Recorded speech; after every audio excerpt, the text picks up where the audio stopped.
25. I am your host, Sam Ellard. Alongside me to my right-hand side for the big day of football, Lee Phelps and William Hill. To my left, it is Kwaku Wafari and Mark Smith. Abby Summers will be joining us a little bit later on for the 4:30 game of Man City Liverpool. That's to come. That's the big game of the weekend, and it feels as if that is the big game so far of this Premier League season. It just has that big game feel to it, doesn't it? Man City Liverpool at 4:30. But before that, we got 4 games at 2 o'clock, just about to get underway in the Premier League. talkSPORT Goals taking you through, guiding you through a busy day of football in the Premier League and the Women's Super League. And also as well, Lee Phelps, we won't forget the William Hill Scottish Premiership. But let's keep our attention on the 4 games at 2 o'clock in the Premier League. Aston Villa versus Bournemouth. Villa unbeaten in their last 5 Premier League games against Bournemouth. Bournemouth lost 3-1 against Man City last time out, but haven't lost successive Premier League games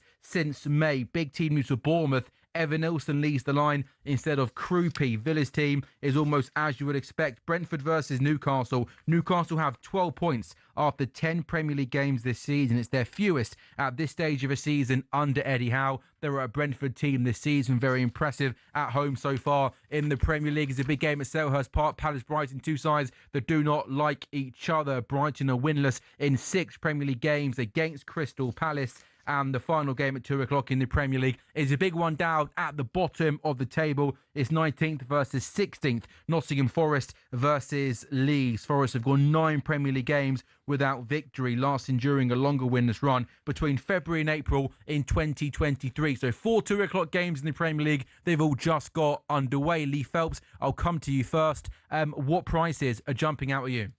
Yeah, well, most of these home teams are decent prices. We talked about it yesterday. The likes of Everton, the likes of West Ham, decent prices at home to inferior teams. The only team that's odds on today is Man City to beat Liverpool. We'll come on to that a little bit later on, but I think there's some value in some of these home sides. And that Crystal Palace Brighton game that you mentioned, the derby, I think there's goals and cards in it. I think we talked about it on the preview show, didn't we, that this game has had both teams scoring season after season. In fact, it was, I think, 5 successive games finished 1-1, and then Crystal Palace won 2-1 last time out. And like I said, I really like cards in it as well. Over 4.5 cards. Welbeck to score, Mateta to score, both teams to score. I think this is going to be an absolute cracker. Kwaku, what's catching your attention? Let's start, shall we, with Brentford Newcastle. Newcastle very good in the Carabao Cup into the quarterfinals.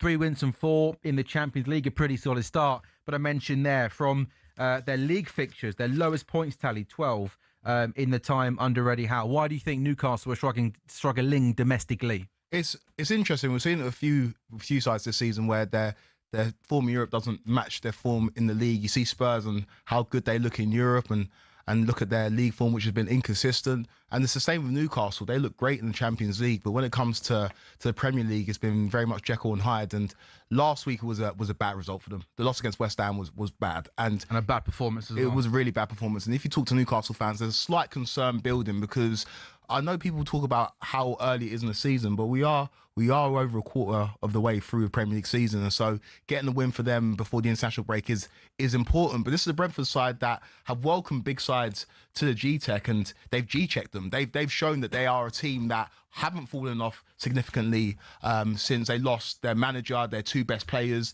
They are a very good side, and I think that Newcastle are going to struggle. Volsmard, of course, has hit the ground running, and he's a player that you expect to have a big impact on this game. But this is a Brentford side that are no mugs, and you don't want to give them throw-ins because you know how dangerous they are from them. Yeah, I mean, it's Brentford's got a throw-in in 5 of the last 11 Premier League home matches. So, I mean, that's nearly 1 in 2 there. That's a first chance of the game for Jean-Philippe Mateta at Selhurst Park. A right-footed shot just going over the bar at the near post. There was also an early chance for Bournemouth.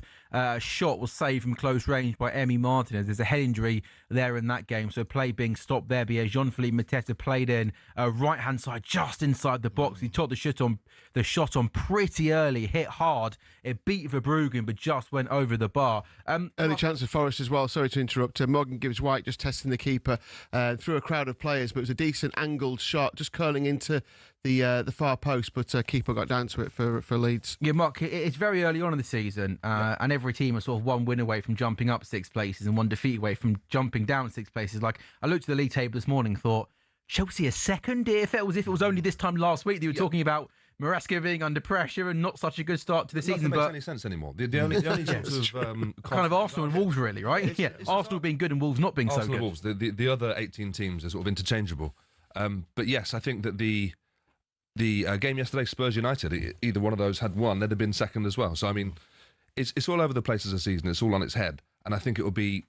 As a result, maybe after Christmas we start to see a semblance of normality in the league. But Quake, you mentioned Brentford, and again, look, they're only a few points above the kind of drop zone, but 4 wins from the first 10 fixtures of the season. Yeah. Lots of people have kind of predicted them to struggle. But have you been, for their point of view, almost pleasantly surprised at how good and competitive they look this season? Yeah, I sort of think Brentford are a bit like Brighton in a way. They're a very system-based club. You know, I feel like their managers are just employees of the club rather than the conduit by which everything goes through.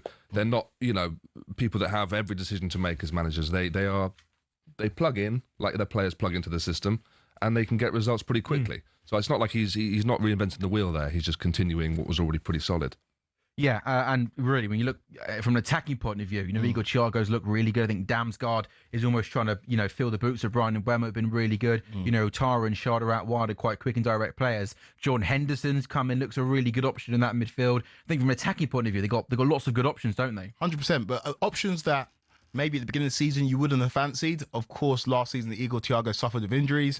Big boots to fill in terms of the forwards that have left that football club over not just last season, but you think about Ivan Toney, they haven't really properly replaced him as a front man.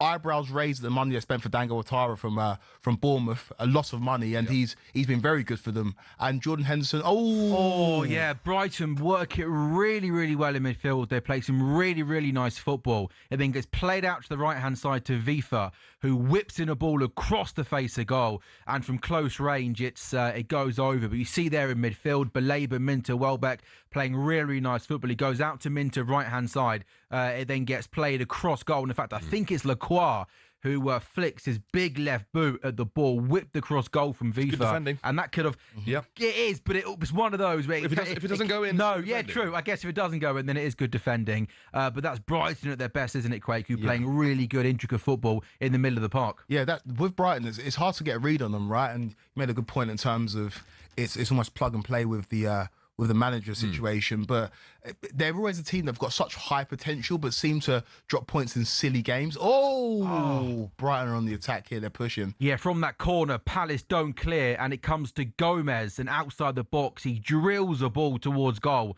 and Henderson, the Palace goalkeeper, does really well to push the ball away. But Brighton have started the better of the two sides. They have, and I live in Brighton. I got the train down here with Brighton. I thought you were going to say I've got a T-shirt. Are you contractually obliged? Did you only get the house in Brighton if they said we'll give you this house only if you mentioned that you live? No. Are you a tour guide for Brighton? No. Do you know what? I used to work at the stadium. I used to work at the Amex back in the day. What did you do at the Amex? Selling burgers, man. Oh, really? Yeah. Oh, good man. When I was at uni. But the fans are really up for it, right? Huh? No. Were you flipping, or you just literally handing over? There's no flipping, it's literally handing over. Okay. Yeah. But you have to put, if someone wanted onions on, would you put the onions on yourself? No, they were like They're pre-flipped, pre-wrapped. It's all pre-done. Yeah, it's all pre-done. They're just there, stored away. Yeah, it's in the stadium as opposed to a stand outside the stadium. Okay, sure. I like Palace. What happened, Lee? Again. Mateta took it. Looked like he might try and get a shot off himself. Just turned, then laid it off to Ismail Assar, who's obviously they've both been in such good nick, and then a great effort, and the keeper's doing looks a better save on the replay. Actually, can I just say that from centre forward play from Mateta is outstanding. A ball from the right hand side gets whipped into him with real good pace. His first touch is excellent. The second touch to lay it off is brilliant as well. Like scoring goals is the most important thing. Doesn't get enough credit for that. I don't think. I just think they're technically combination though. That combination as well between Mateta and Sarr. Yeah. But also Munoz on the out wide, just whipping the balls in. And that's their superpower, right? Playing the ball into Mateta, it always sticks, and he always plays the right ball off. And so all the players in and around him have got a great chance of either getting the goal or getting the right areas, because he is such a good centre forward and a bit of a throwback to me. You didn't know whether he was going to control, lay it off to Sarr. I thought he might go jink the other side and try and take it down to the line, but so unpredictable and so good at the minute. And through again, Palace looks like offside. Sarr's in. And he just goes wide. He gets played in down the right-hand side. I wonder, was it one of those where he always had a little bit He too wasn't much sure, time was to he? think? Yeah. He wasn't sure. Does he whip it across goal or does he try and shoot at the far corner? It's a really, really good through ball by Adam Watson outside of his left he boot. offside? The Maybe. ball is absolutely brilliant. And yeah, I think he was caught in two minds. Actually, the right option would have been maybe to play in Mateta. He tries to score at the far post and it just goes wide. But I think Mateta's too close to him there to play to. yeah, that Mateta ball. need to make a Mateta run might have gone back to the stick. back post Yeah. almost. Yeah, a little bit. Yeah, but that game there, end-to-end game of football. Going back to what you were saying earlier about the Premier League at the moment, I was listening to the Tottenham Man United game on talkSPORT yesterday, and when Tottenham took the lead, the full spiel was about they're going to go second. What a great start to the season. Obviously, commentator and co-commentator both kind of doing that, and then obviously when Man United equalise, and it's just the way you have to do it in commentary. It's obviously no criticism of that. That's Sounds what like you are criticising Sam Ellard there a little bit. What I was going to say was, No, honestly, yeah, it's bang out of orderly.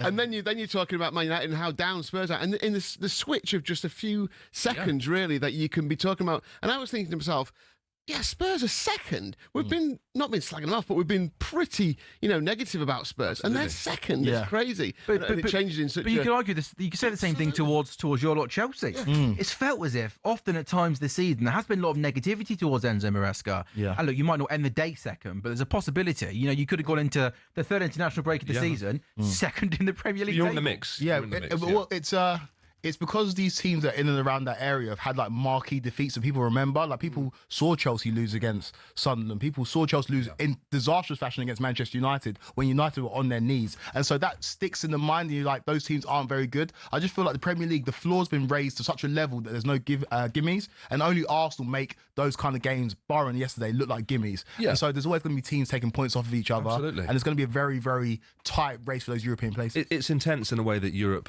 isn't quite. Yes. Europe's an incredible standard of football, Champions League, of course. But that intensity is every single minute of every single game. There's nothing given up. So we talk about Spurs being good in Europe. Well, yeah. It's not as intense. Kind of half a chance there for Aston Villa there. There was a long stoppage in that game for a Bournemouth head injury, but Kamara from just outside the box has a shot that the goalkeeper Petrovic kind of a little bit makes a meal out of, pushes the ball into the ground and it goes over the bar. Still waiting then for our first goal on talkSPORT goals in our 4 Premier League games. Villa 0, Bournemouth 0, Brentford 0, Newcastle 0, Forest Leeds is goalless, as is Palace versus Brighton. Are you happy to see Nick Pope back in the England squad? Did you guys feel as if that was? I was quite happy to see Nick Pope in the. James Trafford was in the England squad. I mean, he wasn't even playing at City, is he? I think the England number 2 position or number 2 keeper is the most irrelevant position because Jordan Pickford's always going to play. Well, here's one for you, Kwaku. Of course, some even more news for you. He's the third choice goalkeeper because I think Dean Henderson's pretty locked in to be second choice goalkeeper. So I think Is there a better job in world football than third choice England goalkeeper? You get to go to all the events, all the. Is there a better job? Yeah. What? Being the number 1 probably. No, too much pressure, mate. I think if you offer me being the number 3 or the number 1 at a World Cup, I'm taking 3. I think I still would like to be. I'm exploring outside the hotel daily. I don't think you are. No, I am. I'm not sure. I don't think you're allowed to stroll around the. I read a good thing in the papers in the week. I'm not sure this is new news, but it's the first time I heard of it. So apologies if you guys have. But something the England team do. Forest. Oh, what? Oh my goodness me! Save. Perry has just pulled off. I don't want to go earlier. Maybe the best save I've seen this season. It was a corner like a comes double or in, triple save, an wasn't outswinging corner, and there's a shot from just inside the box, which takes a wicked deflection. Oh my goodness me! The goalkeeper goes to his right. Oh, wow. He manages to get himself back up, push the ball away, and then get up and push the ball away from the oncoming Forest striker who's about to put the ball in the back of the net. In fact, that's definitely the best save I've seen in the Premier League this season. That's outstanding from Perry. Really good. It looked like maybe he might have been offside, but why didn't he follow in a bit quicker than that? I mean, why is he not put his foot into it? We're sliding into the ball, Yeah, he didn't seem to wait for the keeper to save it twice. There are But a lot of great injuries save. today. Am I spitting There's out? been a lot of stoppages. Every time I look at the screen, there's someone down. No, in the game. this is football now. Yeah. This is, since we did, I'm not sure if you were on the show, Lee, but you were, Lee. We did, we got some stats on how many stoppages there are in the Premier League this season. We felt like a record. Oh, that's a really good goal. That is an outstanding goal, and it's a big, big goal as well at the City Ground. Nemecha scores seconds after we thought Forest were going to go in front. Leeds take the lead, and it's a Nemecha with a really, really good finish on the right-hand side, just outside the box. He drills a shot across the goalkeeper into the back of the net. And Kwaku, this is a big game of football down at the bottom of the table. Forest starting 19th, Leeds starting 16th, and it's a lovely finish. And 13 minutes gone, Kwaku. Forest 0, Leeds 1. This is a huge, huge goal for Leeds. Obviously, a lot of time to go in this game. It's a really good goal from Nemecha. He just picks a corner. Oh, it's a lovely finish, Kwaku. It's really, really good. That's what Leeds needed, right? We all talk about Ellen Rowe being a fortress for them, but being on the road at the City Ground where Forest know they need to win this game, especially where they're at in the league right now, and taking the lead, that's going to give them something to hold on to. That's huge. As he gets the ball with Mecha outside the box on the right-hand side, he's up against Williams. He does a step over, quickly shifts it onto his right foot, goes across the goalkeeper. What worried me there, though, Lee, with Forest, is when Leeds win the ball back, they just show a little bit more aggression to want the ball and to get the ball. It almost feels as if it's a little bit too easy to play against Forest at the moment. Yeah, it did feel a bit like that, didn't it? And Nemecha obviously in for contractually obliged to mention him once a show. Dominic Calvert-Lewin today. He's got a man crush on Dominic Calvert-Lewin. Honestly, it's absolutely remarkable. Well, the fact that my idea that he's going to score sooner or later and he's been benched. Has he scored since you've... Did he score at Wolves, didn't he? Yeah, 0-0 in the game between... Honestly, Lee, I mean, why don't you try and back somebody else? You've got to go with these things. Well, his replacement scored. Isn't that good enough? Impact sub on the replacement? I don't think you can do that before a game. This sort of thing, is it? No. But sorry, going back to your point, the amount, I don't want to have a moan at 2:15 on a Sunday, but the amount of stoppages, it is two things stood out from yesterday, right?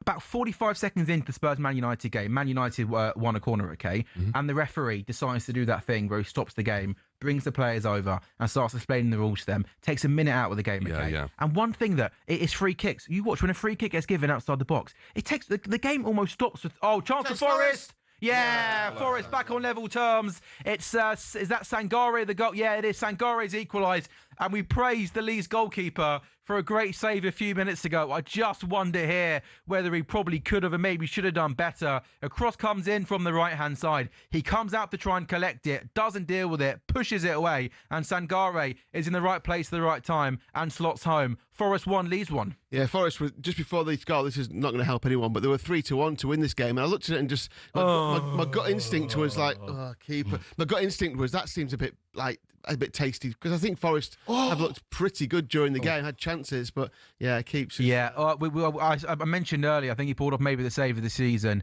Ball comes in from the right-hand side and he dives, and it's a limp, weak right hand, and he pushes the ball into the danger area. And Sangare, like all good central midfielders should be, he's almost arriving in the right place at the right time. I think Mark Keeper's got to do better there, right? Yeah, has to do better than that. I mean, as a Derby fan watching Forest against Leeds, this is not a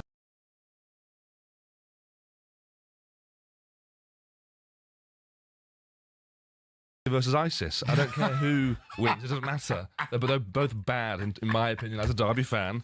All rights reserved. First mention for both of those. Yeah. You can have your say on that. 03717223344. There we go. Good to have you back, Mark. Taking it, easing away into talkSPORT goals at 2:15 on a Sunday afternoon, right? Have you got anything to add, Quake, on that? Nothing to add to that. No. There was a scramble in the box in the Brentford Newcastle game. I'm not too sure how Nick Pope's kept the ball out the net, but he made a really good save. I think it was a bit instinctive, but yeah, great save with his feet. Yeah, with his feet, which is good to see. Nick Pope, I think he lost his way a little bit over the last 6 or 7 months. And he struggled last weekend, didn't he, at West Ham? He didn't cover himself in glory there at all. He had a really, really bad afternoon. Oh, another chance for Forest there, pulled just wide of the post. I mean, Forest do look good going forward, I've got to say. They do look pretty strong there. They've been weak the last few weeks. I think Dyche coming in, they're so much more direct now. They seem like they've got an idea of what they want to do, at least in different phases. But what's the goal for Forest this season? Is it to avoid relegation? I think it has to be now, yeah. I think it has to. Yeah, top half. Surely got to be top half from this point. I think from 3 weeks ago, if you give them the opportunity to pick what they want for the season, they're just saying, stay up. That's all we're looking for. And have a go in the cup. Obviously, just stay alive in the cup as long as you can, yeah. So we've been playing, 20 minutes then in our 2 o'clock games. The only goals are at the City Ground. Nottingham Forest 1, Leeds 1, a big game down at the bottom of the table. Forest starts in the afternoon 19th, Leeds starts in the afternoon 16th in the table. Nottingham Forest are unbeaten in their last 13 top-flight home games against Leeds. Leeds are just one of only 2 sides to concede the opening goal in all 5 away Premier League matches this season. That didn't happen, though, this afternoon. They took the lead at the City Ground. Didn't last for too long, though. Sangari equalising for Nottingham Forest. Nottingham Forest 1, Leeds 1. Aston Villa 0, Bournemouth 0 at Villa Park, having won their first 2 Premier League away games against Aston Villa. Bournemouth are winless in 3 visits to Villa Park. Brentford 0, Newcastle 0 at the GTech Community Stadium. How about this? What was that stat, Lee, that I read to you earlier on?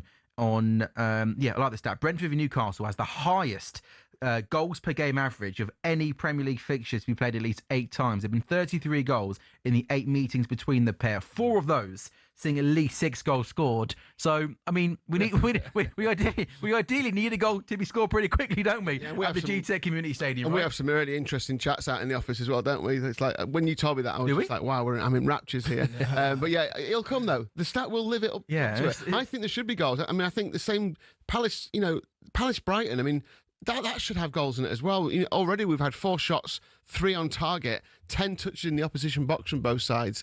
I know we're 20 minutes in. The time's flying on goals, but we could do which game out of those 2 features a first goal? I think it's got to be the Palace game. I've just got an image in my head of Mark's quote about that being quote clipped on YouTube, and that's the caption. It's like thinking, I say that's the first time that's ever made a YouTube caption. I think, not sure that's going to make it. What can Ollie Watkins do at Villa Park? He's got the ball just inside the box. Villa 0, Bournemouth 0. Ollie Watkins, not in the England squad, cuts inside on his right foot. Bournemouth do really, really well to get bodies back in, and they manage to clear. Apart from Watkins, though, wasn't it? I mean, he's like found himself in. He looks short of confidence, doesn't he? Just lay the ball off. You don't have to take 3 men on in that situation. By the way, also Nick Voltemada, I love watching. He's one of the funnest players in the league to watch. He just drops short there, quick feet, shows strength, whips in a ball out to the right hand side. Jacob Murphy whips it and is cleared away.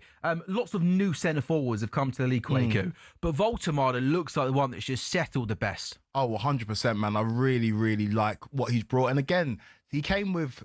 There's a burden, right, when you're replacing Alexander Isak, but it's been a seamless fit. And not only is it the goals, which I think will come and go with a player like that. I don't think he's an out-and-out goal scorer, but it's when he drops deep and he links play and the passes to the other attackers. And when Johan Vita is up and running and he's fully fit, those 2 together in tandem is going to be a dangerous proposition for any opposition that come up against Newcastle. Yeah. So also a very well-dressed man.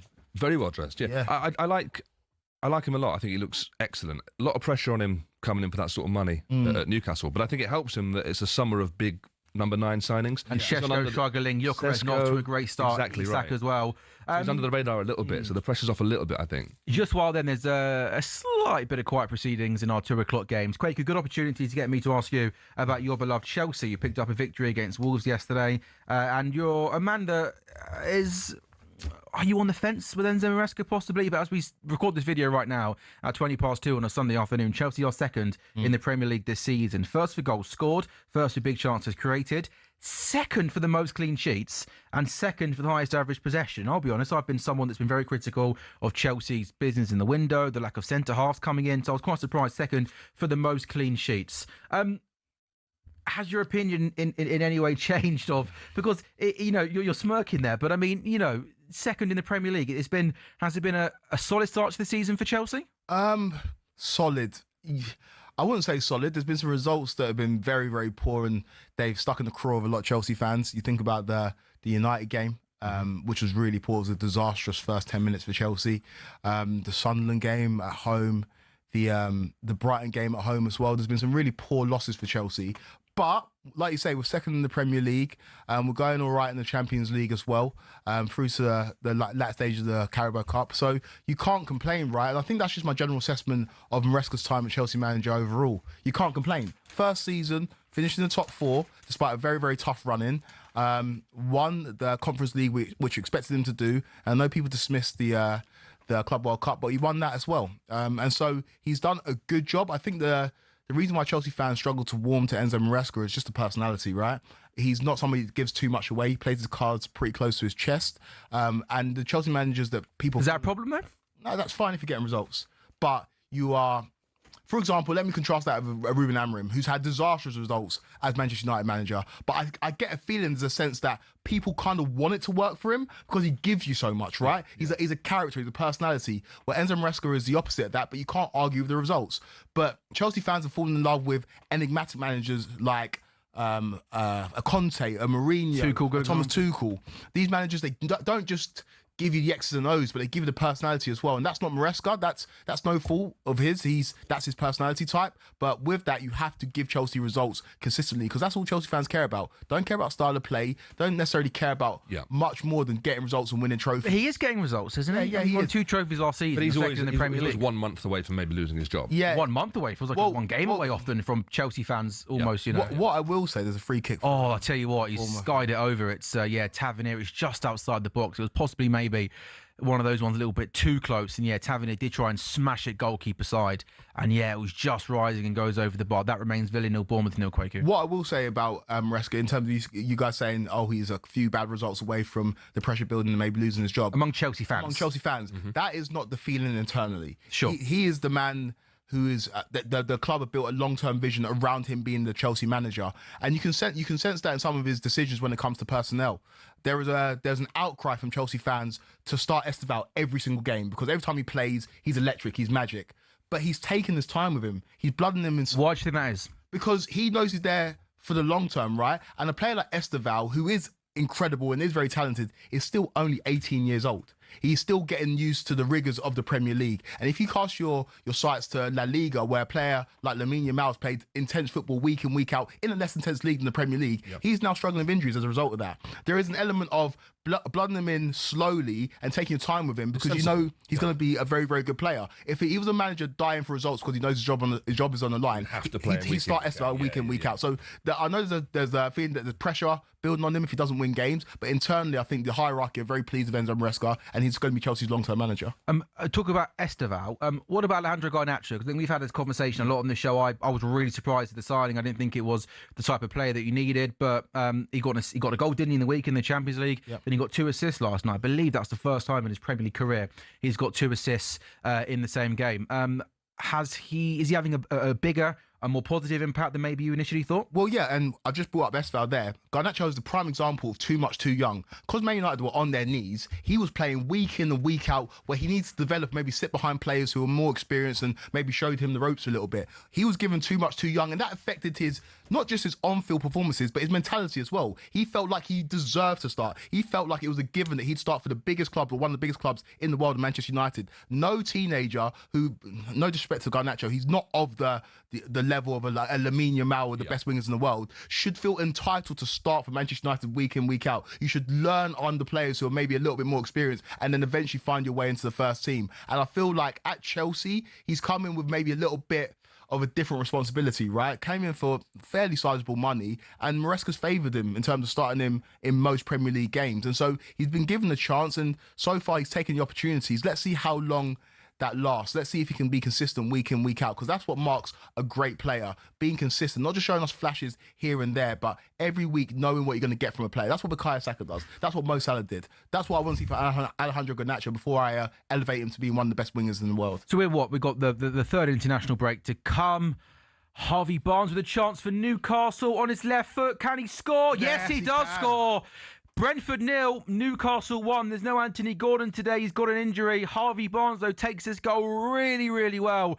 Brentford 0, Newcastle 1. The ball fell to him from across from the right-hand side. Villa, by the way, have got a free kick 25 yards out. Luca Dean over that. This looks a really, really good position for him in front of the hole. In fact, no, it's not. Oh, it's Buendia. Oh, I didn't see Buendia in the picture. I thought that was going to be perfect for the left footer. Emi Buendia steps up over the wall into the back of the net. What a free kick from Emi Buendia, who's been in really good form. The Newcastle goal, he gets played out to the right-hand side. Jacob Murphy whips a ball into the box. Voltemade gets something on it. Harvey Barnes shifts it onto his right foot, goes to shoot, drags it back to his left foot, creates room for himself as the Brentford players try and make the challenge, and then he smashes the ball into the back of the net. And Kwaku there, the composure, the quality, and the finish from Harvey Barnes. That's a really, really nice goal. It is a really good goal, and that's what Newcastle fans really like about him. that I think Gordon maybe is overall a better player than Harvey Barnes, but in front of goal, Barnes is way more clinical. He takes his chances, and that's an example of it. And they need him to step up without Gordon in the side, and he has. And like we mentioned before, Brentford is a tough place to go. So taking the lead will definitely feel those Newcastle. It's only their third goal of the season away from home, Newcastle. Yeah, so they really need to kind of they'll need the defence to need to kind of sit on this and bring Brentford.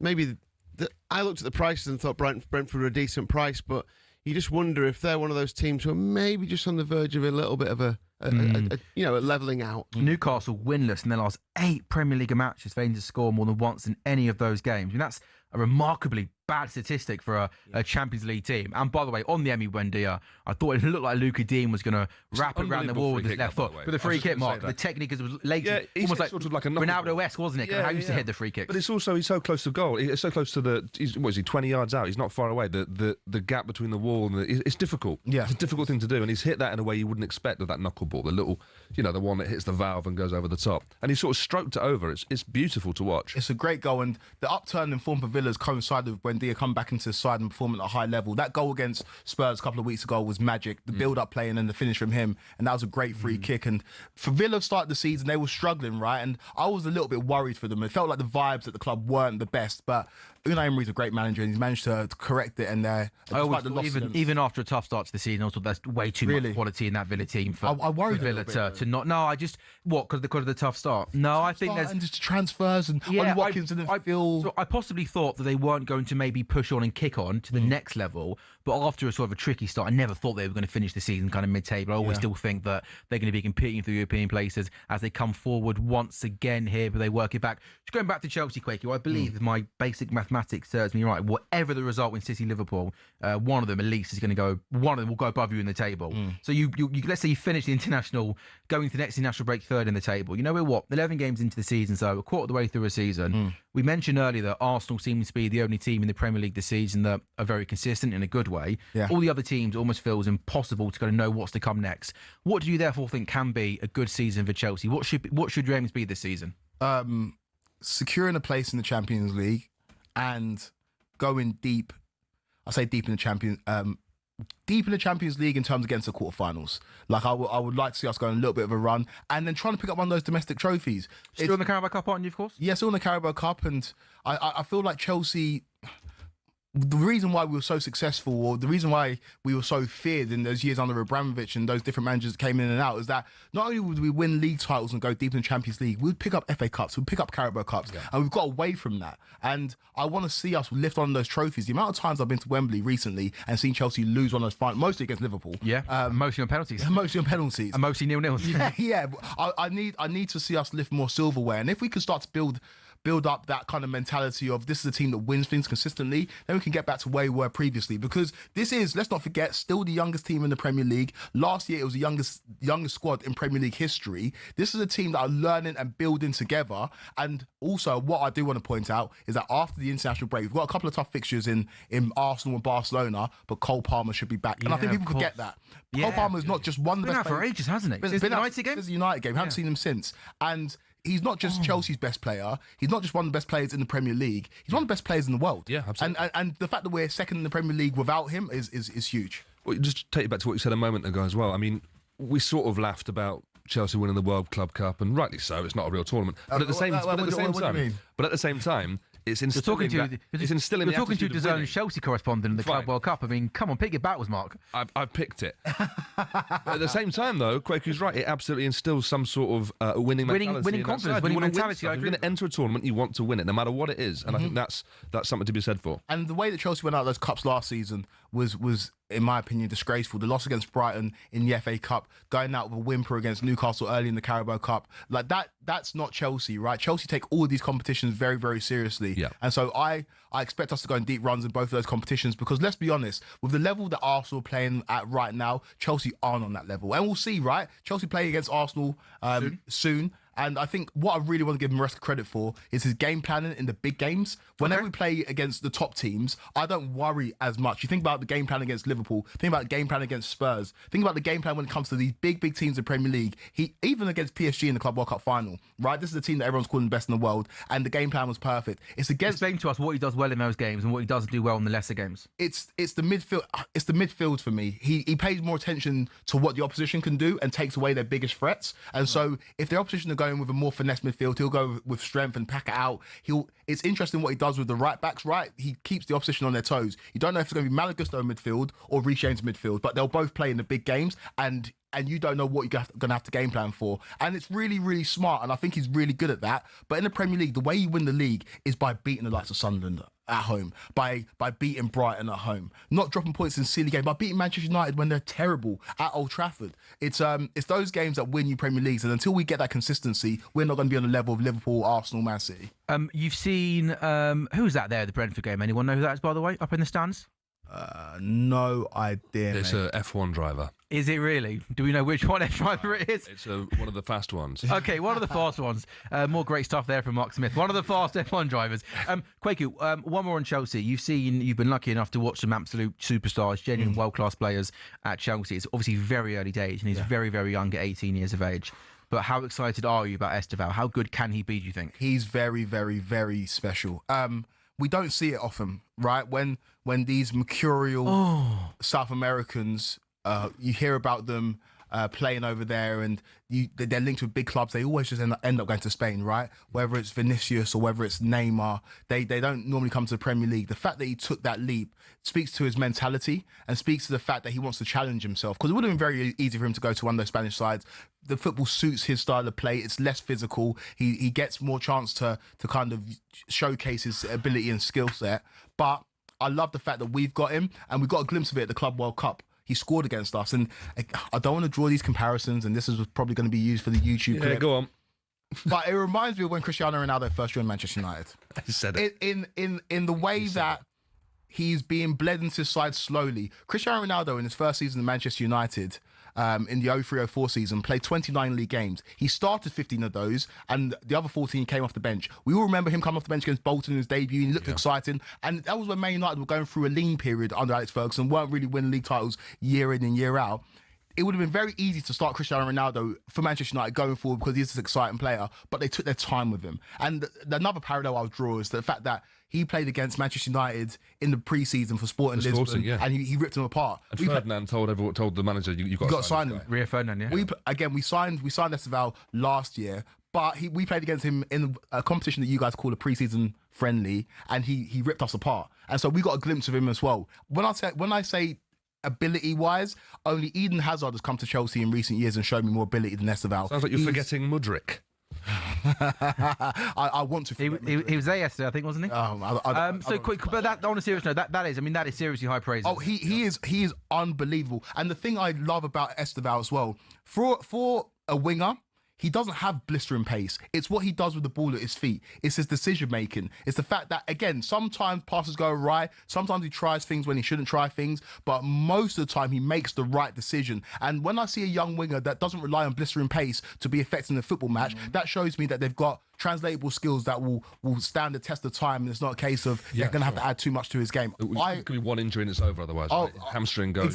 Exactly. He is unbelievable, and I understand Chelsea fans calling for him to start week in, week out, but I like the way Enzo Maresca's blooding him in. I like the fact that we're taking our time with him because he is slender, he is slight, he is a player that needs to learn about the physicality of the Premier League. But when he gets up to speed and he fully gets it, we are talking about not just one of the best players in the league, but one of the best players in the world. That's an amazing comparison. But I just took a look back at the goal record for Cristiano Ronaldo in those first few seasons. Scored 4 goals this first season, 5 the next, 9 the next, and then that's when he got into that. He hit double figures in every season where he's played more than 10 games ever since then, and that was 2005, 6. So that's a really interesting one. I mean, what's he scored already? 5 or 6 goals in all competitions. Already, and came off the bench yesterday.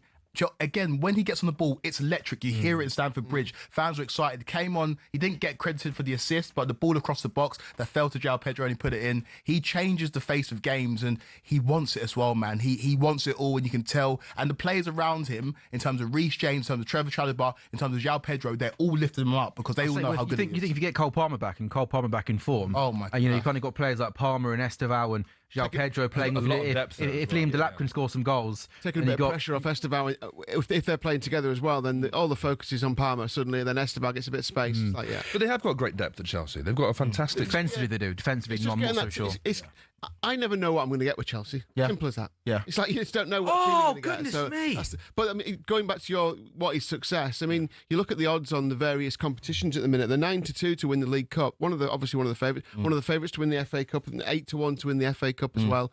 They're 2-1 to finish in the top 9 teams in the league phase of the Champions League. And I like Tottenham at that, by the way. It's a completely different subject. But so that Carabao dropping points at Carabao really going to because it's going to be so tight to get in that top 8. Yeah. I think that's the game you could look back on come the end of the 8 games, and you could think, crikey, those 2 extra points could be absolutely crucial. I know Carabao are a decent team, had a good start, but I thought it was a real missed opportunity for Chelsea. 100%. Like people want to make excuses saying Carabao have been good in the Champions League this year. I don't. You got to win those games. You got to win those games. And by the way, on Spurs, I think I mentioned to you outside the office. Spurs in the Champions League, of the 8 games, they've got. In fact, you know what? I wrote this down. This is what I like. While you find it, this is what I like. I listened to you saying that outside, and when you look at there's quite a few Champions League outright markets. You can back teams to finish between 9 and 24, or in the top 8, obviously, and Tottenham to finish in the top 8 is 3-1. Yeah, what you said. So Spurs, of the 8 games, they've got 1 stinker, PSG away. Fine, fair enough. They have 4 home games: Villarreal, Copenhagen, Slavia Prague, Dortmund,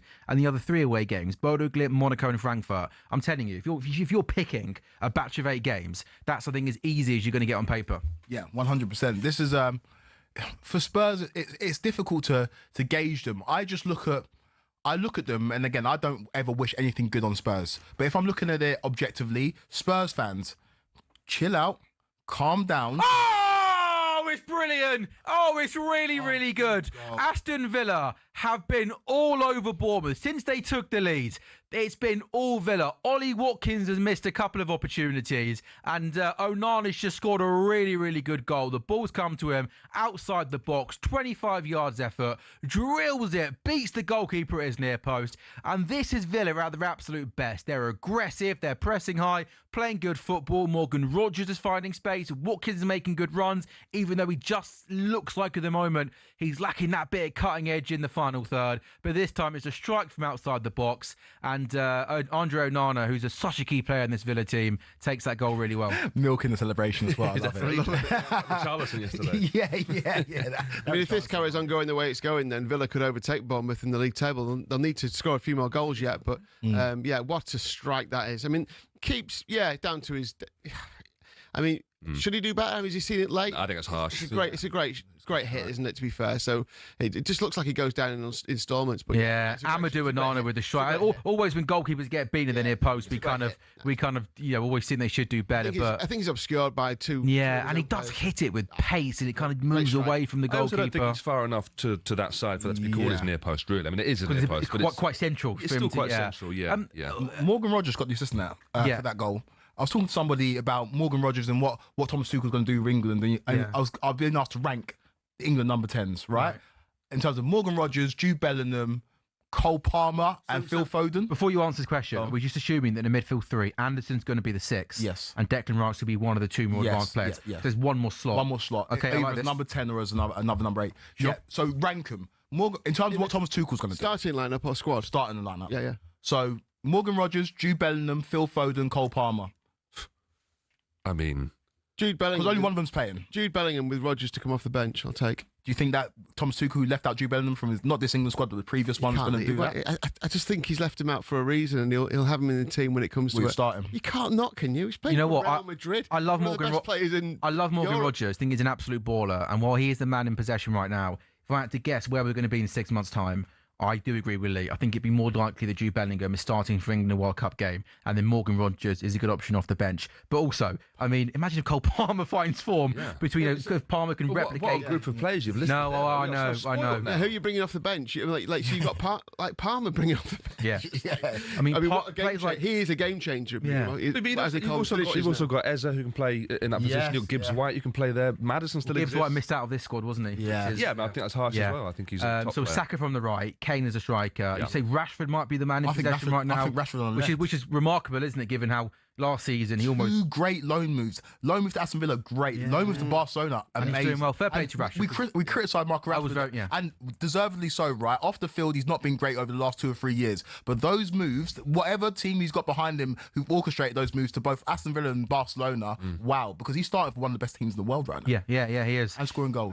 Yes, that's... On Bellingham, it comes down to the fact that he is unquestionably world class and can deliver world class moments. I agree. I will go Bellingham as well. There's just a feeling, there is a feeling within me that Thomas Tuchel does not love him. And so I would not be surprised to not see him in the starting 11, but I think he should be. So we've got a couple of minutes to go then in our 2 o'clock games before we get to half time. Aston Villa are leading Bournemouth by 2-0, and deservedly so. Aston Villa have been the better of the two sides, really, really dominant. Buendia scored a brilliant free kick, and then Onana scored the second goal a short while ago. And Newcastle, as things stand, set to pick up a much needed victory on the road, struggling this season in the league, just 3 victories this season, really poor away from home, haven't won in 8 away games. Harvey Barnes' goal after 27 minutes has given them the lead at the GTech Community Stadium. It's still Palace 0, Brighton 0, and Nottingham Forest 1, Leeds 1. A couple of goals early on in that game, Mateta giving Leeds the lead after 13 minutes, and then Sangare equalising after 15 minutes. Mark, what's catching your eye?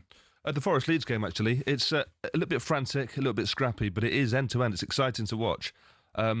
Leeds a second ago had a little opportunity on the break, but Forest still retained that solidity they had last season. They do still have some quality defenders in there, and you can see that Dyche has been at them because they look like a different side to 2 or 3 weeks ago already. Yeah. Kwaku, Villa and Newcastle both picking up victories as things standing. I know it's very early on to be having a look at league tables, but as things stand, I mean, they would both move. Newcastle move up to 9th. Newcastle, goodness me, 12th in the table, but just 4 points off 4th place. I mean, do you give either side a chance? That's really poor. That's really, really poor play from Minter. He gets played in on the right-hand side, inside the box. He's got options in the middle. And then with his left foot, he tries to beat the keeper at his near post and makes an absolute mill of it, where there's surely a player of his ability has to be confident to roll that back across goal with his right foot. That's a really, really weak finish. Or lift it to the far post, and basically anything than trying with your left foot with that near post when he was starting away from goal on the right. That's a really, really poor decision. When your job is professional footballer, you should be able to do something with your other foot apart from stand on it. Yeah. I mean, I think for a professional footballer, almost just side-footing that across the face of goal would be, my guess would be, with your weaker foot, one of the more straightforward things. Think so, yeah. Unless you're Gareth Bale. I watched Gareth Bale on Champions League coverage midweek. How did you do that? He was talking about his... I can get that. You can get that? Oh, I got that. Weird. Yeah. He was talking about his right foot. He goes, my right foot's just for standing. Everything's on my left foot. Yeah. And so, unless you're Gareth Bale, that's Gareth Bale. Yeah. It's like Messi doesn't use his right foot that much. That's fine, though, because his left foot's worth 10 right feet. Yeah, that's true. Didn't fancy talkSPORT goals on didn't fancy watching us on... Didn't get called up. No, watching us. You had Bale on, did you? Bale on... It hurts my heart too much. You prefer Kate Abdu to me, do you? No, I'm not saying that, but when I don't get the call up from our esteemed producer, Jamie Hutch, it hurts my heart too much to watch it, man. I watch with envy, and I don't want to I don't want to hate watch. Don't hate watch me, mate. That upset me. We were messaging Kwaku, and I said, you watch the main thing, and I'll just watch the goal. I watched one out on my LG TV. It was like beautiful. Because we are now coming to you on your smart TVs, aren't we? talkSPORT Goals live on talkSPORT's YouTube channel, and also Mark Smith. We're on TV. How cool is that? It's very cool. Speaking of hate watchers, Forest Leeds, good strike from Morgan Gibbs White, 25 yards out, straight down the keeper's throat. Any update on who you'd rather win this game, Forest Leeds, or are you just happy for an awful 1-1 draw with maybe a couple of injuries to other? No, don't want injuries. A couple of red cards. Maybe No, never want any injuries. No, I take that back. I'm sorry. I'm sort of happy for them to both sort of share 0 points if possible. But 1 point each would be fine. Yeah, that's not possible, I don't think. Even with the greatest hate watch of all time, that's not possible. Also, by the way, we should say, Derby County, 5 wins in a row in the Championship. Since I was last on this show, we'd lost to Oxford that day. Yeah. You asked me what I think about John Eustace. Should he stay? And I said, what did I say? You backed him, mate. Absolutely. Fair play, mate. I respect that. You backed him. Coming back from injury will be all right in a few weeks' time. I didn't think we'd win 5 on the bounce, obviously, because that's fantastic for any team in that division. You can shave your hair now, can't you, mate? But you know what? At some point the run will end. But Watford at home, first game after the international break. Why not? Why not make it 6? Why not? Outside chance of the playoffs? I'd have been happy with top 12 start of the season, so I'd still be happy with that now. But why not? I think we're 2 points outside at the minute. We're playing well. Carlton Morris looks like a best signing of the season in that division. And, he's scoring goals, isn't he? Yeah, he scored 10 already. He gave him Luton, didn't he, in the summer? Yeah, £500,000. Unbelievable signing. And I'm just what I like about it is we nearly didn't have a club a few years ago. Yeah. And now we're watching a club that are really pulling together. A team you can be really proud of, and some really good individual players and a great manager. Yeah, good stuff. And of course, he beat Blackburn yesterday, where he came from, didn't he? So absolutely. Sure they're struggling under Valerian Ismail. So yeah, go on, Lee. What's catching your eye here? I'm just going to say on Derby, there's no real value in them. We're just talking about top 6 finish, 7-1. Cheers, mate. You mean from a betting point of view? No, but I was going to say that 15 teams ahead of them but it's only 7-1.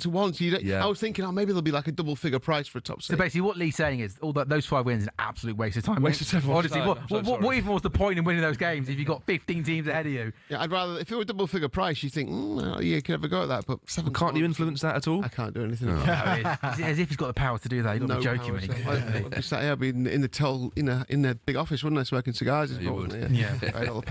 We've got lots and lots of added time, so we're going to have to wait for a half-time cup of tea, gang. There is half-time, though, in one game, Lee. That's Palace 0, Brighton 0. Mateta with the best chance of Palace earlier on in that half, that right-footed shot inside the box that just went over, and then Ismail Assar a few minutes later played him down the right-hand side. Looks like both sides are kind of evenly matched at the moment, Lee. Would that be fair? Yeah, 9 shots in the game, 3 on target. There's been plenty going on. As you said there, the 90-minute prices now, so we've got a second half to go, is absolutely a pick'em. 19-10 Palace, 19-10 Brighton, 29-20 the draw. I mean, with that, I think I'd have to go Palace. I think they've probably looked the more dangerous, even though they've had 1 fewer shot on target than Brighton. But I think they've probably got the more goals in them than this Brighton team. But I still look, the bet builder I was talking about on the preview show was all around Mateta, was all around Welbeck. Shots on target. I liked cards in the game as well. So I think so you're struggling. I think it could still get going, this game. I think there's been enough in the first half to think it's not like a drab 0-0 by any stretch of the imagination. But we need a goal early in that second half just to kind of get it going.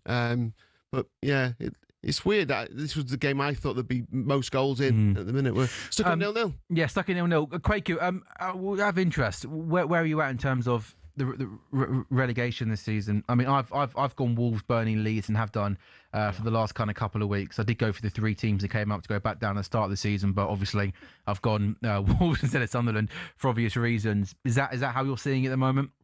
Probably just because of the turnaround at West Ham under Nuno. He's a great manager. He's a really good manager, and he took Wolves to Europe. He took Forest to Europe. I'm not saying he's going to take West Ham to Europe, but he's going to clear them from relegation, which at the beginning of the season, under Graham Potter, it looked like West Ham were doomed. But all of a sudden, the players got a new lick of paint and they look like good players again. Wolves are down. I know it's early in the season, but I think it's going to be tough for Rob Edwards to turn that around. And also questioning why he took that job as well. Maybe we'll chat about that after the break, but I'm really interested about you guys. But I'll go over the 3 that you picked as well. I think those are your obvious options. And again, I know you're the hate watch on Forest. I know they've had a really tough start to the season, lots of managerial changes, but I look at that team on paper, and I look at Forest's bench. Yeah, I think that team is too good to go down. I mean, absolutely. They've got individual talent. They've got really quality players throughout, really. And I think the last time I was on the show, we were talking about who might come in. Mancini was mentioned. A few other names were mentioned. And we all said Dyche probably should be the guy that gets it. Maybe he isn't quite sexy enough for Marinakis. But he's made the right decision. I think he's the right manager to come in. The minimum he's going to do is make them safe, make them solid, make them very hard to beat. It feels like he could possibly key them up this season, and then possibly they might look to change something in the summer again. And almost look for that. I think he deserves the respect of having a couple of seasons there if he keeps them up. See what can he do? He's always talked about what he'd do at a big team, in the way that Allardyce used to. If he had a team with more resources, what could they do in terms of winning trophies or challenging for trophies?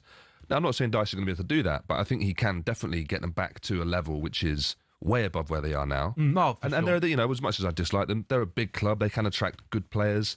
And next season, when Derby get promoted, we want to see Forest Derby in the Premier League, don't we? Absolutely, yeah. Absolutely. The big derby that we all want. The derby. Have you guys got it? Yeah, Wolves are 10-1 on to be relegated. 10-1 on. That's because they've got 2 points from 10 games. Burnley 2-7. West Ham have gone from odds on to odds against 11-10 after the result yesterday. Forest 9-4. Leeds 5-2. These are all before start of play today. Then Fulham 6-1. Now I tend to agree that Leeds look like they're struggling a little bit. They look like they're struggling for goals and they're struggling to get results. Quality, I think, really. But Fulham at 6-1 is worth a little look. I think. I mean, I think, like I say, I think the ones that, I think Wolves, Leeds, Burnley is absolutely fair enough. Fulham are flattered to deceive this season. When we've watched a lot of them because of the times they kick off generally on a Saturday at 3:00. They've got Sunderland next at home, Tottenham away, Man City at home, Palace at home, and then they've got Burnley away mid-December. I don't see many points being picked up. I think at 6-1, they might give you a run for your money. League, good stuff. Yeah, really struggling at the moment, aren't they? Fulham losing away at Everton yesterday. So we've got 4 half-times then in our 2:00 games in the Premier League today. Villa, really impressive at home to Bournemouth, leading by 2 goals to nil. Buendia and Onana, the goal scorers. Newcastle 1 up at Brentford. Harvey Barnes scoring early on. No goals in Palace Brighton. And 1-1 Forest Leeds. The 4:30 game this evening is the big one. City v Liverpool. talkSPORT Gold, taking a very quick break. And we're back in a couple of minutes' time.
A very good afternoon and welcome back to talkSPORT Goals. We're live on talkSPORT's YouTube channel and as well coming to you on your smart TV. It's Sam Ellard, Lee Phelps, Kwesi Wafari and Mark Smith with you. And this episode is brought to you by Final One Standing, new from William Hill, 18 plus gambleaware.org. Terms and conditions apply. 4 games at 2 o'clock in the Premier League, all at half time. Aston Villa leading Bournemouth by 2-0. Villa unbeaten in they've lost just one, of their last 23 home Premier League matches. They're good at home and they've been very good this afternoon. A couple of goals scored in the first half, a really impressive Wendia free kick. Then Onana scored from outside the box. Newcastle look finally set to win on the road for the first time since April. They're one up away at Brentford. Harvey Barnes, the goal scorer. Brentford, not really that impressive in the first half yet to create too many chances. They'll have to improve in that second period. No goal to Selhurst Park. Palace 0, Brighton 0. Brighton are winless in 6 Premier League away games against Crystal Palace. Both teams have scored in all 8 Premier League meetings between Palace and Brighton at Selhurst Park.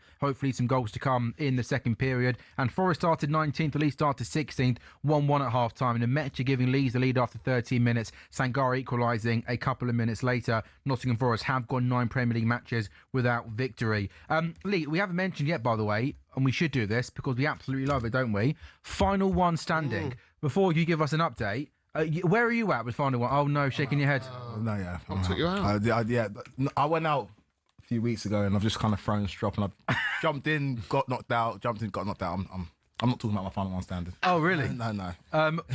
Any numbers, any updates for us? 75% of players got through yesterday in the original, the 500k one. We've got loads of leagues going. Who did they go with? West Ham, I reckon they would. 52% went with West Ham. Okay, that's a nice one to have in your locker, West Ham, because I fancy West Ham at home to Burnley. But only when 2 weeks ago you wouldn't have wanted them anywhere near it. So it's really interesting how, the peaks and troughs of the season, as you start, like you said before, you get through a quarter of the season and suddenly Forest are doing a bit better now, and Forest have got 15% of the players' picks today. So Everton 14%, Chelsea 8.5%. I mean, having Chelsea going into round 11, it's crazy. That's so in the last 2 weeks then, from the original 500k jackpot, high percentage of people have gone through, haven't they? Through last round 10 and already 75. So today there's 15% have got Forest, 5% have got Palace. So we could get another a few out today. So just over 2,000 players already through.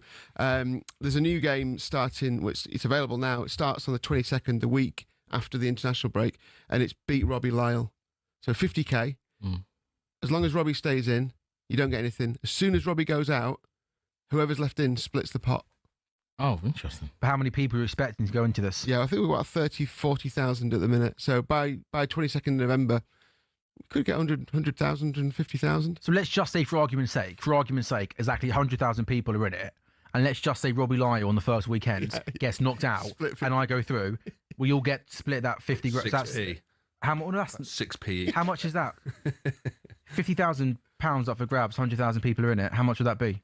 50p? You know the answer. 50p? Okay, yeah. It's got to go on 50p, hasn't it? Basic maths in the world, Sam. Robbie went deep in the original game. So Robbie, so he's good. So he's going to be. Well, he should be. We're going to get to a point where there's a smaller pool, right? Yeah, but 50p, yeah. But obviously, but if it gets down to the last 10,000. Then it would be £500. Yes, come on. Take, wouldn't you? Question. Yeah, I would take that, yeah. In the original game, Answer.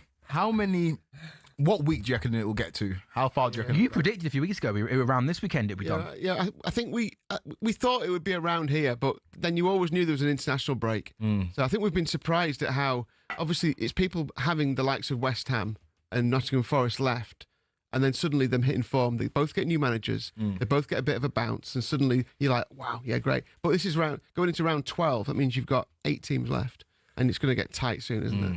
It's a really good initiative, really fun initiative. You still going strong? Yeah, good man. Wait, into the last 300 of the which one? Of the 20k game? Seriously? Go on, Jamie. He went out in the first round. He picked Burnley. What are you talking about?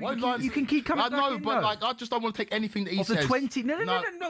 Sorry, I'm going to come to Jamie's defence here, and that's the great thing about William Hill. Yeah. If you did get binned out of the 500k, there's other games to go in. So he's in a 20k game, and he's down to the last 300. Hey, let's give him credit. I'm annoyed you've given him any airtime, considering he picked Burnley in the first week of the season and went out week 1 in the original one. Look, I think we all admit the Burnley pick first day of the season was a shambles, but he's gone 7 from 7. I don't know what you're talking about, any of you, but I do not trust Jamie. There we go.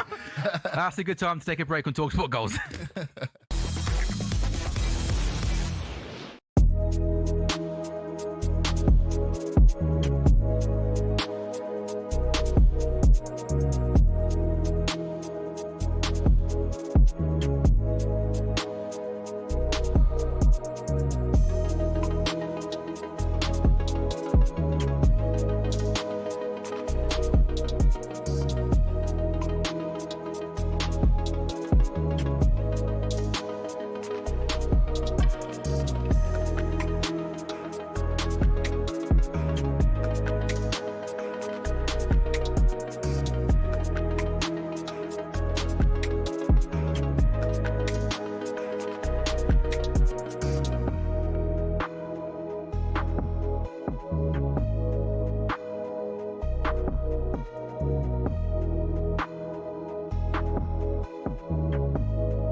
Very good afternoon and welcome back to talkSPORT Goals. We're with William Hill, 18 plus, gamblerware.org, and brought to you by the brilliant Final One Standing. New from William Hill, 18 plus, gamblerware.org. Terms and conditions apply. It is Sam Ellard, Lee Phelps, Quakey Wafari, and Mark Smith. Abby Summers is going to be here from around 4 o'clock onwards as we watch the 4:30 game together, Manchester City versus Liverpool. Better in the Premier League at half time. In our 2 o'clock games, Villa leading Bournemouth 2-0, Newcastle 1 up at Brentford, Palace 0, Brighton 0, Forest 1, Leeds 1. There's also some big games as well in the William Hill Scottish Premiership. Hearts top of the table on 29 points, leading Celtic by 9 points. Celtic do have a game in hand though. Rangers down to 5th on 15 points, 5 behind Celtic and 14 behind Hearts. Rangers are at Dundee, that's goalless. Hearts are home to Dundee United, that's goalless. And Celtic v Kilmarnock because it's like later kick-off at 4 o'clock. Rangers at Dundee, Rangers have won both of their 2 league games under Danny Ryle, more than they won in 8 league matches under Russell Martin and Steve Smith combined beforehand. Lee, have you guys still got Celtic as favourites or has it changed at all? No, they're still favourites, but the longer this Hearts revival goes on and Celtic and Rangers aren't making any headway, then they will get closer and closer to that. But I think the feeling is that they won't last the season. But what do you think? Do you think they will? I've seen there's nothing in their yeah. I mean, true. the worry that they have with a lot of teams who, like, say Sunderland, for instance, who have a really good run, it's where do the goals come from? Well, in Hearts, they've got goal scorers in Braga and in Shankland. They score goals for fun. Shankland had a season off through injury, as in like season off scoring lots of goals. He was injured, but he's a goal scorer in that division. So while he's doing that, then I think they stay where they are. You might have done this before in the show, but a bit trivia. The last Scottish team. So that's Ferguson, Aberdeen. What year? Did it about 2 in the 80s somewhere. I'm not sure what year. Just give me a year. 82. Can I hear the question? Honestly, Mark, I'm not being funny, mate. If you want to be part of talkSPORT Goals, 2 things: liven up and I don't know what Final One Standing is again, mate. Right? This whole show is sponsored by. I was going to ask what the last team to win the Scottish Premier League that wasn't from the old firm. Yeah, Aberdeen. That's Ferguson. More year. 86. Oh, you weren't even listening. 85. Yeah, he gave the answer as well. Can I ask you boys a question about Rob Edwards and what he's doing? He's the Middlesbrough manager. As things stand, he still is the Middlesbrough manager. Middlesbrough winning yesterday while he wasn't in the dugout, up to 2nd in the Championship table. So going really, really well. Spent a lot of time out of the Premier League, had a good start to the season, and it looks like he's pretty much going to Wolves, who are bottom of the Premier League, haven't won it yet this season. So he has played for Wolves, so he's got that kind of affiliation with the club there. But I'm really, really surprised. Middlesbrough, big club in the Championship, off to a really good start. 2nd, chance of going up this season, that he's given that up to go to a team that, let's be honest, I think they look pretty much done, relegated. Are you boys as surprised as I am? Carlo Ancelotti wouldn't keep Wolves up. I wouldn't call the season a lost cause, but where they've gone and how well the other new promoted teams have done, they're not staying up. And I get the affinity that he's got for the football club because he played over 100 games for them. But his stock was relatively low after he left Luton. Luton, who are now, by the way, in League One. Yep. And the last time we saw him in the Premier League, Luton weren't great. And he had a good thing going at Borough, right? A team that took a chance on him, and he's doing great things. I'll come back to the pretty privilege in football, by the way, because that's playing its part in this job. I really want Mark to hear about this. Can you explain to Mark first briefly? I'm just saying, in football, for example, Brian Mbeumo was the example. If Brian Mbeumo had a full head of hair and was slender and whatever, he'd be £100 million player. But because he looks like Brian Mbeumo, he doesn't get the same acclaim as a player. That's a bad example because he got moved to Man United. Choice. He's chosen to have that. And he got moved to Man United, who are a big club. Yeah, but I don't think he's talked about in the same way that he'd be talked about if you look like Jack Grealish. So is Grealish your example? Is that your Rob Edwards is an example. Rob Edwards wouldn't basically take Luton down to League One.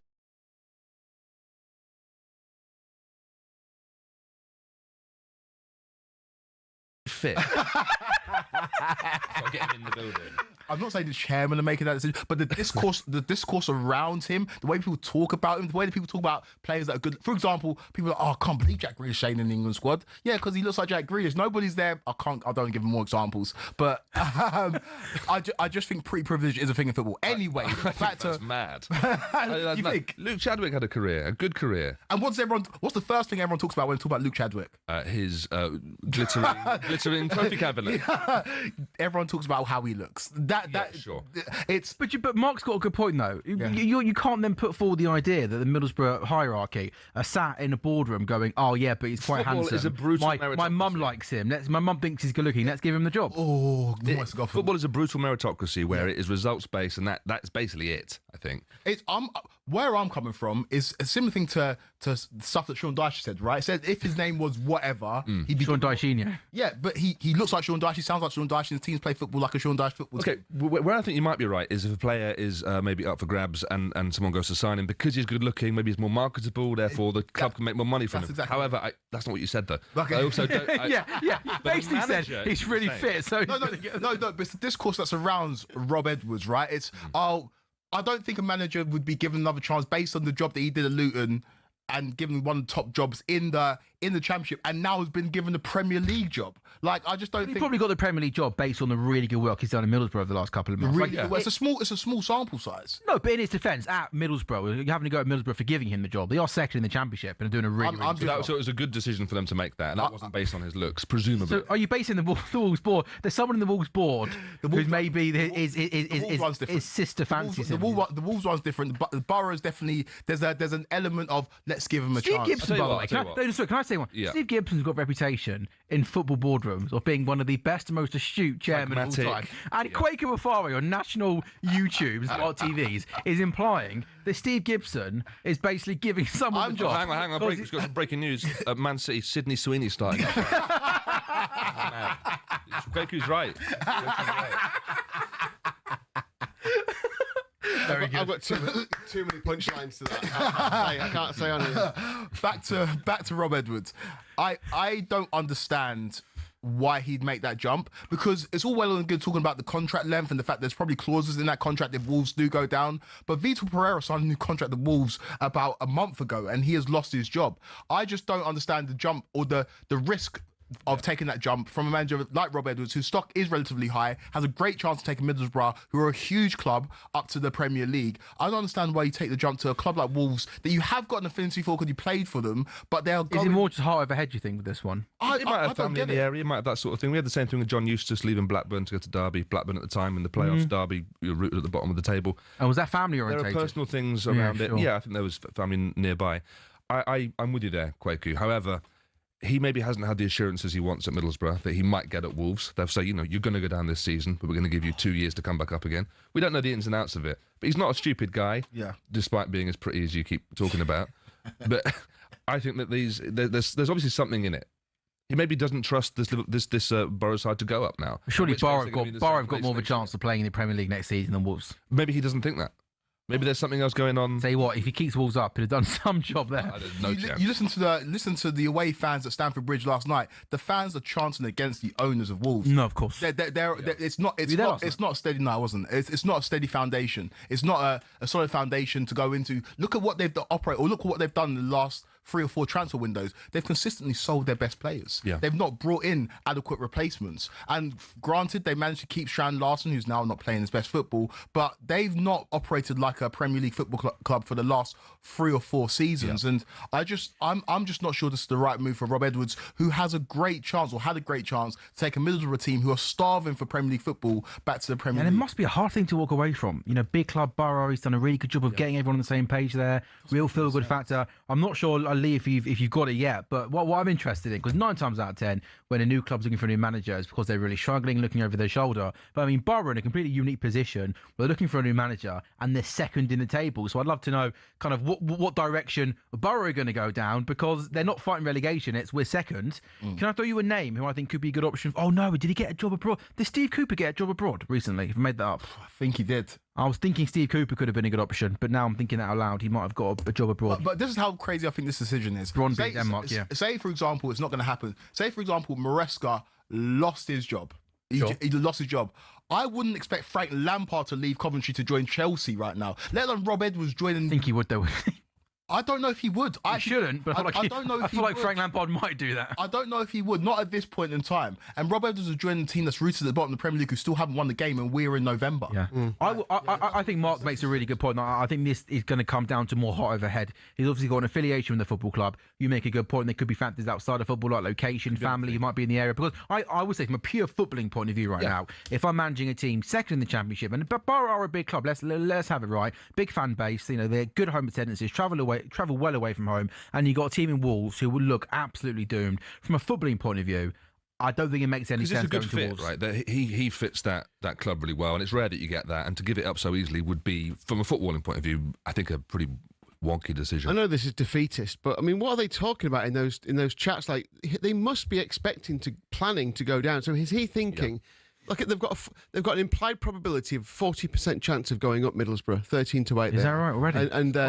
And you look at the Wolves odds, they're 1 to 10. That's an implied probability of 90% of going down. So he must be thinking, I would still rather manage Wolves in the Championship than Middlesbrough, because they're not going up. Middlesbrough, they just got a chance of going up. Yeah. So they may well be in the. They may well be in the Championship next season, and if Wolves are as well, he would rather manage Wolves. Right. They must be talking about going down in those meetings. If you're interviewing him, you're saying, "What's your plan?" I'm not going to keep you up. Okay, but what if you don't? Yeah, well, this is my plan. This is what. Well, do you think it's one of those where, like, if you're any manager not in the Premier League and a Premier League club comes to you, are we overthinking it? Is the Premier League just too hard to turn down? Do you think, because of how big the league is and how lucrative it is and stuff? Yeah. And maybe you want some, sort of modelling jobs. Is that what you're going for? His face all over. Or maybe the plan they've sold him, the long-term plan they've sold him, is better than the one at Middlesbrough. Yeah, like you said. The assurances over the next 2-3 seasons rather than the next 6 months. I've got no idea. There's something obviously happening. Also, Borough, though, don't strike me. I mean, Carrick had a long time there trying to get them up before they got, before they parted ways. Borough don't strike me. It wasn't a long time, though. He had a good 3-4 years there, Carrick, didn't he? 4 years. Yeah, I mean, but Borough don't strike me as a club that make kind of, that's true. knee-jerk reactions and decisions. The goal. That Newcastle got. Brentford have scored against Newcastle. Yeah, Kevin Sharder scored. 55 minutes gone.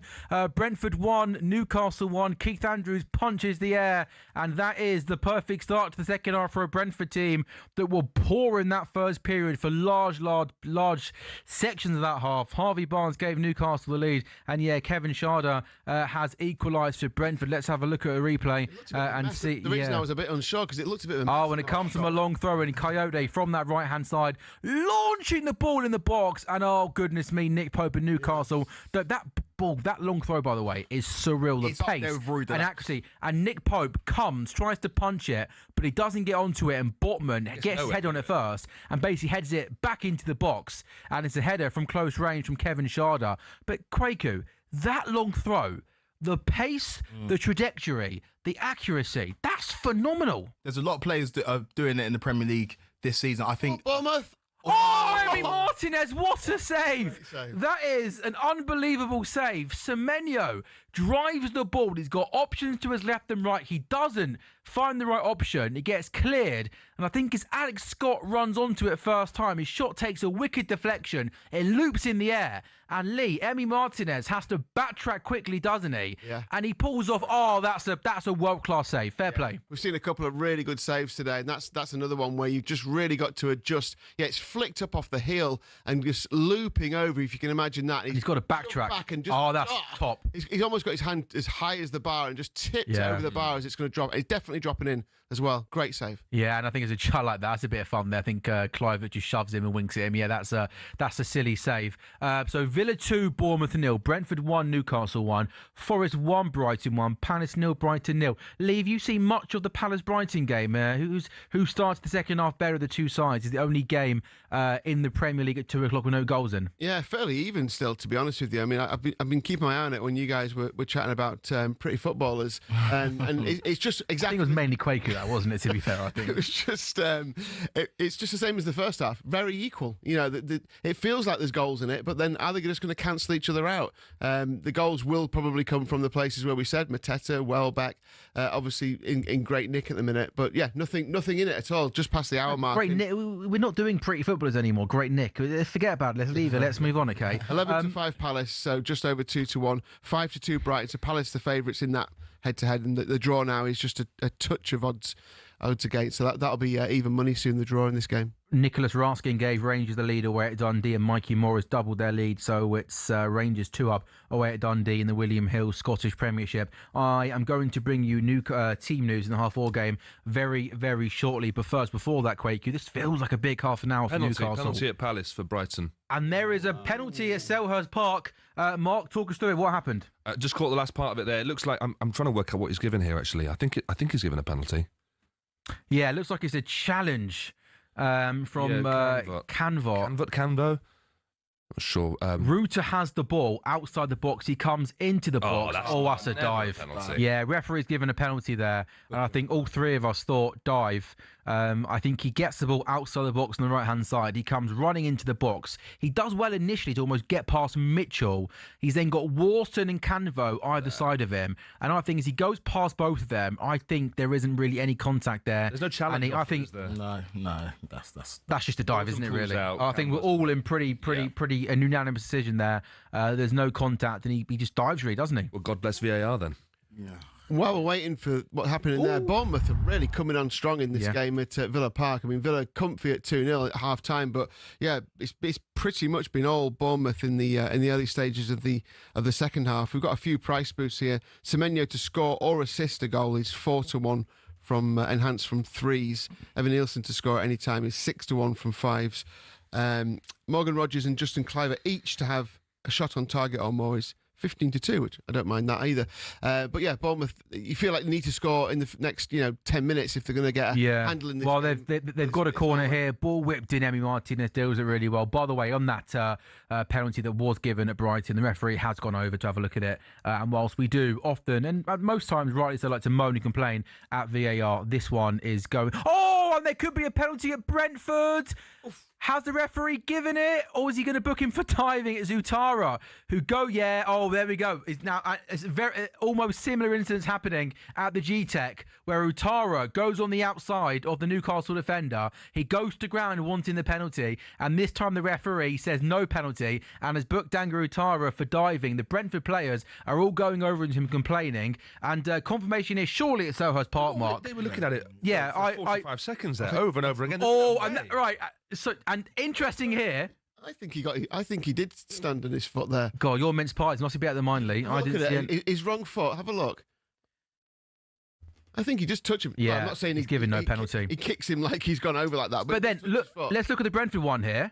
So that's the Brentford one. Utara goes on the outside of Dan Burn.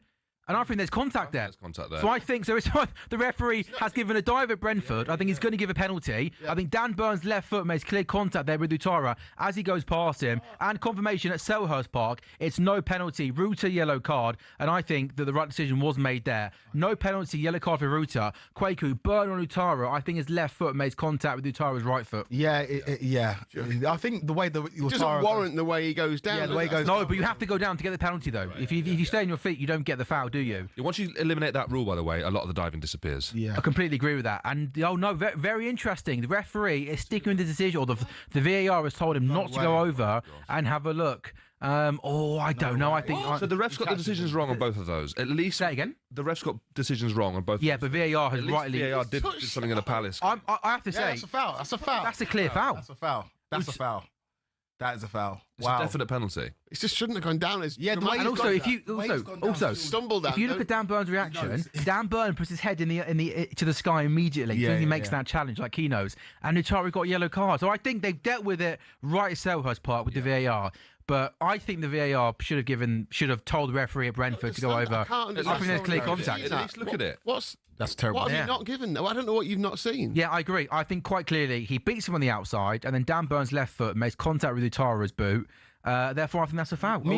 Are we missing something? You've moaned about VAR on multiple goal shows. Yeah, I was on the brink of giving VAR credit, saying the one thing it has done is taken away diving from football. Right, that's the one thing I can say is a good thing about VAR. But that decision there in the Brentford Newcastle game is insane. Like, there's clear contact. Like, how have you not seen the contact? I just don't know how they've not given the penalty. Keith Andrews normally holds himself pretty well. He doesn't normally like to go after officials, but I'll definitely feel aggrieved if I didn't get a decision. Chance for Palace here coming off the left-hand side. Yeah, Pino's got the ball inside the box. Can he stand it up to the back post? No, he can't. Yeah, that for me should have been a penalty simply for Brentford. And Utara getting booked for it as well. I'm really surprised that VAR hasn't helped out the official there. So we've been playing for just over an hour in our 2:00 games in the Premier League, and these games are poised pretty nicely. It's still Aston Villa 2, Bournemouth 0, but Bournemouth have been much better in the second half. Only Chelsea have had more shots on target in away Premier League matches this season than Bournemouth, who are about to make a triple substitution. Brentford 1, Newcastle 1, end-to-end game of football. Starting to turn a little bit tasty in that game. Mentioned there's lots of goals normally in Brentford-Newcastle games, 2 so far this afternoon. Brentford again scoring from a long throw. So they've now scored from a long throw in 6 of their last 12 home Premier League games. What a weapon to have. And I have to say, by the way, given how good that long throw is, I'm surprised it's not more than that. That long throw is so dangerous. Still Palace 0, Brighton 0, and still Forest 1, Leeds 1. I would say, like, given how quick and the trajectory on that long throw, like, that looks to me as dangerous as Rory Delap. It looks pretty similar to Rory Delap. Absolutely, yeah. It's a very special weapon to have for any team, I think. And you're seeing it a lot more. Even teams without guys who can throw that well are still trying it. Yeah. Well, I mean, I think Arsenal did it last night with Declan Rice, and it was awful. Like, it barely reached the box. Did you try this in training, or were you just guessing you might be able to do it? Well, they Sunderland moved the advertising boards a bit further forward, didn't they? Thiago, yeah. It's just First time volley inside the box. He connects with it really well. It was a little bit too central, and Nick Pope touched the ball over the bar. I think Thiago might be my new Dominic Calvert-Lewin. I've really enjoyed watching this season. I think brilliant. Here you go, Thiago. That was a great effort. We've put him up a couple of times on goal shows. Hasn't obliged when we've been watching the games, but I think he's quality. I'm looking forward to you mentioning him a ridiculous amount of times unnecessarily over the next couple of months of the season.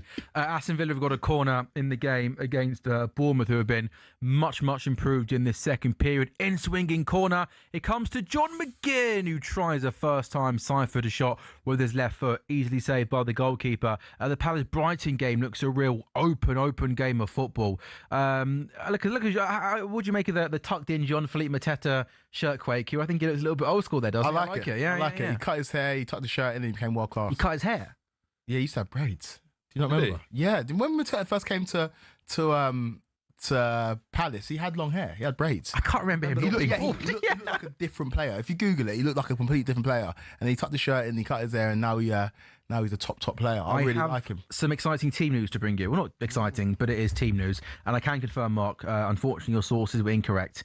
And was it Sydney Sweeney you said? Yeah, she does not start for City Day up front. Well, I've lost 10 grand there. They've gone with, instead they've gone with Erling Haaland, which feels like a controversial pick over Sydney Sweeney. I know who I'd rather see playing up front. Oh, Bournemouth have got a penalty. Here we go. Very interesting. At the whole end, Bournemouth, who, and Lee, you mentioned, they've been much improved in the second half. There is a corner, in-swinging corner, left-footed corner. Evan Ilson just peels away at the back post, heads it back across goal, and that's a penalty. Morgan Rogers' left arm, despite it being in quite close distance, Rogers' left arm is in the air, out of his body. I see it as an unnatural position. Ref points to the penalty spot, and I think that's fair, boys, that when your left arm goes away from your body, you can't really have too many complaints. Mark, you're shaking your head? No, I mean, I get it. I feel like the unnatural position thing doesn't really make that much sense. He's a footballer who's jumping around using different parts of his body. If your arm is there, I get it. Hand, is that fair?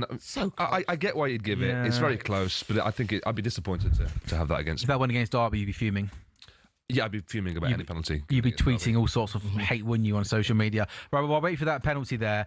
Team news then in Liverpool. City have got Donnarumma in goal. Mateus Nunes, fascinating how he's made that right back slot his complete own, hasn't he, over Rico Lewis. I mean, other people could play there as well. So he's got Mateus Nunes, Diaz, Gavardio, O'Reilly. It's Gonzalez, Bernardo Silva, Foden in the midfield three. No Reinders today. Cherki, Haaland, Doku, the front three. The Liverpool team, no surprises, the exact same team that beat Real Madrid in the week.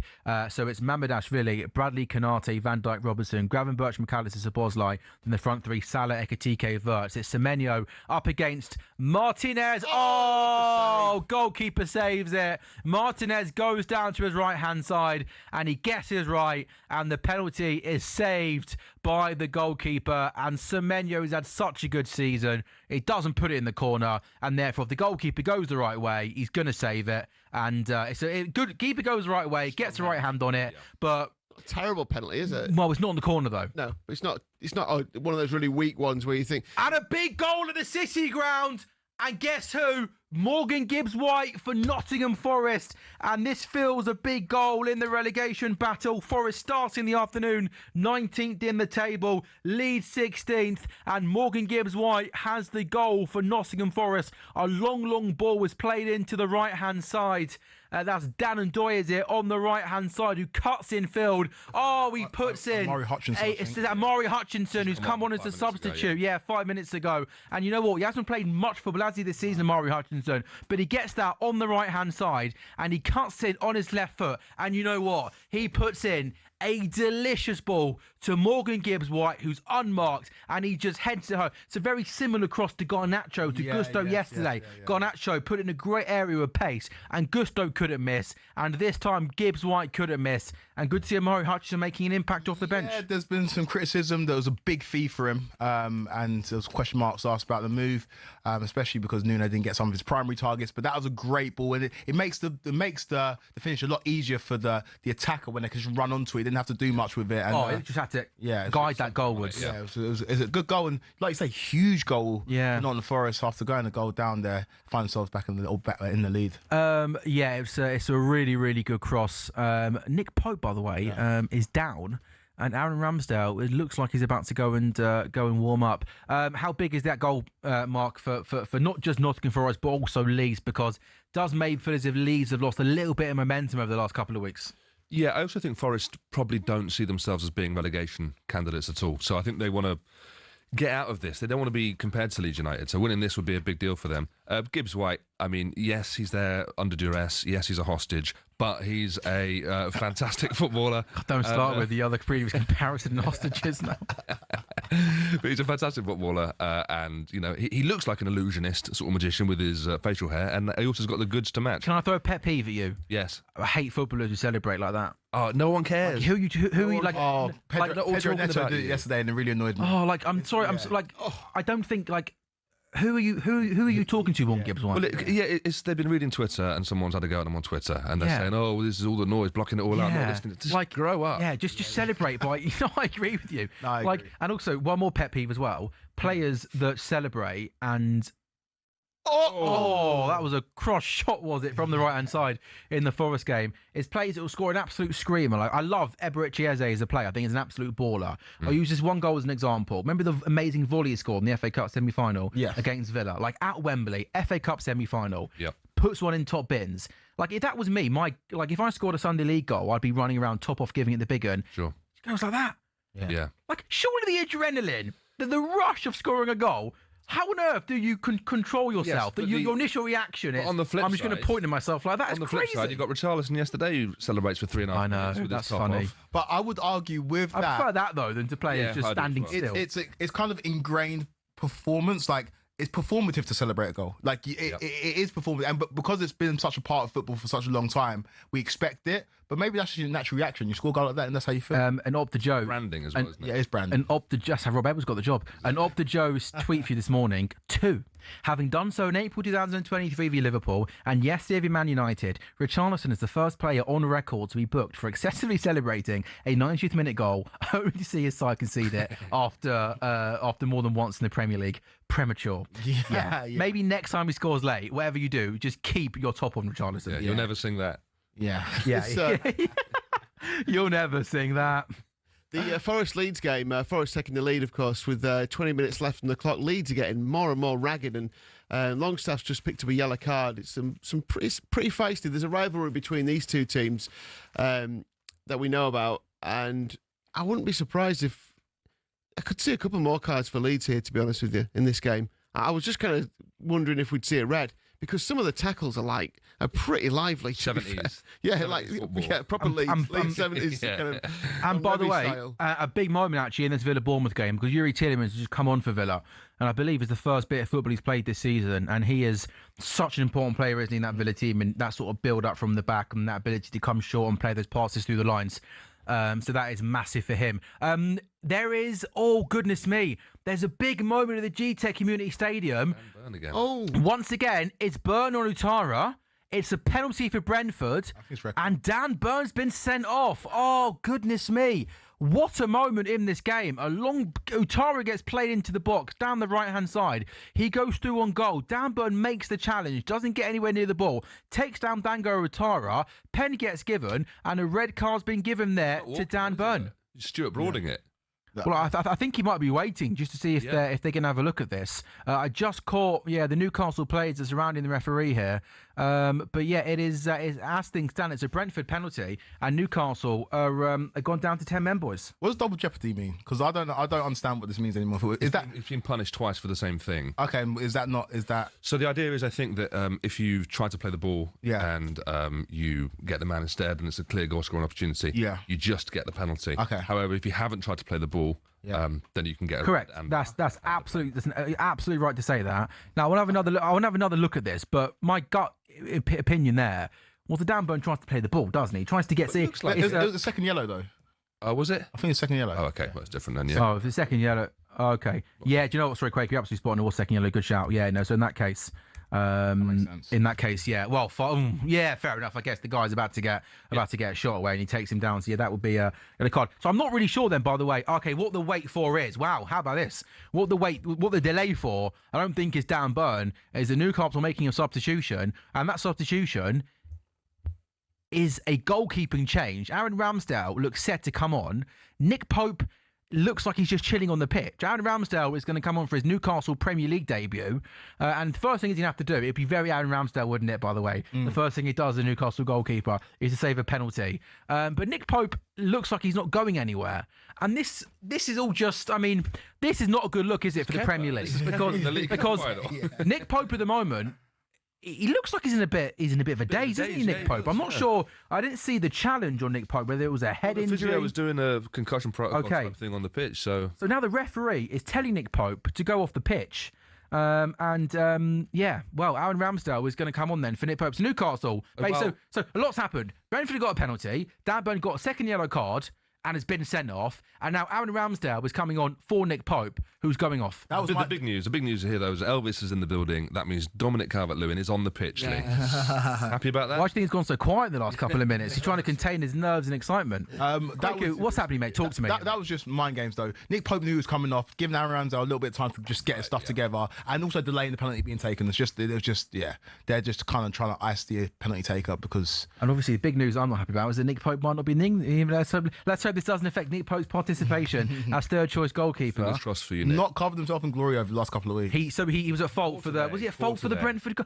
Thing is, I'd say he was because he came to try and punch it. He's flapping at it. And he flapped, but he didn't get enough contact on it. Hearts 1 up, by the way, in the William Hill Scottish Premiership. The Celtic game starts at 4 o'clock, so 75 minutes gone then, give or take, in our games in the early kickoffs in the Premier League. Palace 0, Brighton 0. Forest 2-1 up at home to Leeds. It's Villa 2, Bournemouth 0. Bournemouth missing a penalty, and Brentford 1, Newcastle 1. Newcastle down to 10 men. Dan Burn sent off, and Brentford have got a penalty. And could that be your favourite player, Nick Lee, taking the penalty? Do you fancy Igor Thiago to step up? I think he's on pen to Brentford, isn't he? Yeah, I'd like him. He had a bit of a quiet week last week, but you know, his goal record so far has been fantastic. I think it's been almost like hidden star of the season. Yeah, it's going to be interesting. I mean, it's so many changes in that game, aren't there? Yeah. All of a sudden, it's so much happening. Yeah, it felt the game's practically stopped for 5 minutes, hasn't it? Really. Because they make what? They made 3 other changes. Okay, fair it enough. infuriates me this because when you see the stats for how long the ball's been in play in the game, it's often 65 or fewer minutes. Yeah, I would rather it stopped like an American sport. It stops and okay, you might be in the stadium for two and a bit hours, but you're getting your money's worth. Would you prefer that? I would, yeah. I think you'd see a lot less time wasting. I would prefer that. I prefer that in stoppage time. So you actually get like a dramatic end to the game where every time the ball goes out, there's no time wasting then because every time you stop the play. It is going to be Igor Thiago, by the way, who's going to take this penalty. He scored 4 of his last 5 penalties. Aaron Ramsdale is on. I've got a feeling Ramsdale saves this.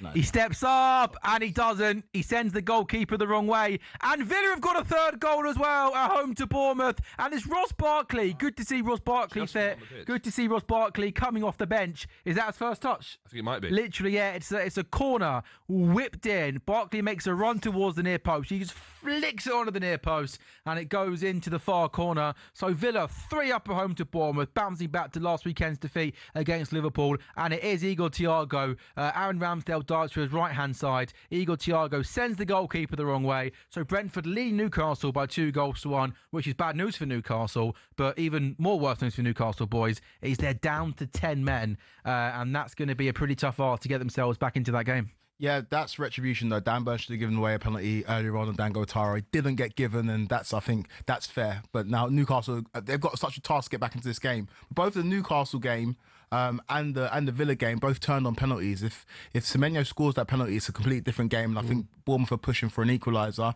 Now the game's pretty much done. And this Brentford game, Newcastle have got enough quality to still go for it, but Brentford are fully in control of this. They haven't got the goals away from home. And we mentioned earlier on that was their 3rd goal away from home this season. We saw a stat at half-time, didn't we, about Voltemada's input into the game, and there wasn't much going on. We said as fantastic a start as he's had, he's got that kind of like, you know, when everyone used to criticise Haaland for only scoring goals, it's just ridiculous. He's a bit like that, isn't it? Oh, Voltemada. He's had 4 shots on target. Oh, I'm not sure about that. I would actually... 4 shots on target this season, 4 goals. He's done nothing in this game. No, although, let me just point this out. Oh! Oh, sorry, Lee. A massive chance there. Dan James has a shot. 78 gone. Forest 2, Leeds 1. And Dan James with his left foot bends the ball. It looked like, didn't it, Mark? It was going to go far. A corner, he does well to cut in on his left foot, gets the shot away, hits it well. And Matt Sells, who struggled over the past couple of weeks, does really well to throw himself to his right-hand side. And he gets a big, strong right hand on that, Mark. Yeah, it's good stuff. Dan James, not a player you really worry about when he's on his left foot outside the box, but it's a great effort, good save, gets a bit of distance on it, and with the follow-up as well, it's blocked and put out. But Leeds now coming on a bit stronger, 12 left to play at the City Ground. And I would actually, just on Lee, on your point about Voltemada, I appreciate that stat, I hear that stat, but not what you boys think. I'd actually push back on that and say that I actually like Voltemada's all-round game in terms of his hold-up play. And I think he's actually quite good. Yeah. And I think a lot of people say that he's better off as a 10. Dropping deep, linking up play, holds the ball up well. So, they call him Volta Messi, don't they, over in Germany? So I would say that he is more to his game than just goals, Lee. I think that's a great point. When Visser comes back in and he's playing, then suddenly you'll see a lot more from him. But that's his first... He hasn't been given that assist from earlier on, technically, but we've paid out on it on the Epic Boost. It was Epic Boost was Voltemada to score or assist, and even though Opta, who we have to run everything by, haven't given it as an assist, I think we've paid out on it anyway. But that's his first assist of the season as well. So all I'm saying is, you just start to think you need a bit more from him from a goal scoring point of view. When you need goals away from home, is he the guy? Because the way he started it, he was the guy, but maybe it's more of it's a different role that he'll assume once Visser comes in. He share the burden once Visser's back. But at the moment, I think he's doing well, though. I agree with Sam. I think he's actually more of an all-round player. Yeah, I agree. I think Lee being a little bit harsh there. I can't wait for Visser to come back because I think Newcastle one of the few. Yeah, of course. He did, yeah. One of the few teams that have got the opportunity to play 4-4-2. We talk about football returning back to a former age. They've got the midfielders, they've got the kind of wide men, and they've got the front men to do it. I would love to see it. I want to see more long throws. I want to see 2 men up top, big man, little man. It would work. It would remind me of, it's a little bit different, but we had Berbatov and Keane up top for Spurs. Yeah. Whereas Berbatov would drop deep, wouldn't really be relied on for goals. He did, of course, score goals, and Keane would get you the goals. I feel like that would work perfectly. Visser and Voltemada up top. But these things are cyclical. While all these teams are playing sort of shorter football and playing, a modern progressive style of football. They're not therefore prepared to play against direct teams that have 2 guys up top and want to chuck it in the mixer. Yeah, so you're gonna have this on rotation. And I love that. But by the way, just on that Voltemada assist, I just watched it back. Producer Jamie has reliably informed me it was a lovely flick, by the way. So I think at first it maybe just came off him, but having a look at replay, Gorgeous flick. So stop slagging them off for once. Yeah, honestly. Well, it's bang out of order, mate. I was kind of maybe saying it because I can't wait for Vista to come back in, and so we can finally get started with our little match bet that we've got this season. So Lee, chance for Igor Thiago. That's a really good last-ditch block there. Lee said from the start of the season that Johan Vista would score Premier League goals and Alexander Isak. And I laughed at him. I thought it was crazy. But to be fair, in November 9th, Vista hasn't played yet this season, and Isak still hasn't scored a league goal. So perhaps, to be fair, your shout maybe it could still win. Baltimore feeding him in. Yeah. And that does sound like an exciting front two, doesn't it? So Villa 3, Bournemouth 0, Brentford 2, Newcastle 1, Newcastle down to 10 men. It's Forest 2, Leeds 1. That'd be a big result for Sean Dyche and Forest. Palace 0, Brighton 0.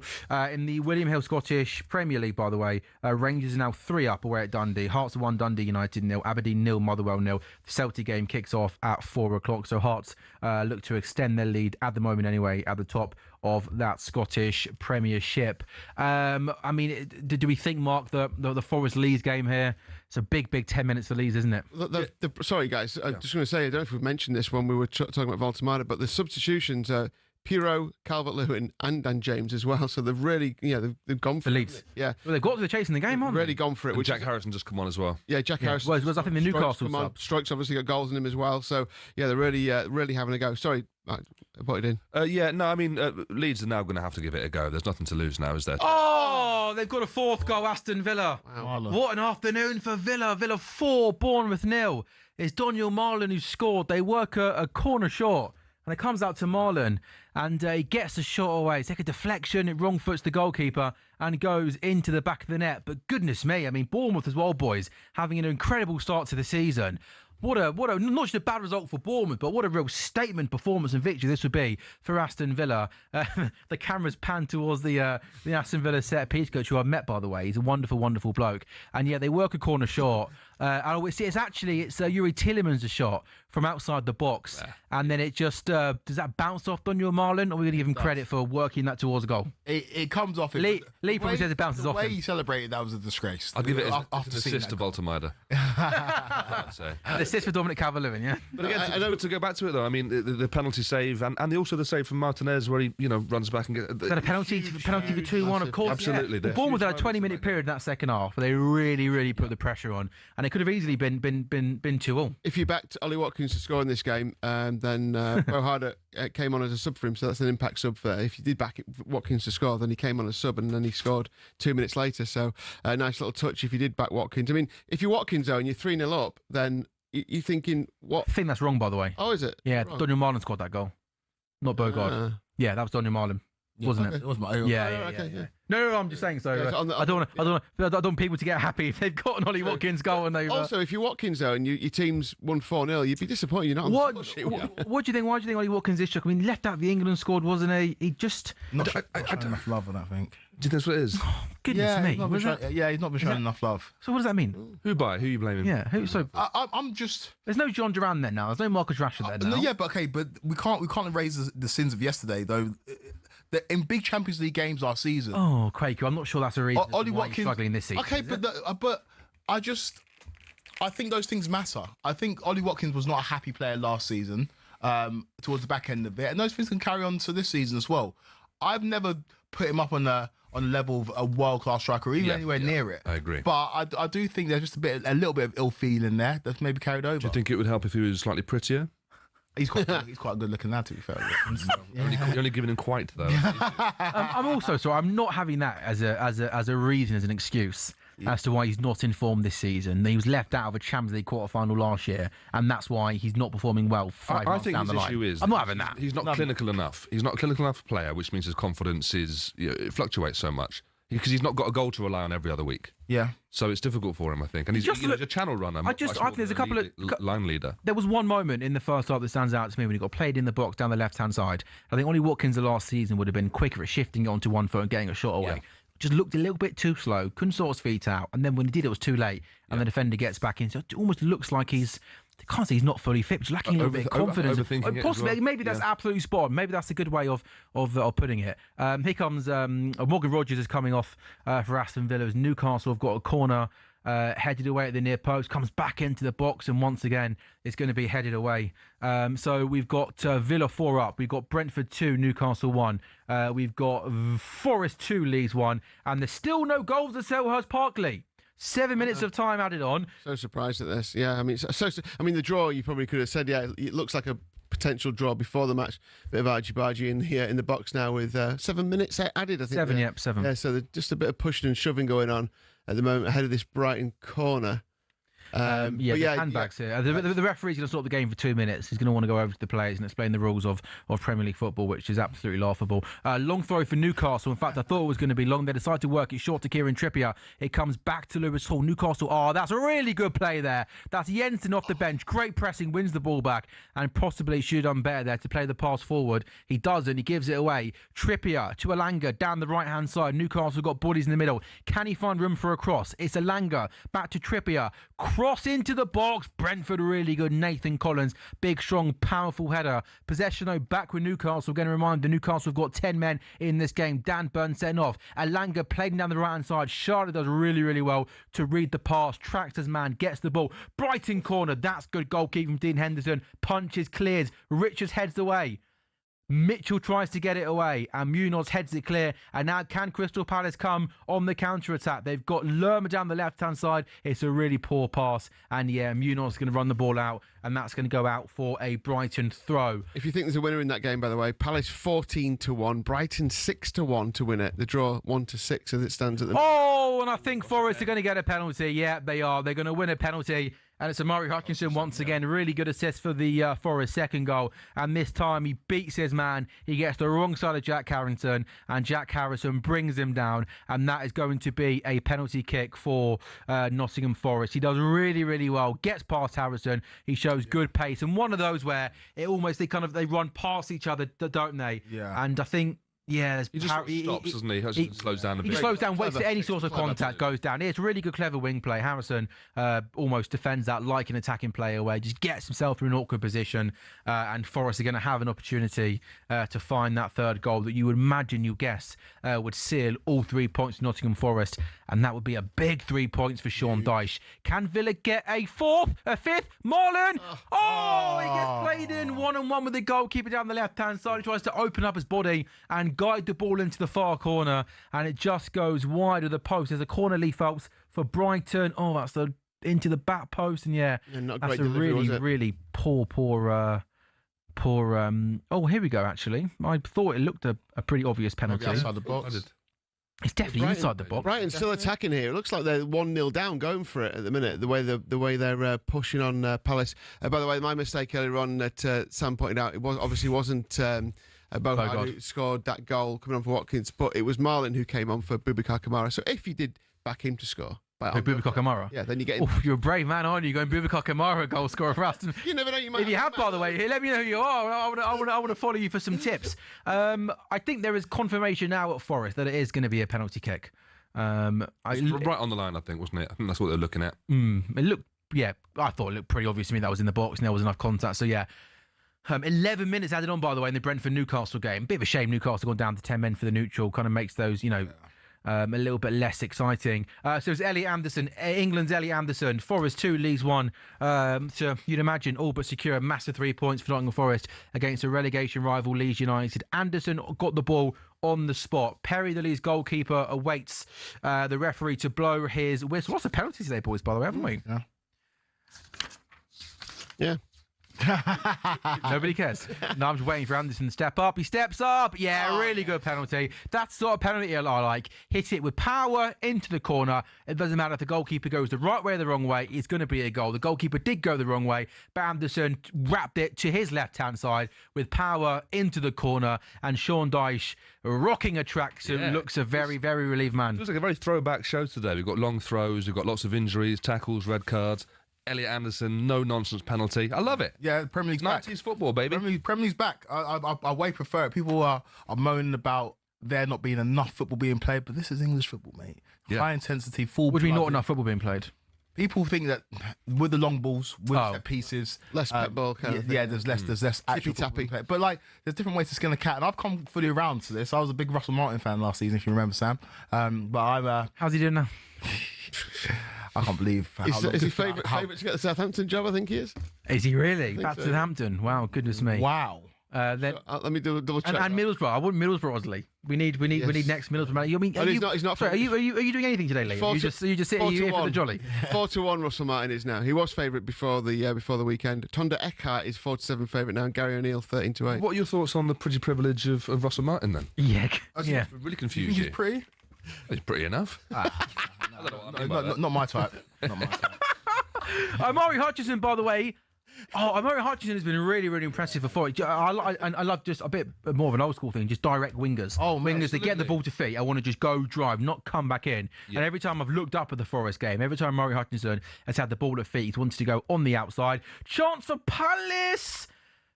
I think it was going in. It might I think not that have was quite been Pino going had a long an effort drill towards the near post, and big Bart Verbruggen gets down low to his right hand side and pushes the ball away. It's going to be a corner kick though for Crystal Palace. Yeah, it is Pino who didn't start today.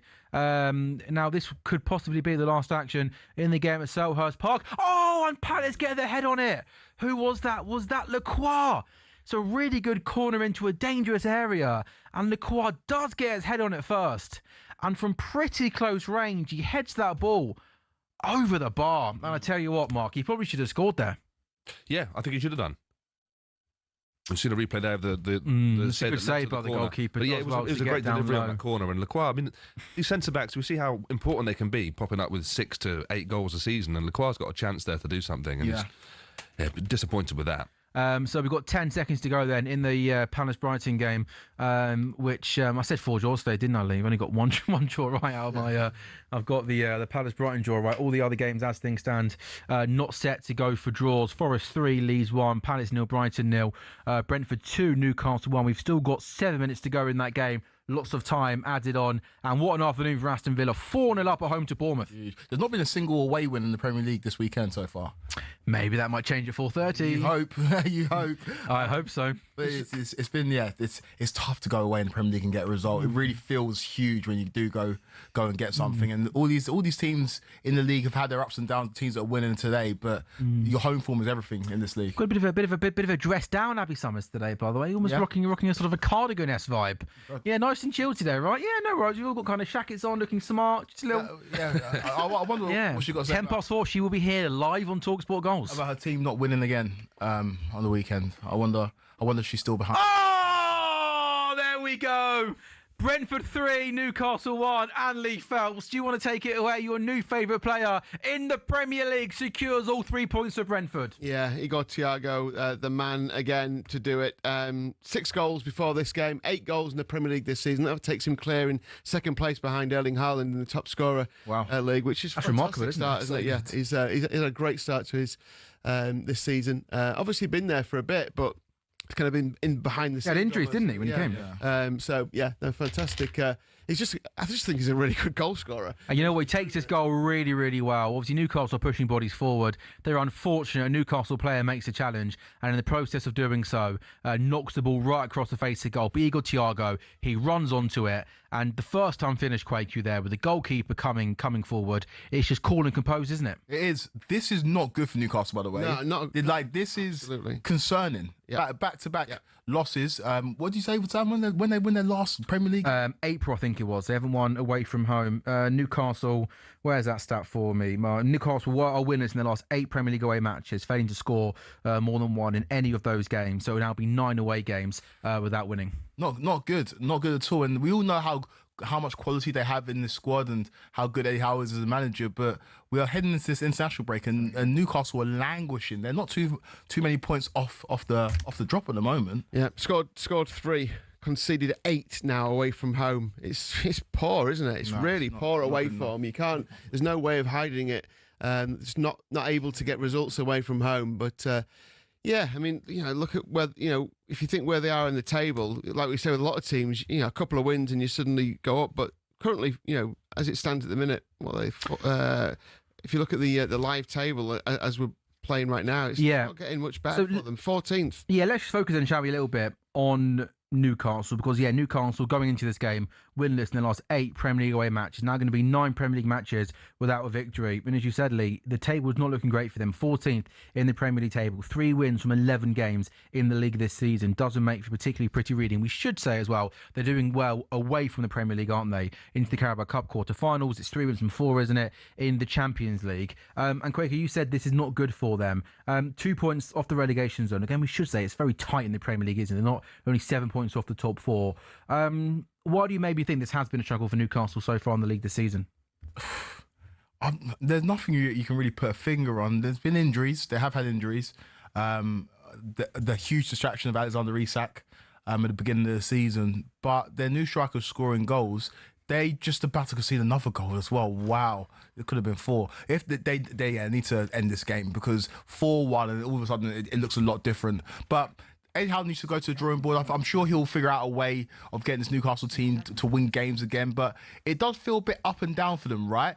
A few seasons ago when they finished in the top 4, then the following season was a really poor year and they were way off it. And then last season they get back into the Champions League, and then this year they're struggling. No, I've got to say, consistency's gone. Eddie Howe taking a lot of stick on social media. A couple of tweets I'm reading out. Eddie Howe only subbing on Lewis Hall after Dan Bird's red card. He's been dreadful all game. Eddie has got a lot of credit in the bank, but he's had an absolute stinker here. Another tweet, Magpie Media. This is suicide from Howe, keeping Byrne on at left back when you've got Hall sitting on the bench. Absolutely ludicrous management. Again, another one, criminal behaviour from Howe to keep Byrne on left back for as long as he did. We've got what we deserve. Another tweet, this is on Eddie Howe and no one else. Absolutely embarrassing management. Pressure is on massively. Eddie Howe might as well have given away that penalty. Horrendous management keeping Byrne on. So he's taking a lot of stick, Mark, on social media, Eddie Howe. Yeah, but everyone's very fickle, aren't they? I mean, sure, maybe you could have taken off Dan Byrne, but at the same time, Dan Byrne could have stayed on, could have not got the red card, and would have been, not really mentioned. It's one of those things. It's a flashpoint.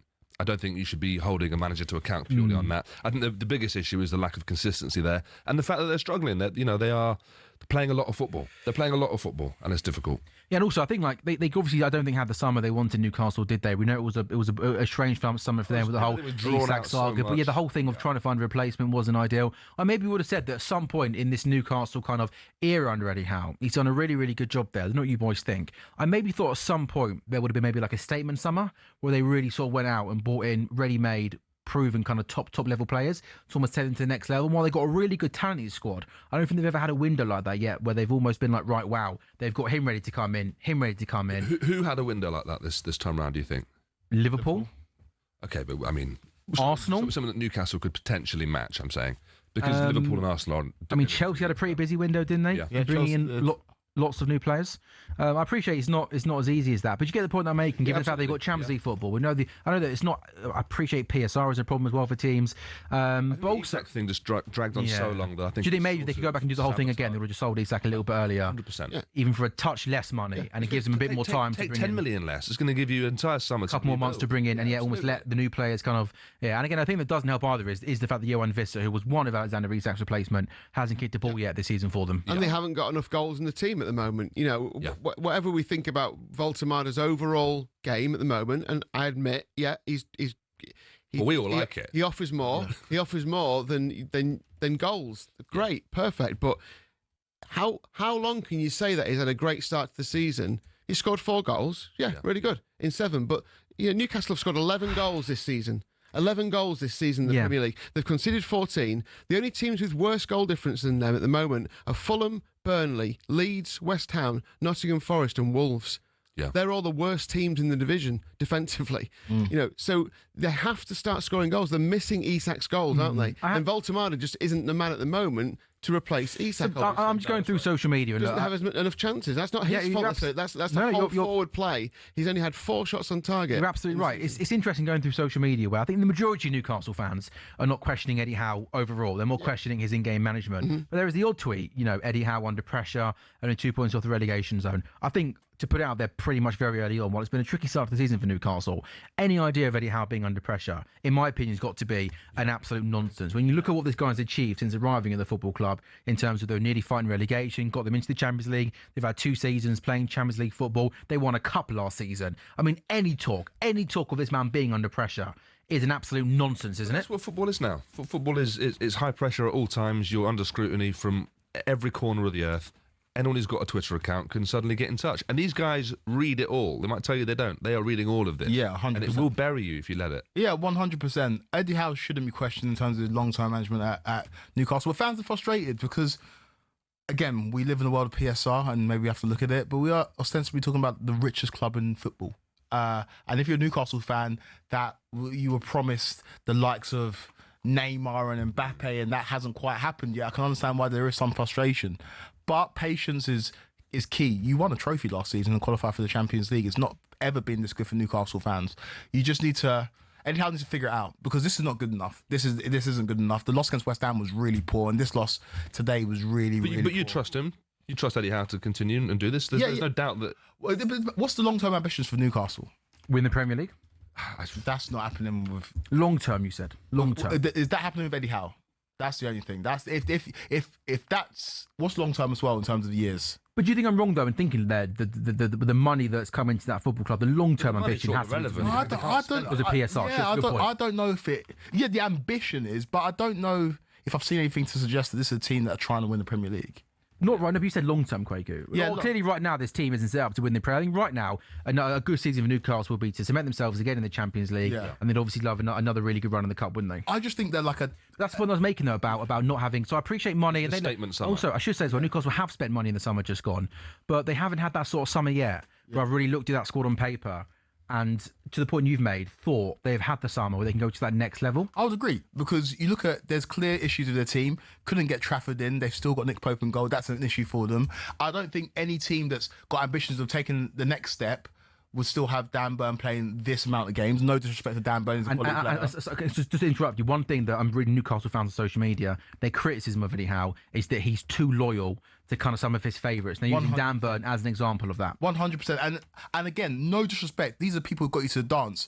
But I thought this would be the summer where of Tonali's of the level, Bruno's of the level. Joe Linton's a great story and a fan favourite. But if you're trying to become one of the best teams in the world, you have a metronome in there or a more mercurial player who can get on the ball and do things. That's Tonali though, isn't it? Tonali sits a bit deeper. You get Joe somebody. Linton's there for that physical But presence, you can that upgrade power. Joe Linton more You can, quickly. you can upgrade. I think you can upgrade Joe. As good as he's been. The Joe Linton thing's a heart thing. They love him. He's their favourite player. But I think Eddie Howe is maybe a little bit too loyal to people who've got him to the dance because you can upgrade in a few positions. Pope, Burns, Joe Linton, those are players that I think should have been moved on already. We'll just have a look at the Premier League table, shall we? It's confirmation. It finished Brentford 3, Newcastle 1. Villa beat Bournemouth 4-0. It did finish Palace 0, Brighton 0, and Forest 3, Leeds 1. Again, having a look at that Premier League table now, it doesn't look particularly pretty from a Newcastle point of view. They are 14th on 12 points, just 2 points above the drop zone. With Forest and West Ham winning this weekend, it looks a lot closer now. Wolves on 2 points bottom. It's then Forest 9, West Ham 10, and just outside the relegation zone, Burnley 10, Leeds 11, Fulham 11, Newcastle 12. So who would have thought, as we go into the third international break of the season, Lee, it is Newcastle United. Again, going well in Europe, in the Carabao Cup quarter-finals, they're 2 points off 18th place West Ham. Yeah, it's fascinating, isn't it? When you read the articles about Newcastle's away form and you're wondering, you're looking for a tactical reason. They have more possession away from home than they do at home. So they're obviously comfortable at home to allow teams to have that possession and then hit them. But for some reason, their attacking prowess away from home, they're just not being able to get into the box and create those chances. 30 fewer touches away from home than at home before this game today. Half as many shots on target away from home as at home. I was reading an article and all they could... Dan Burn was interviewed and all he could point to was being a bit more ugly away from home. Nothing to do with your pretty thing. As in, then they're known for, a bit of housery, and that's kind of gone out of their game a little bit. Maybe as they've become better and better and started to mix in different circles, that the away from home, they just need to be a bit more get the job done. And try and hit on the break, but without the wingers actually pushing on and trying to pin back. I mean, I think the difficulty that the fans are talking about, a fullback, is that the right way to play the game and then let your wingers attack? It doesn't seem like that way to me. It seems like they're more of a defensive unit away from home than they should be. Yeah. As Newcastle, if they've got the right attacking prowess up front. It's just all a bit disjointed for me. Draw to Villa, draw to Leeds, draw to Bournemouth, lost to Brighton, lost to West Ham, lost to Brentford. That is Newcastle's Premier League form this season. Now 9 games without a win on the road for Newcastle and Eddie Howe, who find themselves going in the third international break of the season, 14th in the Premier League table, 2 points above the drop zone. I guess they'll be hoping maybe after the international break they'll be in a position where Johan Viss is maybe not too far away from being fully fit, and possibly that different option in attack, maybe Voltemade playing a little bit deeper. And it can all change really quickly. You know, it can change in the course of a game. Yeah. They can suddenly click and feel full of confidence. So it's difficult. It's difficult. And it's such, we mentioned it at the top of the show, the intensity of the league is such that you don't get any freebies. And so when it's going badly, it seems awful. So, Villa beat Bournemouth 4-0, Brentford 3, Newcastle 1, and also credit, by the way, we should say, to Brentford. Keith Andrews and maybe Brentford, the surprise package of the Premier League season so far. 12th from the table on 16 points, winning 5 games from 11. Aston Villa up to 7th in the table. Bournemouth now gone back-to-back defeats in the Premier League, just 1 win and 4 for them. They're down to 9th. Huge win for Nottingham Forest, beating Leeds by 3 goals to 1. Forest still 19th in the table, but just 1 point off 17th place Burnley. And it is Man City versus Liverpool is the 4:30 game in the Premier League in the William Hill Scottish Premiership. At half-time, Rangers 2 up away at Dundee. Hearts 1, Dundee United 1. Dundee United have equalised against top of the table Hearts. Aberdeen 0, Motherwell 0. Celtic Kilmarnock has just kicked off. That is 0-0. Myself, Lee and Quakey, we're going to have a quick cup of tea. I'm going to finish off my pasta salad. Then we're going to watch City v Liverpool at 4:30. Mark, you peaked, I think, at the top of the show with your... I'm not going to repeat it, but the sort of... So let's not worry about that. I don't think it's done, by the way, mate. We have not got that privilege on our live YouTube channel. Let's hope nobody clipped that up. Mark, top man, enjoy yourself. For people watching, if they want to see more of you, hear more of you, where can they go to? Just go on my website, marksmithstuff.com, or just any of the socials, same name. Mark Smith Stuff. Yeah. It's not Smith Stuff, the double-barreled surname. It's just Smith. I'm not that posh. You just go Stuff afterwards. Stuff. Yeah, Mark Smith Stuff. We're taking a quick break on talkSPORT Goals. Thank you very much, Mark. When we come back, it's City Liverpool. Whoop.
And a very good afternoon and welcome back to talkSPORT Goals. I'm your host, Sam Ellard. We are live on talkSPORT's YouTube channel and coming to you as well on your smart TVs. And we are with William Hill and we are with Final One Standing. It's new from William Hill. It's 18 plus. Gambleaware.org. Terms and conditions absolutely apply. Some latest scores on William Hill. Scottish Premiership. Rangers are 2-0 up away at Dundee.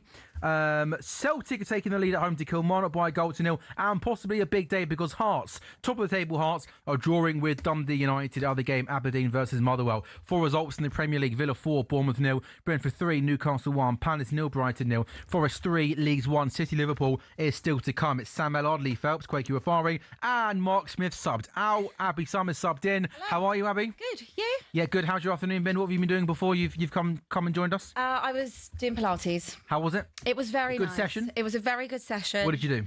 It was mat Pilates today. What's that? Where you do it on a mat instead of a bed. Oh, I thought that was the instructor. No, Matt. Matt. Not having that one. Matt Pilates. Just awful. Starting off with a dad Honestly, joke. your dad's had a beer, hasn't he? He does had a good day. Yeah, it was good. It was in Old Street, so not too far. Very nice. Went with a friend and then came here. Who was it? What friend? My friend Lena. Oh, Lena. Yeah. Okay. City Liverpool to come at 4:30. Just whilst we take a pause from the 2 o'clock games, big win for Brentford, beating Newcastle 3-1 anyhow, under a little bit of pressure. To say little bit of pressure, 2 points above the drop zone. Huge win for Forest, being Leeds by 3 goals to 1 finish. Palace 0, Brighton 0, and Villa 4, Bournemouth 0. But Quaker, a game yesterday was Arsenal dropping points away at Sunderland, and they conceded 2 goals in the process of doing that. And you, as a man who I don't think you're putting your team Chelsea in a title race this season. No. Although you're second in the league, aren't you? I guess, yeah. Oh, sorry. no. Although no. We're not. Not you possibly putting Chelsea in a title race. I'm just looking at the league table. 6 points away from Arsenal. Play them on November the 30th. There's a possibility by the time we play Arsenal, we've got a chance, if we win that game, to go level on points with them. Now, I would just like to. that right? I would just like to raise a. They raise a play little you comment lot, here. so probably not before they play against us. I would just like to raise a small token here Go that, on. like, last year when Chelsea was second at various points coming into Christmas time, you were adamant that Chelsea were not in a title race. Yeah. So I just want to know. I just want to know what's different. We're not in the title race, but you said you could be. No. But you actually were before Christmas. If I was you, I wouldn't bring up last season because you finished 17th. It's not about Spurs. It's not about Spurs. If I was you, I'd leave alone. It's about what you said. Okay. And now also, Russell Martin heard that when I walked in as well. Oh yeah, Different conversation. Oh, let's not do that one again. Let's not We'll do talk about Russell Martin. again. I'm not saying Chelsea are in the title race, but let's talk about Arsenal. You brought up Arsenal, right? What did you make of the game last night? Exciting, huge for the Premier League. I think there was a notion that I've been pushing this idea that the league's done. Arsenal going to win the league, and I still do think Arsenal win the league. I think they're clearly the best team in the Premier League, the most consistent team. But Sunderland injected a little bit of life into the title race. That winning goal was huge, right? Liverpool and City fans were watching that, hoping for Arsenal to slip up. And when Trossard scored that goal to put Arsenal ahead, I think they felt an air of inevitability. Deflation, I think, as well. Yeah, 100%. But Sunderland are no mugs. Sunderland have come to Stamford Bridge and taken all 3 points. And there was a feeling that Sunderland weren't completely out of it. And when they got that equalizer, I felt the collective, in terms of people who love the Premier League, almost re-engage, because there's a title race now. Whoever wins this game in this 4:30 kickoff we're about to watch now, they'll feel the back in even if City Liverpool was a draw, it was a weekend where it felt like Arsenal were going to definitely win, and both teams they dropped 2 points. So even if Arsenal don't pull away from City and Liverpool this weekend with those two sides playing each other, feels like, as a Liverpool fan, that feels like a positive as well. That they're not going to gain any points. She's smirking. I don't know what she's smirking at. No, I'm not. You must be happy, isn't it? There's nothing wrong with you. Listen, I've done a lot of Arsenal loving lately. A lot, and it's really making me sick to my stomach. So yesterday was really quite refreshing to see that you can actually score a goal against Arsenal. They can draw games. There is a little bit of weakness there. There's a little bit. We can penetrate that. Maybe not my own team, but maybe your team. Maybe your team can. Yeah. You know. You're playing them very soon as well. Yeah, after the international break. Yeah, I mean, look, I don't like to go out. I don't like to go for records and things like that. Form goes out the window in a derby. I do always say that. There's not much form really to go on, but like, it does what it does. Not when you go to their place. Have I seen you since last weekend? No. No, I haven't seen you. I wasn't going to bring up last weekend because that's just embarrassing for you. Your head truly got flushed down the toilet. I was waiting but for that it. that's beside the point. Do you think that Arsenal have shown enough vulnerability for other teams like Liverpool and Man City to think, yeah, we're back in the I think that if Liverpool and Man City, I do not want a draw today. I don't care who wins. Who would you rather win? Liverpool. Well, I actually do care who wins then, Liverpool. Only because I feel like as the season goes on, I feel like you will get stronger. I agree. With the options you have. City, I still feel like if City lose Haaland at any point, they're probably not as strong as Liverpool would be with the depth and the options I feel like you have. So if I had to pick one, it would be Liverpool. Worst case scenario today is a draw. Yeah, I agree. I need either one of you really to win this game, because I think if you are within 6 or 7 points of Arsenal and we get into January and when it's crunch, those difficult dark days under the lights as the season goes Sunderland on. away. Like Sunderland away, when we get into like the cold months, can you do it on a Tuesday night type fixture? If you're within 6 or 7 points, I just wonder if the mentality I spoke about a few weeks ago, if that shifts. Say it. Say how you actually feel. I've just said it. You feel like if Arsenal are within touching distance or the other sides are within touching distance of Arsenal, they're going to crumble. So all I need to do is wait. I don't need to say it. I can just wait. You have to have proved it, don't you? Man City have proved they can do it. Liverpool have proved they can do it. You have to prove they can do it. It's interesting when CJ, the deluded Gooner, was on with us. Where was he yesterday? He was crying out for, even when they won well the week before, he was saying, I want more from Saka and I want more from Eze. And we were looking and thinking, really, between those two players, if you take up what they should score in a Premier League season, you've probably got, both should be double figures. You've probably got 25 goals to come from those two in this season. Saka scored yesterday. First goal outside of London since April 2024. Say that again. For Saka. First goal outside of London for Saka since April 2024. A long time, not crazy. They need to start delivering. If they do start delivering, the title is probably over, because that's a lot of goals that will start to come in. Saka's not scored many this season. Eze's not scored many this season so far. But if they start to score, then I think it's done. They're odds-on favourites to win the title still. Can I ask the panel a question? If Arsenal sitting at home, hate watching, about to tune into Man City versus Liverpool, say they can't opt for a draw, who would they rather win this game? I think City. I still think the Liverpool. I know Liverpool have obviously had a wretched run of form, as we know. I still think, looking more long term this season, I think it's a Liverpool team that's stronger than City, and I think Liverpool. We saw a glimpse against Real Madrid of a really, really good performance, and I think a Liverpool team. These are all ifs, I know they are, but I think we're starting to see glimpses of Wirtz getting to his best. I still think Alexander Isak is a world-class striker and is going to start at some point going on and scoring goals. And I think Liverpool are stronger than Man City, and I think Liverpool finish above Man City. So therefore, from an Arsenal point of view, I do think City. You fancy City? No, I've not seen anything to give me the games that Liverpool won earlier in the season. We're fortunate, They're fortunate. I am going a little more off. The result, again, this is where Arnshot deserves a lot of credit. People criticised him, lambasted him when he rotated the team in the League Cup against Crystal Palace and they lost 3-0 at Anfield. But he had a view to the 3 games post that. Villa, Real Madrid and Man City. 1-2 of those 3. If you go to Etihad and win, that's a masterstroke, right? And everyone was crying at Anfield when you lost 3-0, but really and truly... He looked at the bigger picture and thought those 3 games all in the space of a week. And it's also interesting today, he's gone same team, unchanged well. And very rarely with the Champions League game in the week, when you play in midweek and then go play weekend, very rarely do managers pick the same team. But I think with some of the injuries that we've got, Isak, Kirk is out of form. I think he almost could... The unbalancedness of you lot, I think that, like, where he's also been struggling to find that team selection that works as well. And I think that last year he didn't really have to do much, but obviously we've spoken about it so many times. He's had so many new players come into the fold, some of which I think he would have obviously wanted, some of which maybe he wouldn't have made so many changes in one season. But I think that finding the balance that works, uncharacteristically, you go and lose 4 in a row, which never happens.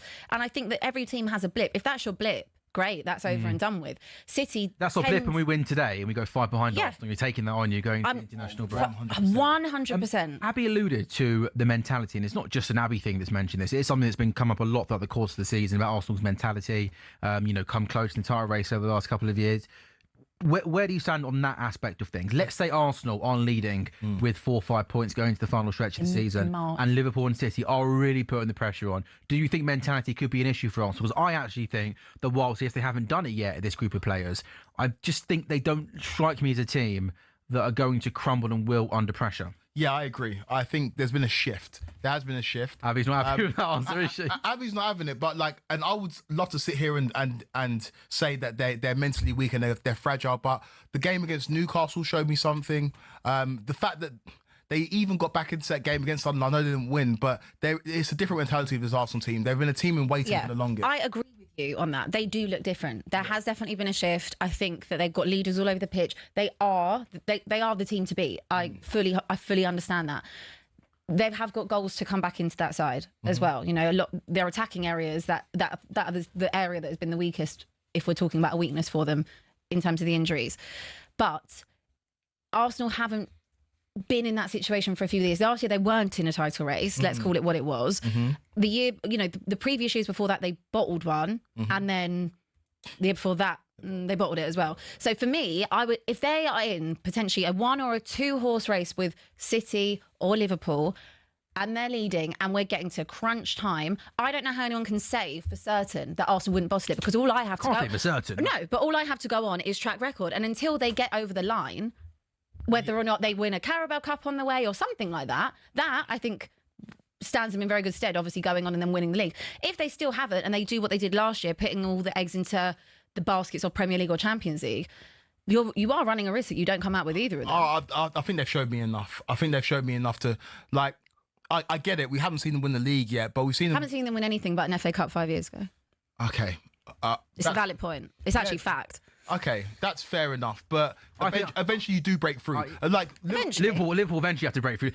City with the Champions League eventually had to break through. Eventually. Like if nothing ever happened for the first time, it would never. Things would never ever happen. And I'm saying to you, as it stands, they probably will win the league. But there'll still be a little bit of hope in me that there is a weakness that can be. Oh, don't get it twisted. I'm not. If it gets to April and there's only 3 points in it, I'm not putting my house on Arsenal winning the league. There we go. Of course. And not. why would you not put your house on Arsenal winning the league? Because of? We haven't seen it before. Yeah. Because of the mentality. Yeah, no, I didn't say that. Well, what's it because of? Because of the mentality of the other team chasing them. Because Arsenal's mentality isn't good enough because they haven't done it before. No, it's not that it's not good enough. We're talking about the greatest manager of all time, Pep Guardiola, is managing his 1000th game, and we're talking about a Liverpool team who've got 2, 3, 4 of the greatest players the Premier League's ever seen. But you're also talking about a team that has had loads of stability over the last 6, 7 seasons. I know. The same manager. Well, we're talking about spending a lot of money. We're talking about all-time greats, though. We're talking like when football is all said and done, Haaland's going to be an all-time great. Pep Guardiola is arguably the greatest manager of all time. Ruben Diaz is an all-time great. So is John Stones. So is Rodri. So is Van Dijk. So is Salah. So what separates all those 3 teams as well, teams that have done it, and a mentality? I'm not going to say that if Arsenal don't win the league come May, I'm not going to say it's because Bukayo Saka's got weak mentality. I'm not going to say that. I'm not singling out one particular player. I'm saying as a whole, whether that relates to Mikel Arteta or whether it relates to Arsenal as a whole, as a squad, if they don't win the league and they've been leading the whole time and then they bottle it again at the end, it will come down to their mentality. That is what it is. It's not a weak mentality, though. So it's just the fact that the other teams will be stronger. Mentally. Okay. Well, I saw Arsenal go away. I saw Arsenal absolutely do Real Madrid home and away last season. And what did they win? Okay, we can sit here and do that, but That's true. They didn't win the Champions League when they beat Real Madrid. And unfortunately, for a lot of Arsenal fans, they felt that they won the Champions League then. So before... They didn't. Okay, I've got a break, but we'll come back to it. Hold that thought. We're taking a 3-minute break. And then when we come back, it's 4:30 and it's City Liverpool.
Yeah, it's a very good afternoon. Welcome back to talkSPORT Goals. talkSPORT Goals brought to you by Final One Stanley, new from William Hill, 18 plus, gambleaware.org. It's Sam Ellard. Stop laughing at me, Abby. Sorry. Grow up.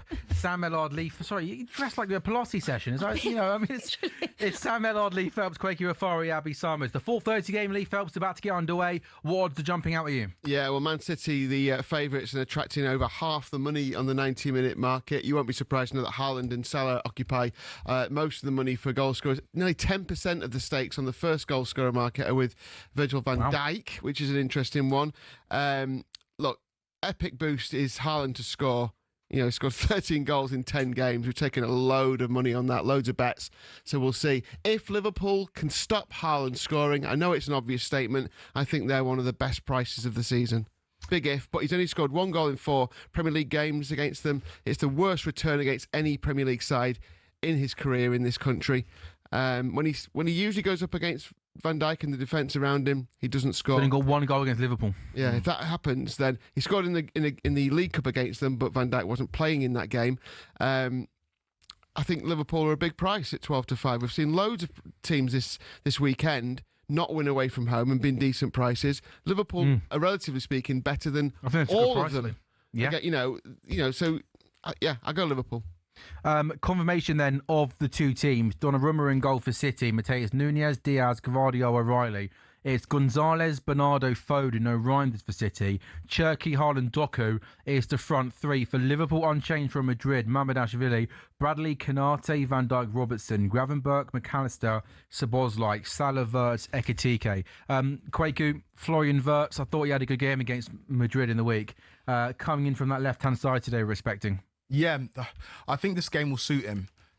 With the emergence of Arsenal as title challengers over the last 3 years, these huge games, which you think will have a big effect on the title race, have been a little bit too tactical for my liking. When it was Klopp versus Guardiola, it was just, we shake hands before the game, you play your way, we play our way, and may the best man win.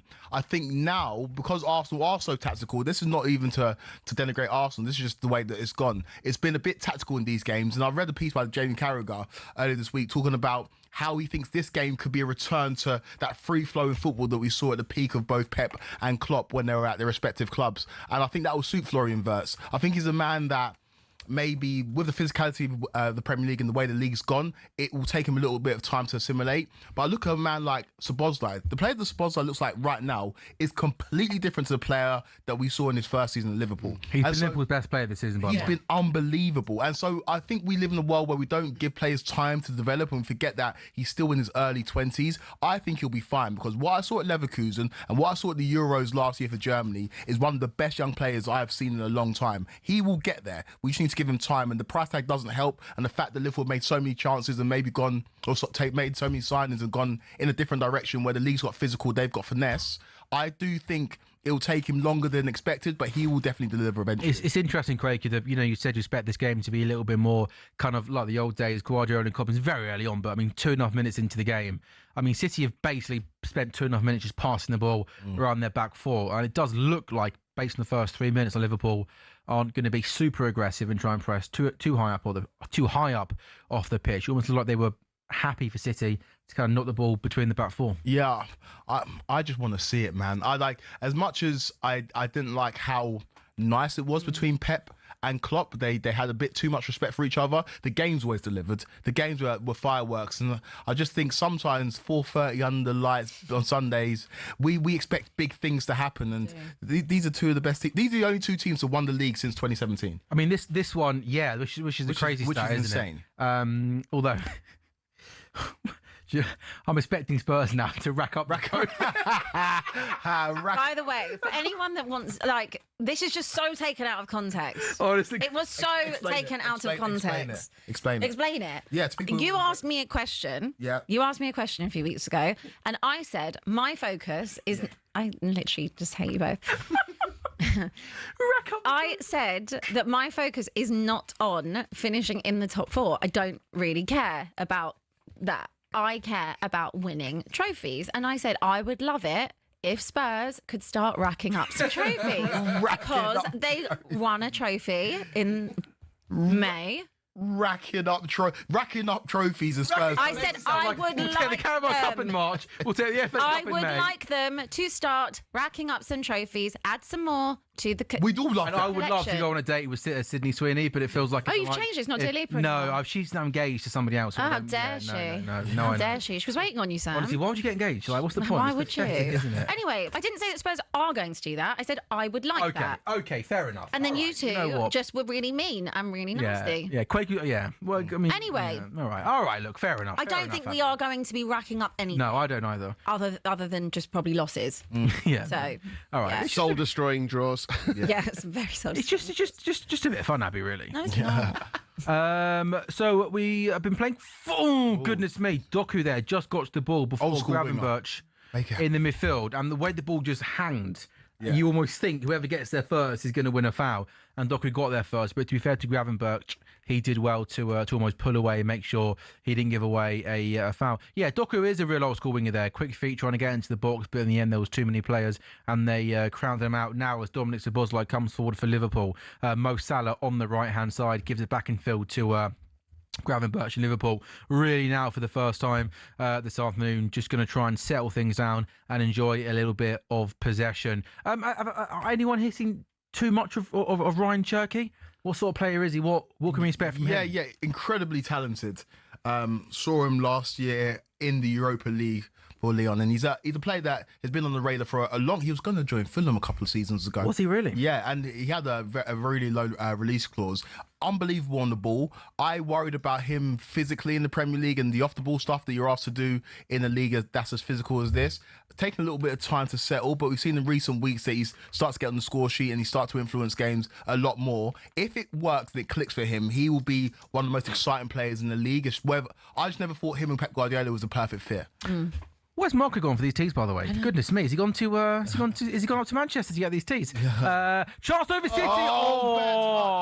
Yeah, Foden found himself some space and room. And to be fair, I think the pass was a decent one. But Foden's control was just poor. Yeah, it was Jeremy Doku who found a lot of space on that left-hand side, going up against Conor Bradley, who had a really good game, didn't he, in the week. And Jeremy Doku there, to be fair to him, cuts in field, plays a really good through ball to Phil Foden. But yeah, Phil Foden's touch was really, really poor, and Virgil van Dijk managed to see the ball out for a goal kick. That the season before he came to City, talking about Cherky, I think it was like 20 assists he had for Lyon that season. He was like instrumental. Obviously, that's why he's made the move. Obviously, but that was obviously a real standout season. Doesn't deliver that many goals, but yeah, assists. It was just like pretty much everything went through him. Any player in any team who's delivering 20 or more assists in a season is going to get the attraction of the big teams around Europe, isn't he? Yeah, and Isak, by the way, is on the bench for Liverpool as well. Can I ask you a question, Sam? In a second, you can. Salah's in here. Salah's in. Down the right-hand side. Salah? Salah got in down the right-hand side. It looked as if he had a few sissy bodies next to him. And he, to be fair, managed to get hold of the ball. But his shot was blocked and it was easily saved by Donnarumma. Go on, Kwaku. Can you get Salah, Ekitike, Isak and Wirtz in the same starting? Yeah, you can. You go Ekitike from the left. You go Wirtz off Isak and Salah from the right. Interesting. Do you reckon we'll see that? At the start of the season, I thought that was going to be the long-term plan. Having seen how the season's played out, I still think we look a better team with Szoboszlai, McAllister and Gravenberch in the midfield three together, which then means obviously you can't play all four together at the top of the pitch. So yeah, that means Isak, if you can find some form of players, and Salah on the right, and then maybe, as sort of the season goes on, you're looking to rotate kind of Ekitike and Wirtz throughout the team. Thank you. But yeah, I thought that was going to be the plan at the start of the season. Is there any thought to maybe going diamond in midfield and having Isak? We're having this conversation over a drink, weren't we, on Friday in the pub, right? Jamie was boring me, so I came over and joined you, didn't I? Possibly. So if it's a diamond, we're saying it's going to be Ekitike and Isak as a 2. Yeah. Wirtz playing off him. Yeah. Gravenberch is the deep. City in, chance here. Can he get to Haaland? Is that a penalty? No, it's not a penalty. He just stumbled. Goodness me, that's remarkable. It was Doku who came in down the left-hand side. He tried to round the goalkeeper. He went down. He wants a penalty. It wasn't given. The City players are still appealing for a penalty. And this is bizarre. They've just kicked the ball out of play. So they check it. Yeah. I always think that you should do it. But they check it anyway, though, don't they? They do, but They have to kick it out to get a check. I always think the longer that goes, the less. But it's Doku, and I tell you what, he knocks the ball past Bradley. Kanate comes across, tries to clear it off Bradley. He then comes infield, rounds Mamadashvili. This angle, is there a penalty here? He takes it past the goalkeeper, and it's a dive. No, it's not. That's not. Knee. Nah. It was the knee that took his foot away. I'm not really having that, mate. I'm not having that. Watch his pen. knee. Oh, there's can't. not enough contact for that to be given as a penalty, in my No. opinion. I don't think. Kwaku, I'm not having that as a pen. Abby. No, I don't have If the that. foot. Oh, he's gone over. Oh my gosh. Do we ever, by the way, do we ever get it right in here? We always say it's the complete opposite. Oh, he's gone over to have a His look. knee. Look at his knee. Oh, Takes there's his foot out. minimal He's contact. He's already going down. He's already get 100%. He's not going down. He He's is. moving to the right. He's not going down until Oh, the knee there's takes his leg minimal away. contact. He even still tries to play the ball with his right Why foot. was the Dan Burn one then given earlier in that game we watched? It should have been. Do you think that's a pen? I don't think it's a pen, personally. I'd be really annoyed if it was given against us. Kwaku? I don't think it's a pen. No, it's not. I don't think it's a pen. I like. Doku takes it past Mamadashvili, and the goalkeeper, I almost think, looks like he's trying to pull away from Doku. His Oh, knee is there- definitely is- takes his is foot there- away. is there a- His knee takes his foot away. He's still trying to play the ball with his right foot. His left foot won't land right. Clear and obvious. It's a penalty. Is it clear and obvious? That's the threshold. That's the threshold for going over to the thing. I don't know He's if going to it. give it, so Yeah, he's gonna give it. yeah, he's going to give it. They love the drama of it. Everybody Love get back. Listen to me. I'm gonna. Do you know why it's 4:30 under the lights? Yeah, They want to give it. they're gonna give it. There's no way he balls it. Here we go. Yeah, he's giving it. Yeah, he's giving He's given the penalty. I don't It know. is a penalty. I That's don't- why he's given it. All right, maybe. I don't know. One thing I will say, by the way, as well, is absolutely shambolic defending from Ibu Kanate. Doku takes the ball past Bradley, and he massively overhits it, and Kanate comes across and smashes it over him. I think Mamadashvili's unlucky there, He because I is think unlucky. while he comes out, Definitely. and I think it's clever from Doku, 'cause I think Doku makes sure he leaves his left boot in and makes contact on the goalkeeper. But maybe... Definitely unlucky because he's gone and just spread himself wide. Yeah, absolutely unlucky. Well, and I tell you what, here there is plenty of chat here. You know what? I tell you what, Bernardo Silva. Honestly, someone's got to get hold of him. He is an absolute nightmare. He is an absolute S-house. He is a moaner. Look at him. What are you moaning about? Keep your mouth shut and move away. Honestly, he gets involved in absolutely everything, every single game. I tell you what. And by the way, Ibu Kanate has got to do better. It's absolutely shambolic from Kanate. You know what? All this nonsense rumours linked with this club. You know what? You didn't get your move, and he needs to perform better. It's pathetic defending. You go away from home to Man City. Weak, poor defending. If you're going to come across, clear the ball. Clear your lines. It's pathetic. Better, you need to get off your chest. Abby, we haven't all had Pilates this afternoon like you have. You know that, honestly. He's been sat next to me. I Honestly. apologise. Hey. Haaland v Mamadashvili. Keeper saves it. You beauty. Well done. You absolute beauty. Have some of that. Oh wow! And that's Wow. one thing that Alisson doesn't do: save penalties. And he needs to make up for giving away the pen. Haaland's not a great penalty taker, mate. He's not a great penalty taker. Wow. I do think that's justice. I don't think it's a penalty. I agree. Keeper goes to his left. Haaland goes the right way. Oh, it's an awful, pen. but it's one of those pens when it's not in the corner. Essentially, if the keeper, he got 50% chance, the keeper, of diving and guessing it right. Didn't quite connect with it properly. It's an awful Yeah. pen. Again, it's not He in the doesn't- corner, and then keeper goes the right way. He's going to save it. Doesn't And what like he- it against Liverpool, does he? What? No. Haaland, And what the keeper does well there is he pushes it away from goal and not back into the danger area. That's a big let off, guys. What are your early thoughts? Yeah, I saw my headphones fair. out. That's. I don't think it was a pen. I think it's justice that it was saved. Haaland's not a good penalty taker, man. We saw him give one up in the FA Cup final. It's tough for City, right? That would have been the perfect start to the game, especially with the way they've evolved. They like to control games and maybe make it a little bit more stodgy than the previous iterations of City. But this should give Liverpool impetus and wake them up a little bit, because, like you mentioned, Sam, that was really poor defending from Kanate, and I just don't know about this City team in terms of their full identity, and that this will rock them. City of yesteryear maybe will figure out a way to win this game, but I think missing a penalty like that in these circumstances might rock the City team in terms of You reckon? mentally. Yeah, just a little bit. Mentally, Just a little bit. They're so different from, like, you know, Such a bad they were that what they used to call themselves, the shark team. who City? City. I feel like they're still very far away from that. I still feel Oh, they're a long way away. they're a very long way. Like, we're kind of still in like a bit of an infancy of a new birth of City. Like, they're obviously still there or thereabouts. Like, they've still got great players. Also, they've got Erling Haaland, penalty aside. So they are just a different team to what they are. Yeah, 100%. And To what they were, sorry. I tell you what. Oh, same feet. That's a Yeah, well done. Book him. Book Bernardo Silva for that. I definitely don't think that was a pen. I really, I don't even think- seeing it again, I really just don't think it was a pen. Definitely was. Maybe we're seeing a different view from this side. I don't think it's just pen. I think it's so soft. Yeah, I think his knee has taken his left foot, and I think as he's turning, he's still. What made me think it was a penalty was the fact that he hasn't thrown himself down. He's still trying to play the ball with his right foot. And as his left foot comes round, because it's been taken, it comes down at an awkward angle, and that's what makes him fall over. Yeah. It's not like, the dive we He saw. doesn't make him fall over, Lee, by the way. He decides to. You know what I mean, though? But It doesn't enough make of him fall enough over. of a nudge when you're running at speed and trying to turn to the right. That's what I think happened. I think he leaves his left foot into the knee of Managerial and then goes down. I don't think you've got that think it's clever. awareness to I do think that. it's very clever from him, yeah. And yeah, Ibu Konate will offer a great thanks to Mamardashvili for that, because again, my big worry there, the defending from Konate, the way he smashed his clearance off Yeah, he Bradley. hasn't been great. No. Okay, so last season when everyone's eulogizing Matt Konate, I understood it, and you had to kind of jump on board. He was good last season. He was solid last Yeah. season. He was good last season, but I've seen Matip look good next to Van Dijk. I don't. Most of that was down to Van Dijk. I think most people who play next to Van Dijk look amazing. I think if you saw Konate go elsewhere, we'd see a lot more errors and a lot more frailties in this It's game. a bit like me when I'm sat next to you. You just always bring the best out of me. I always feel safe when I'm sat next to you. That's really sweet. Yeah, we're just racking up good talkSPORT shows, aren't we? Racking them up. Honestly, just racking up the good talkSPORT goal shows. Rack up the views. Rack up we'll rack up the views. Abby racks up the trophies. Lee Phelps racks up the numbers. One thing I would say though is that we've started off Liverpool really, really badly in this game. We've really haven't put any sort of control on this game, and almost need to settle things down. By the way, Konate with the ball now, going back. You surprised not to see Reinders starting? Almost like Reinders kind of one of the. You don't care, Lee?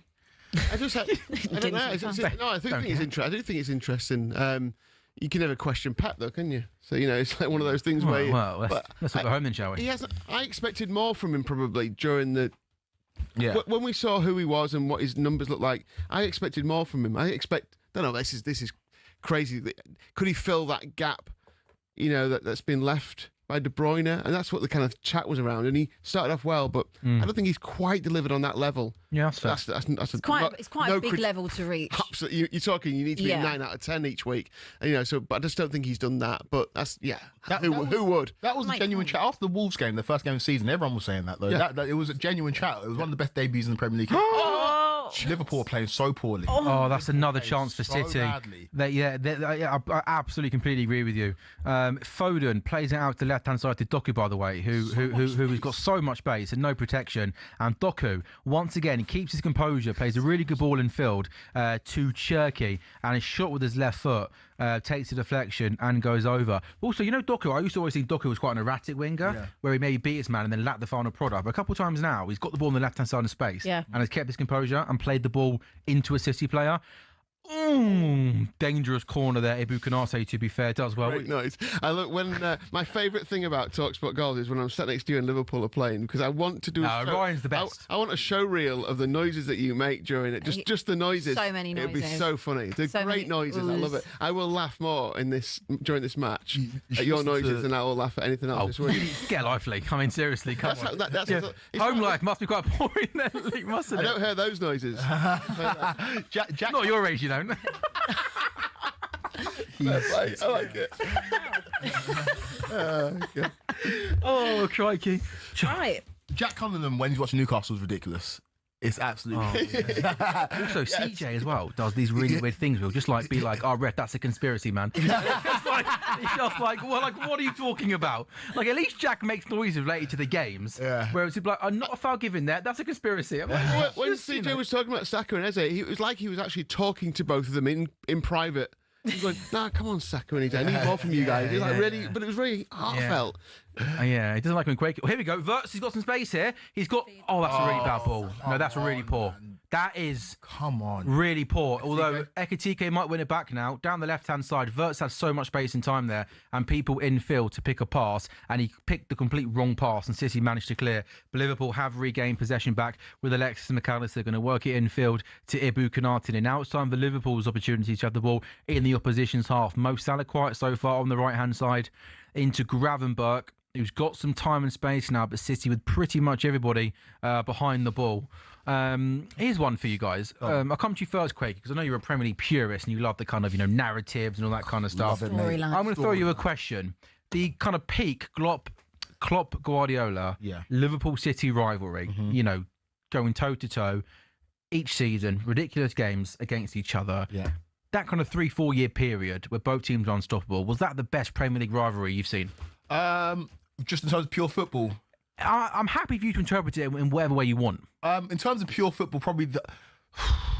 Do you know what? And this is a rivalry that doesn't get much fanfare or a spotlight shone on it. Man United Chelsea in the mid-noughties, when those teams played each other in a Champions League final, I think there was a 4 or 5 year period where it was only those teams winning the league title or finishing first and second, was an incredible rivalry. Played each other in an FA Cup final as well. But in terms of just pure football, Man City, Liverpool is the best. Narrative, everything combined, Arsenal versus Man United in the early noughties was amazing. I agree with you. That was incredible. But just on the pitch, Totally. Well, you think you need a bit of edge off the pitch to add to the rivalry? Yeah, it's narrative. That is the storytelling of it. Like, a lot of it does happen off the pitch. The only thing that's been lacking with this particular fixture is the fact that they loved each other so much. It's like, no, you're the best, Klopp. No, you're the best, Pep. And I'm sorry, but we don't want to see that. We want to see nibble. We want to see grit. We want to see all of the housery. And I feel like the Wenger Fergie days were just elite, nastiness. Pizza Jose down the tongue, like, all of that stuff just adds to it. Yeah. And especially the early. The players don't seem to hate each other as much, do they? No, they don't. Game's gone. They all like each other. But in the Arsenal Man United rivalry started like early 90s, when you could really get stuck in, like when there were. You could tackle. And the brawls were brawls. And that was yeah. serious. I think it would have been like early 1990 when there was a huge brawl between Arsenal and Manchester United. And it's full on. People are actually throwing. It's not like kind of hold me back. It's like, throwing punches and having a right go. Kind of like. So, that started from there. And then obviously the Fergie and Wenger thing just rolled on to that, didn't it? And you could draw direct comparisons because it was back in the time where everyone kind of played 4-4-2. You'd be like, who's better, Van Nistelrooy or Henry? Who's better, Vieira or Keane? Who do you prefer, Wenger or Fergie? There was like direct rivalries, and every time they played, it was obviously on a Sunday at 4:30. It was just obviously it was box office. Like that United ended Arsenal's unbeaten. Right, there was so much narrative and storylines associated with it. But in terms of quality, I do think Chelsea versus Man United was underrated. Played each other in the Champions League final in 2008.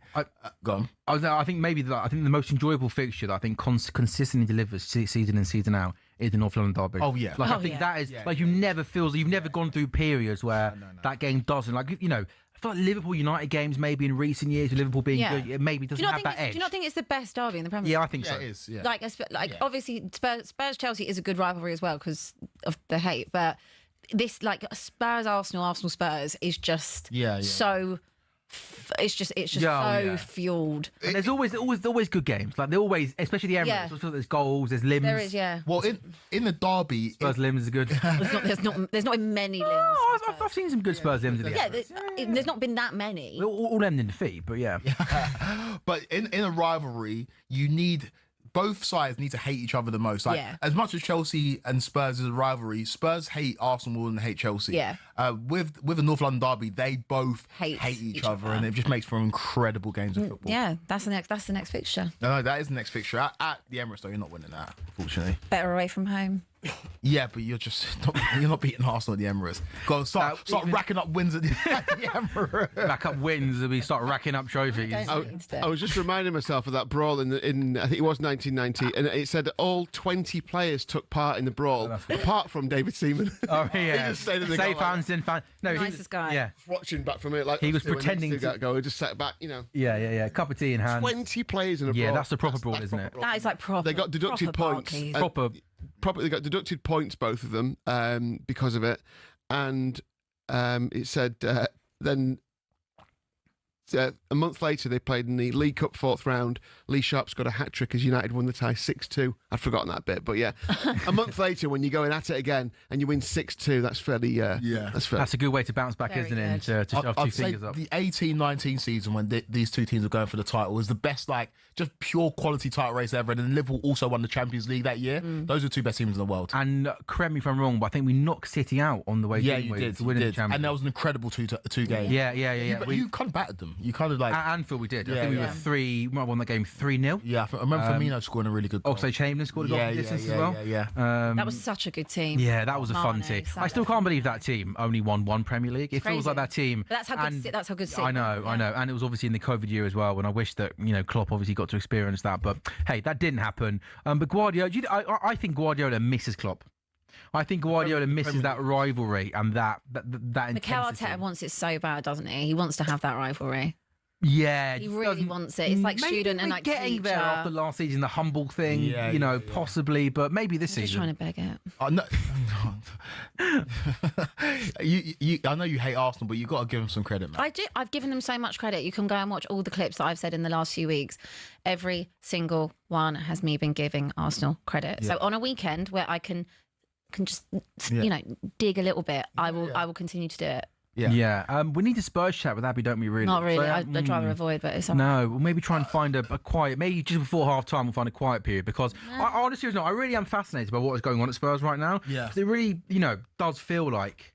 We can start the conversation now, maybe. Come on, then. If I start screaming mid it, then we'll just. I'll put my tea down. Go on. No, you can have a cup No, of tea. it's all right, We can have a Joe, this conversation. time, you know what, Sam? This time it wasn't actually head flush down the toilet. This time it was just a Yeah, get it off your chest. Go on. just a quick shove into a locker. But we let you off. We let you off. It actually was that. It was because it was with Spurs. They tried to turn a new leaf, and this is my advice to Spurs fans: just be patient. I know that you feel like you have a divine right to play this God-given football that entertains the masses, and when you pay your fee to go to the Tottenham Hotspur Stadium, the toilet bowl, you want to be entertained. Go on.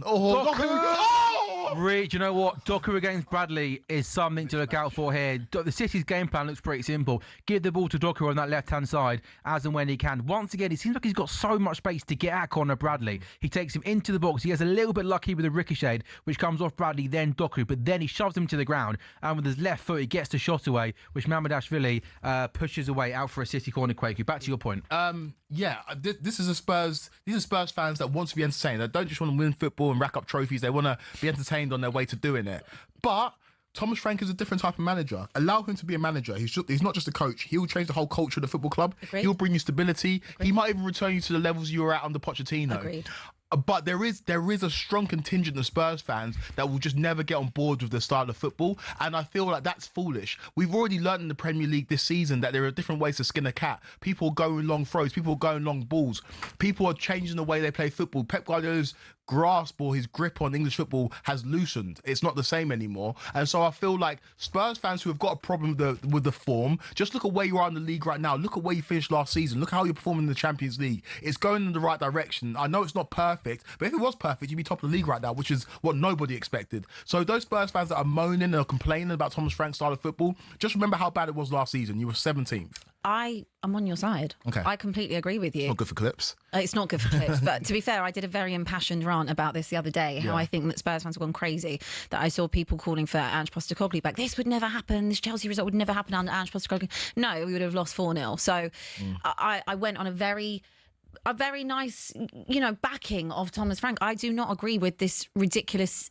fickle behaviour that we're seeing. Yes, he's not going to play the sexiest football you've ever seen, but he's not the sexiest manager in that type of in that type of type of realm. Like, yes, we could have an Iraola, which maybe would have been a better fit stylistically, but actually after last season, I want a manager that is a bit more pragmatic, a little bit more tactically astute. I get what the frustration is when it comes to Spurs fans. I don't want to be seeing an XG against Chelsea of 0.01, which was obviously diluted down from 0.05, which was terrible. I don't want to see that. However, we did improve at the weekend. It was 0.96. So we're on our way back up. It's better. It's improving.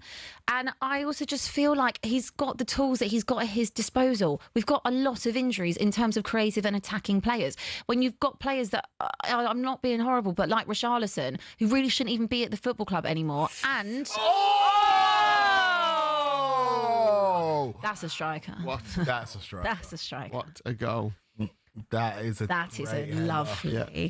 That's wow. a great The header. float. How that floated in. Wow. Great ball into the back post. Haaland just hanging up there. Seemed to head it down and almost took a slight deflection, but obviously his goal was heading towards the goal. But if you hang a ball up at the back post like that for Erling Haaland, in this kind of form, he's going to... I've got to say, I think that's an outrageous header. That was like, it looked like, at first viewing, that the ball was going away from goal with not a lot of pace on it and it looked almost impossible to score from there. But he somehow finds enough space to head the ball across goal into the corner. Nunez, playing a right back today, whips in a really, really good, dangerous ball. And Haaland just peels off Konate and heads it across goal. And it goes into the far corner. Does that come off? Does that come off? It goes in weird. I don't know what happens. Let's have a look. I thought it kind of came off him. Or was it flick off Konate? I think as Haaland heads it goalwards, I think it... Konate then... No, I think Konate helps it onto Haaland, does he? Well, Konate kind of helps it onto Haaland. It just kind of pings off his head. I don't know, guy. I'm not sure. I think are we running out of superlatives now to talk about this guy as a goal scorer? I mean, he literally scores all types of goals there. If I'm being a little bit critical of Konate, look, he's a big lad. He's a strong centre back. When that ball gets whipped in, I think maybe I want my centre back to be a little bit more stronger, little bit more aggressive. Of course, is Konate as good as Haaland is Konate a fault there? Should he do better? Van Dijk doesn't lose that header like that. He just doesn't. That never happens to Van Dijk. If you're getting your head to it, it should go. It should go somewhere other than.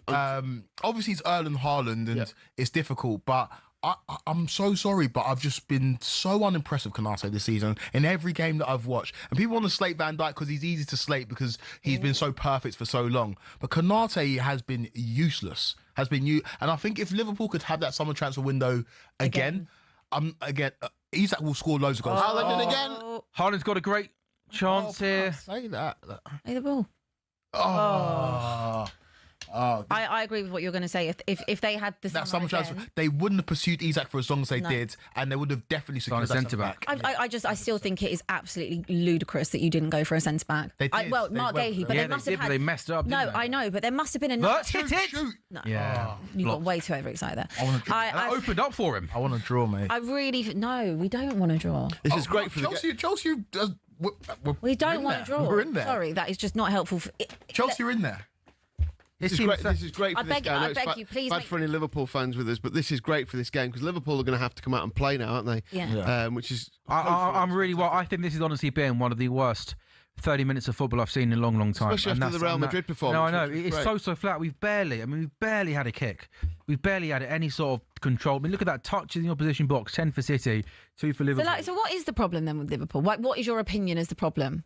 With what's going on because of the inconsistency, the players not performing to the level. Yeah, I think we've had lots of really important players be badly out of form this season. You know, Mo Salah's probably the most high-profile one. Even Virgil van Dijk can have had a couple of game period where he wasn't in good form. You know, some of the new signings haven't come and settled in. Isak and Wirtz being the two best examples of that. Players coming for big money. You know, Wirtz maybe not finding his right role in the team. Obviously, Isak has some fitness problems and then hasn't really hit the ground running. I think at the start of the season we saw lots of sort of stylistic changes from Arne Slot. You didn't really quite know the best kind of team to go for. We saw 4-3-3s, we saw 4-2-3-1s. It's gone back to the 4-3-3 today that kind of served so well last season. And yeah, I think I thought we hopefully did turn a corner in that Madrid game because he went back to the try and trust in midfield three. There was a lot more control. We didn't give up anywhere near as many chances.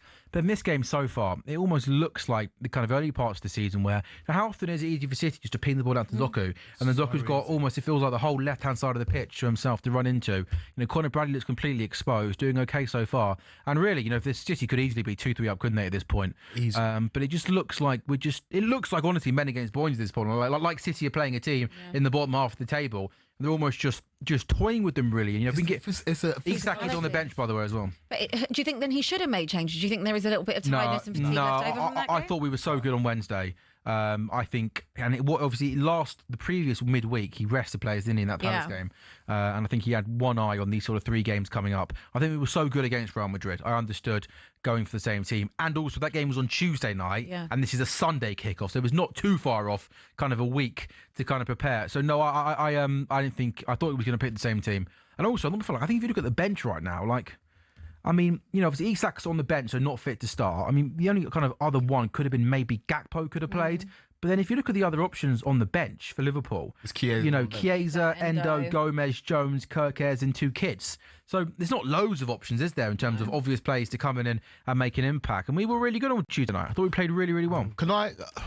Again, you asked what the issue is with Liverpool. I think we were all lauding it in the summer as being one of the greatest transfer windows that any club in this country has ever seen. And I think the issue is, if you made that many signings, good signings, the signings I think will come good eventually. But if you were to do a top 10 list of the most underwhelming transfers this season, 4 of Liverpool's players will be in there. Kirkers will be in there. Frimpong will be in there. Isak will be in there, and so Verts. And if that's the case, and you're a team that's not used to that much transition, it's going to have a big effect on the team. Again, I think these players will come good. Yeah. I think they are quality players. 100%. I possibly think you're right as well. I think if we go back and do the whole summer again, maybe not bringing in Ekatike and Isak in the same window would have been a better move. Because like Isak's the kind of player where, like, I think we could have got Isak the summer after. Yeah. And then possibly we should have made signing another centre-back a better priority. I think in Liverpool's defence, they possibly wouldn't have predicted Konate to be so out of form. And also they did bring in a young kid called Leone who's done his ACL, hasn't But I he? still think even having a reliance on him wouldn't have Yeah, well, been to be the fair, best option. they did try and sign Gahey after they I signed. know, but I just struggle to believe that they didn't have another proven option. Yeah. Other than Gahey. Yeah, it was like Gahey or no one. Like, it was like Gahey, or no one, or Leone, and I just think pinning your hopes on, what was he, 18, 19 years old? Like, I don't think Leone's very good. It's the same. Yeah, and it's unfortunate what's happened to him, but I still don't think that you could have really, I just think in terms of like defending your league title, and you didn't bring in a centre-back and you didn't have another option, I just think that is a little bit of negligence on Liverpool's part. I understand why you wanted to buy Isak and, Ekatike, and I guess we're forward planning for when Salah eventually does leave and things like Probably that. in the summer. I totally understand that, but I just think the balance of your team is crazy. Doku's having I tell you what, and Great first half. he's just really good play. Gets the ball in midfield, back to goal, takes one touch, gets away, Mateta hocks him down and has got a yellow card. What's the price now, Lee, for Liverpool to win? 15-2. So, you wouldn't be 19-5. The draw is probably the most likely. It's hard to see how, if Liverpool push forward and go for this, that City don't pick them off at this stage, isn't it? Because, like you said, Doku's playing really, really well. Bradley obviously came off the back of man of the match performance against Real Madrid the other night, and then obviously he's up against it here today. This is awful, Lee. This is shocking. Yeah. The amount of space on City's left-hand side of Liverpool's right-hand side is a joke. Now Liverpool need to break quick, and look, they'll go back, and they'll go back, and they've lost that impetus to break quick. Even when City gave them there was a loose pass and gave them an opportunity. Even that there in midfield from McAllister, he ends up winning a foul, but he had so much space just to pick out the right back there, and he ended up hanging on to the ball for way too long, and then he ends up giving the ball away. And we almost just need. I feel like we need half time, to be honest. What does Anna Slot need to do at half time for you, Sam? Again, I think possibly Curtis Jones could be someone in that midfield who's quite a good passer. He's safe in possession. Lexington McAllister on the yellow card scares me as well. So I don't know whether maybe that's an option. And I guess as the game goes on, with obviously Isak and Gakpo on the bench, they're options to come on for Ekatike and Verts. Verts at the moment's barely had a sniff. You can't get Verts in the game. Salah looks out of it. He's barely had a touch. Salah's an issue, man. Salah's a big issue. When you look at, so we were talking about Salah's record, 13 goals and 8 assists in his 23 games against City. That's a goal involvement in every game on average against them. He just doesn't. Look, Salah can have those games where he doesn't do an awful lot, then pops up and scores a goal and cuts in. So it's hard to say he won't have an impact in this game. Could well score, could well assist. But you need to start seeing. You look at Salah's numbers this season, and whatever you think of him with your eye test, the numbers just aren't Salah, are they? There's just not enough goals. Normally, you're seeing, even if he's not scoring, he's assisting in games. He's just not doing that at this stage. And there is no way a primo Salah, Pep Guardiola's letting him play one-on-one against Nico O'Reilly. He's moving Guardiola over there and putting somebody else centre back. He's saying Nico O'Reilly can take Mo Salah right now, and that is a mark of, and he's not had a sniff. This is not the same Mo Salah. It's reputation. And there's his assist. There's the Van Dijk goal. Oh my goodness! Wow! Yes. Oh my goodness! Virgil van Dijk is equalised for Liverpool. Mo Salah sort of flights in a corner, and Virgil van Dijk gets his head on it. Clutch. Oh no! Oh, they're going to rule it out. No, no, nothing to rule out. Oh no! He's given offside. You've got to. There's somebody on the line. When the header comes in, there's somebody on the line. You've got to be joking me. No way. He's given offside. They're not even moaning about it. by the looks of it. So Mo Salah Robertson said it's... puts in a corner, really good corner, Van Dijk header, and yeah, Robertson's in offside position. Yeah. Yeah. He ducks down from it as well, doesn't it? That's a shame. That's a shame. That's a shame. That's offside. Great header as well, wasn't it? Wow. Do you know what's so funny about this sort of goal, though, right? I'll tell you one thing. Robertson might be in offside position. If he wasn't there, that header is powerful and into the bottom corner. There is no way Donnarumma saving that anyway. No, absolutely. he's not interfering, He is. He's getting nowhere near that. He dives anyway for it. He's getting absolutely nowhere near. If Andy Robertson was not there, that's Yeah, that's annoying. That's annoying. But I think that is offside. I think that's offside. No, he's in an offside position, Robertson, and he's I'm just saying, like, that header is so good, so powerful, and Donnarumma, and also like where Robertson is, Donnarumma can see the ball. Donnarumma dives for it, and it goes in the back of the net.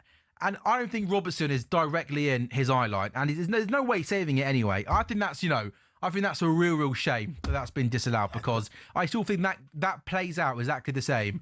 Like, it's not like, do you know what I'm saying, Lee? Yeah. Donnarumma is not like, I don't think Robertson was directly in his eye line where he couldn't see it. So, like, he's looking there at Van Dijk, Robertson's almost there, and, like, he's still able to dive for the ball. And he's not going to save it. He's not going to save it either way. But I get by the letter of the law, well, that'd be disallowed. But I think that's that's really frustrating. Oh my God! Wow, Bradley's getting skinned. He's got to come off. Cooked. He's getting absolutely skinned, man. Oh my goodness. Meanwhile, I had the most unbelievable performance the other night. Yeah, but it's physically like unfair. Doku's just bullying him and ragdolling him. And I think if you would have scored that goal and gone into half time 1-0, I don't think Arneschot would have been proactive in substitutions. I think he still needs to make subs at half time. You know what? By the way, on that goal, I think that's an absolute nonsense. That goal's disallowed. No, Kwaku. When that header comes in there, Donnarumma is looking there at Van Dijk. He gets a clear look at Van Dijk. He's able to make a full dive. Robertson offside is standing over there. He might be in offside position.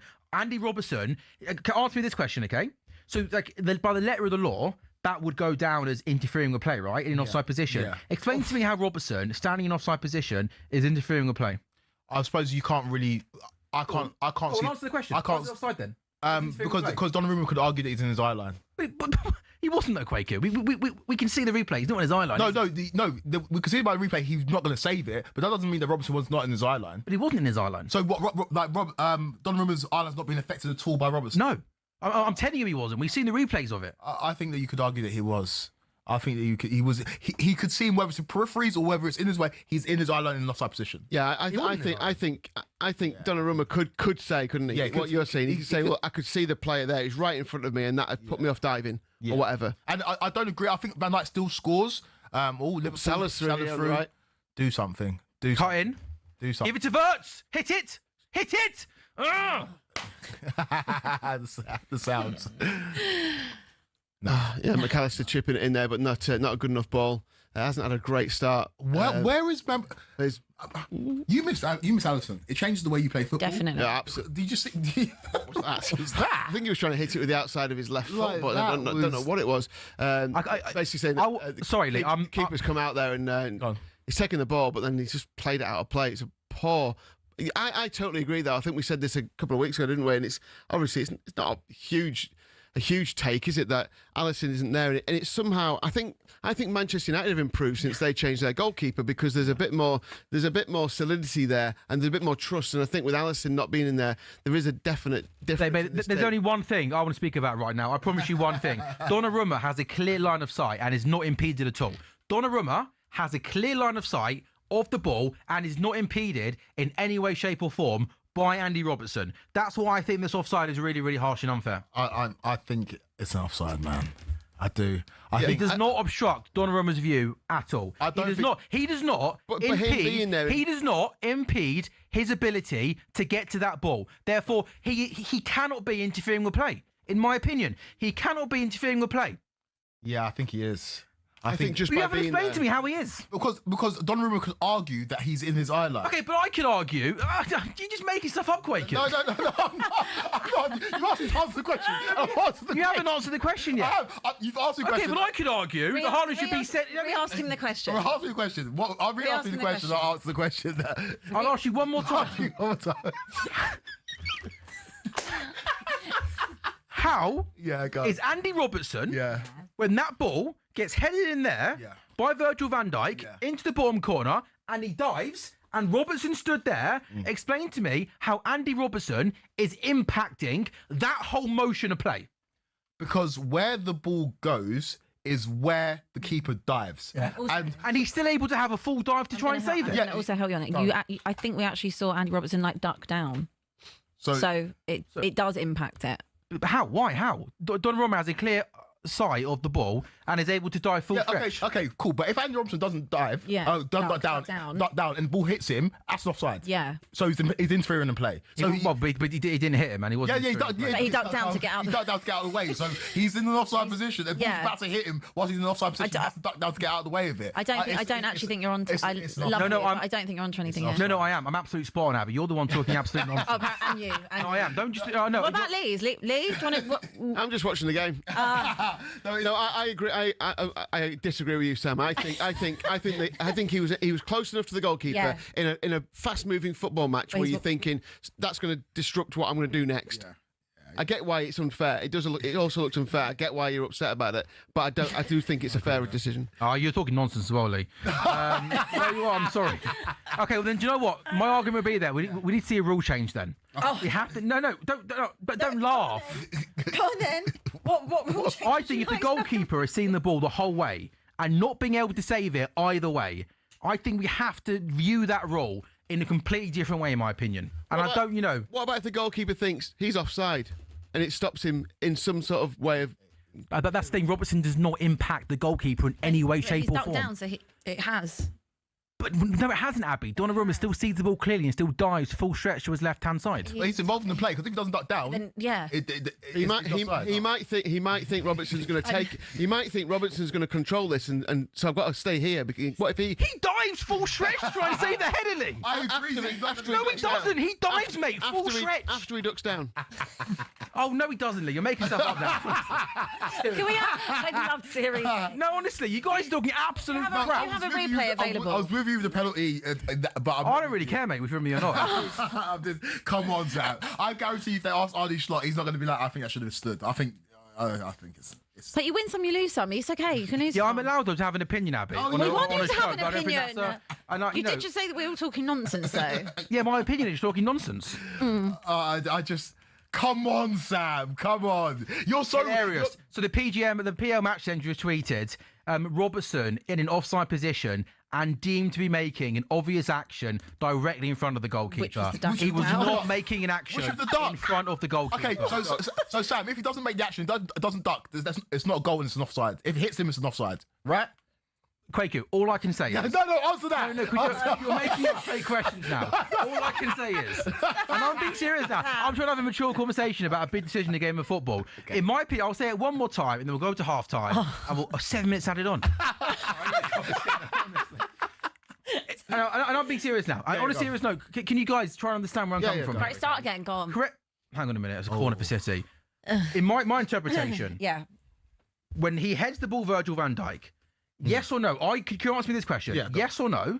Does Donnarumma have a clear sight of the ball coming in? Can you agree with me that Andy Robertson, when he heads it, is not directly in the vision of the goalkeeper? He has a clear sight of the ball. Thank you so much. Yes. When Donnarumma sees the header and then immediately dives full stretch to his left-hand side and is not able to save it because the powerful header goes into the back of the net, I am absolutely certain that Robertson stood over there doing whatever he's doing. He is in no way, shape or form impacting Donnarumma and therefore impacting what is going to happen. I can't hear you. I disagree with that. I disagree with that. My headphones aren't in, mate. I'm not interested in your opinion. I can't hear you. 40 degrees are used to is inside Chelsea, buddy. So I think we all chance City. Oh! 2-0 City. Oh, God. Such a lucky goal. Seriously, what was the point? Oh man. Oh my They deserve that, man. They did. They deserve that. Wow, Nico Gonzalez. Got anything else to say on that? No, City have been. Thing is, I'm not being biased at all, in my No. opinion. City have been the better team, and our performance in that first half has been absolutely shambolic. And I'll be honest with you, if we went in at 1-1 at half time, we would not deserve that. So I'm not biased or delusional. Yeah. City have been the better team. I just think that was a goal, in my opinion. But City deserved to be ahead, and they are 2-0 up. You two the goal, Quake. So Nico Gonzalez outside the edge of the box, takes the deflection of Virgil van Dijk. Is he not offside there? It puts Mamdashvili on the wrong foot, and it's a goal that just sums up Liverpool's first half, right? Not enough quality, not enough bite, not enough physicality. They've just been second best to absolutely everything, and this is the least that City deserve. If City would have gone into half-time only being 1-0 up, Pep Guardiola might have been reading them the right act. They've absolutely dominated. Question for you, mate. See that picture there? Go on. A goal Atletico Madrid scored against Liverpool, okay? In the Champions League earlier this season, okay? Sorry, our audience can't see this. I'm not sure. I think Llorente scored the goal. Yeah? That lad there, clearly in offside position, okay? Miles offside, right? Yeah. But Alison's clearly got a good line of sight on the ball there, okay? He goes bottom corner, no chance he's saving it, okay? That was allowed as a goal in the Champions League. I think that's a very, very similar situation. Do you understand what I'm saying here? I understand what you're saying. That for me there, despite that Atletico player being in a clear offside position, okay? Yeah? I'm saying that's a goal against my team Liverpool because that is Alisson can see the shot and it's going bottom corner, he's not saving it. Therefore, that lad there who's in an offside position is not impacting play. That's my same opinion with Robertson. I'd have to see that. I'd have to see it in motion. Do you get what I'm saying, mate? I wasn't listening to the last 2 seconds. I don't blame you. Oh, that's 20 seconds. No, but, okay. I'll tell you what I have been thinking about Liverpool here, as Liverpool come forward here and trying to get a goal back before half-time, is you can't criticise Konate for the Haaland goal particularly. You can't criticise Van Dijk for the goal that's just happened because it flicked off him. But you get the sense that if both of those players had been at 100%, they would have done better with both of those touches. I agree. Do you know what I mean by that? It's almost a bit like, that's not very Van Dijk, that is it? The way he's just flicked his foot out at it. Oh, do you know what? Here's Doku again. I'll be honest, He does well there. Gunnar Punter on Twitter, one of the big Arsenal Twitter accounts, tweeted, "I'm all here for Liverpool's demise. But any professional who thinks that's offside should lose their job. Not remotely close to interfering. Andy Robertson does not interfere in any way, shape or form into that goal. That action happens exactly the same if Andy Robertson wasn't there." I think that's the last thing I'm going to say on that now, guys. I'm really, really surprised at all of you. Yeah. Are you disappointed? Oh, no, not really. I mean, you think Spurs are going to rack up trophies this season? I didn't say that. No, honestly. I didn't You've been spending too much time on Pilates this year, Abby. I didn't. You could do with some. You need to relax. You need to relax. Yeah, no. Well, I think this is fair result on the balance of play. On the balance of play in the first 50 minutes, City have been the better team. Yeah. I think we've been really, really poor. I think we've actually been a little bit of a shambles. And I think Doku against Bradley is a major, major concern. But also, the problem is, right, you bring Frimpong on. Oh, no. In fact, he's not on the bench as he's injured. I'm not even sure. So what's on the right and brings Curtis Jones into... In the middle. I think that's not improving. I think Doku would have the same joy against Szoboszlai. Nah, Szoboszlai physically, he's got a bit more. Stronger. A bit stronger. I mean, Doku's... Bradley did well in the week against Mbappe, didn't he? Yeah, it's true. Doku's doing well, but, like, you know, his final ball is still a little questionable. It's not like he's getting through and he's actually, you know, he's laying it on a platter for anyone. So, yeah, I mean, is he going to do that for 90 minutes, Doku, against Bradley? Will he get a handle on him? I mean... It's a dangerous position. What's the improvement there? I don't know what the improvement is. My worry is about him giving away a penalty or something to Doku. It's just he's having him. Do you know when you just know it as you just got someone on toast? Every time I get the ball, I'm going to have it, and I think we're seeing a bit of a shift anyway. We won't see it fully, but Szoboszlai is now going on to the right hand side to help out Bradley when it comes to defensive work because Doku's having him on toast every single time. I don't know where Liverpool go really. I don't know if you make. I don't know what substitutions you make really to fix it apart from moving. Yeah, I'm sure lots of you are wondering by the way, who's on VAR. Just to let you know, Michael Oliver's on VAR today. Just to let you know. No, it's important to know because VAR is having a lot of impact on the game, giving City the penalty and that offside. So just to let everyone know, keep our listeners up to date. Michael Oliver is during the Man City Liverpool game on VAR. I don't know why you're laughing at me. No, but what's that? What does that mean? No. Liverpool fans do get a little bit of conspiracy. No, not against my team. I'm just making an observation. Mike Oliver is one of the best, most respected referees in the game, and I'm just saying I'm surprised a referee of that quality, in my opinion, has got those decisions wrong. That's all I'm saying. I'm disappointed in Mike Oliver. He's the best He's that one of the the, country has to offer, and that's the point I'm making. That's exactly the reason why I mentioned it. I'm just making an observation of Mike Oliver. That's all I'm saying. I know conspiracy theories. I'm just saying Mike Oliver does all the big games in England, all the big games abroad, and I thought that he would have alerted the referees to go and have a look at that. That's all I'm saying, guys. I'm no conspiracy theory. But Robertson was stood there, and he's going to make the goalkeeper think, I've got to be aware of this player here. No, he was not. I've already said this once. I cannot. Stand there. No, what? You get my shot or not? I'm serious. Oh my god. Come here. You stand there. Stand there. Go this way. Go this way. Go that way. Stand there. Move this way. This way. Right. Are you in shot? No. Move. How do we get in shot here? Go that way. Go that way. What to Quaker. Who am I? Go behind the chairs. Go behind the chairs. You can do it behind the chairs here. That would be better. Then you can see in the wide shot. So do it. What are we doing? Okay. Yeah, there you go. You can see. You can see. Yeah, it. perfect. In an offside position, Are we out? Donnarumma here, he's not saving it. No, but you're thinking about me being here. No, I'm not. I'm looking at the header. Footballer. I'm diving. You You're didn't- irrelevant. You're thinking about me being here. I'm not. I'm need thinking to about the header. down. It doesn't impact. So if the ball's You actually really needed a third ball's coming person. towards me, I'm Andy Robinson, yeah? I could head it that way. I he could didn't. take it on my He chest. goes bottom corner. But as a professional goalkeeper, you've got to that's think, a fair point. He could do head anything. of this, he could chest it down, he could volley it. That's what he's thinking in his mind. Donnarumma sees the header, dives, tries to save I'd like to see it, it gets again. nowhere near it because it's powerful and in the bottom corner. Let's take a break on talkSPORT goals. Man City 2, Liverpool 0. You need a break. You need to...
promise you, it was absolutely should have been a goal. I'm telling you, it should have been a goal. Honestly, I've just checked Twitter, and everybody's told me I'm absolutely right, and you guys are absolutely wrong. Is that what Twitter's saying? Honestly, I'm being deadly serious. If I'm wrong, I'll have my hands up. The vast majority of things I've seen on social media is people think that Andy Robertson, it's impossible, despite being in offside position, he is having a direct impact. I've just gauged opinion in the green room. Yeah. Alan Pardew? Yeah. Offside. Well, mate, grow up, honestly.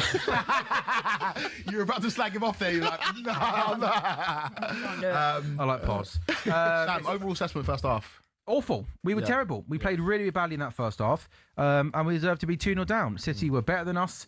They played better football than us. We barely had a chance other than that goal. We had no control of the ball. Doku against Bradley is a major, major concern. He's getting so much joy, so much success down that left-hand side. I do think, obviously, that we were unfortunate that goal. I still think that should have been a goal. But I don't know what you guys think, but I think that City were great value for that lead. They were a better team in that first half. And they're just playing a little bit more pace in their play, a little bit more energy.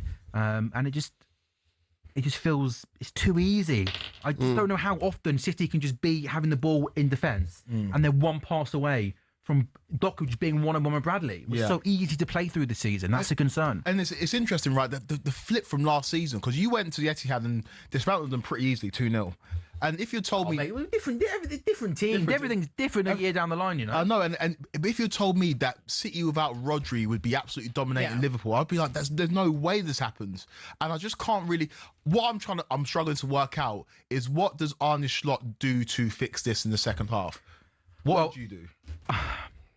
I think that Doku up against Bradley is a concern. The problem is we don't really have a great right back on the bench. You said Szoboszlai, didn't you? But I like Szoboszlai. I think Szoboszlai's been one of our best players this season, and I think he's the one who's the one in the midfield three should be a little bit more further ahead. He can be super aggressive, press high up the pitch. Possibly an option could just be to go Gomez on a right back and maybe a little bit more experience up against Doku. And then I think at the moment you leave it as that. And then I think towards the end of the game, Isak and Gakpo off the bench for probably Wirtz and Ekitike at some point is the move. Lee, what are the prices saying?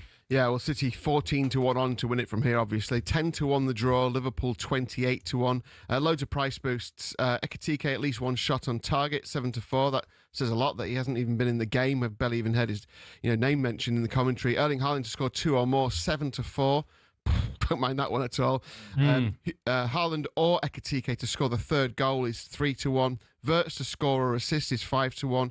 Really needs to get into the game more for that to come off. Third goal method penalty is 9-1, and then Nico Gonzalez to be sent off, already carded 16s. So there's a few. Abby, how would you see it? I don't know what Arne Slot's going to do, but you just look all over the place, so open. Just can be. I think something needs to change because Doku is, like you've said a million times, he's got him on toast. So I don't know. I don't understand why you're so inconsistent at the moment, Liverpool. I can't quite work it out. Like, we kind of feel like you take 2 steps forward and then you kind of take like 4 or 5 back. This is a huge step back. And I don't know what it's really coming down to, in all honesty. Like, is it a tactical thing? The team selection has been a bit more consistent. You thought it was kind of figured out. And I don't know, like, this is just not, this is not a Liverpool side. And also, like, Mo Salah has been very... like, it's hard to call out Mo Salah, but this season is not Mo Salah. Yeah. Like, and I don't, again, 2 very different levels of player, because Mo Salah is incredible, but I don't know if this is the season where this is the decline of Mo Salah now. Like, maybe we thought it would have been last season. He had an unbelievable season last year, numbers, everything, amazing. But it's like when we started to see, in a Spurs perspective, like someone like Heung-min Son start to decline, people don't want to sometimes believe it early on. And I'll probably get a lot of hate from Liverpool fans about this, but I think sometimes it could be the time that this is now happening. Well, think about the game last season at the Etihad. Mo Salah got a goal, got an assist. He was Liverpool's get out of jail free card. And it seemed every time Liverpool played against City and Liverpool won, Mo Salah did something. Inevitable. He's not doing anything. Yeah, but against Real Madrid, he still had 2 shots on goal. He had 9 touches inside the box. I mean, obviously, both those last 2 games were at home. Yeah. They had a lot of shots against Aston Villa and they had loads against Real Madrid. I mean, that could have been a landslide if it hadn't been for the keeper having almost being man of the match in a sense. He was brilliant. So what's changed? So have they gone to City and tried to contain the game? Had they gone there and thought, let's get a point out of this? It felt like that to me in the early stage of the first But half. City like to control games. Liverpool nowhere near controlling anything. No, but why didn't they just go after? If they used the same tactics they did against Real Madrid, where they were great on the front foot, they went after them.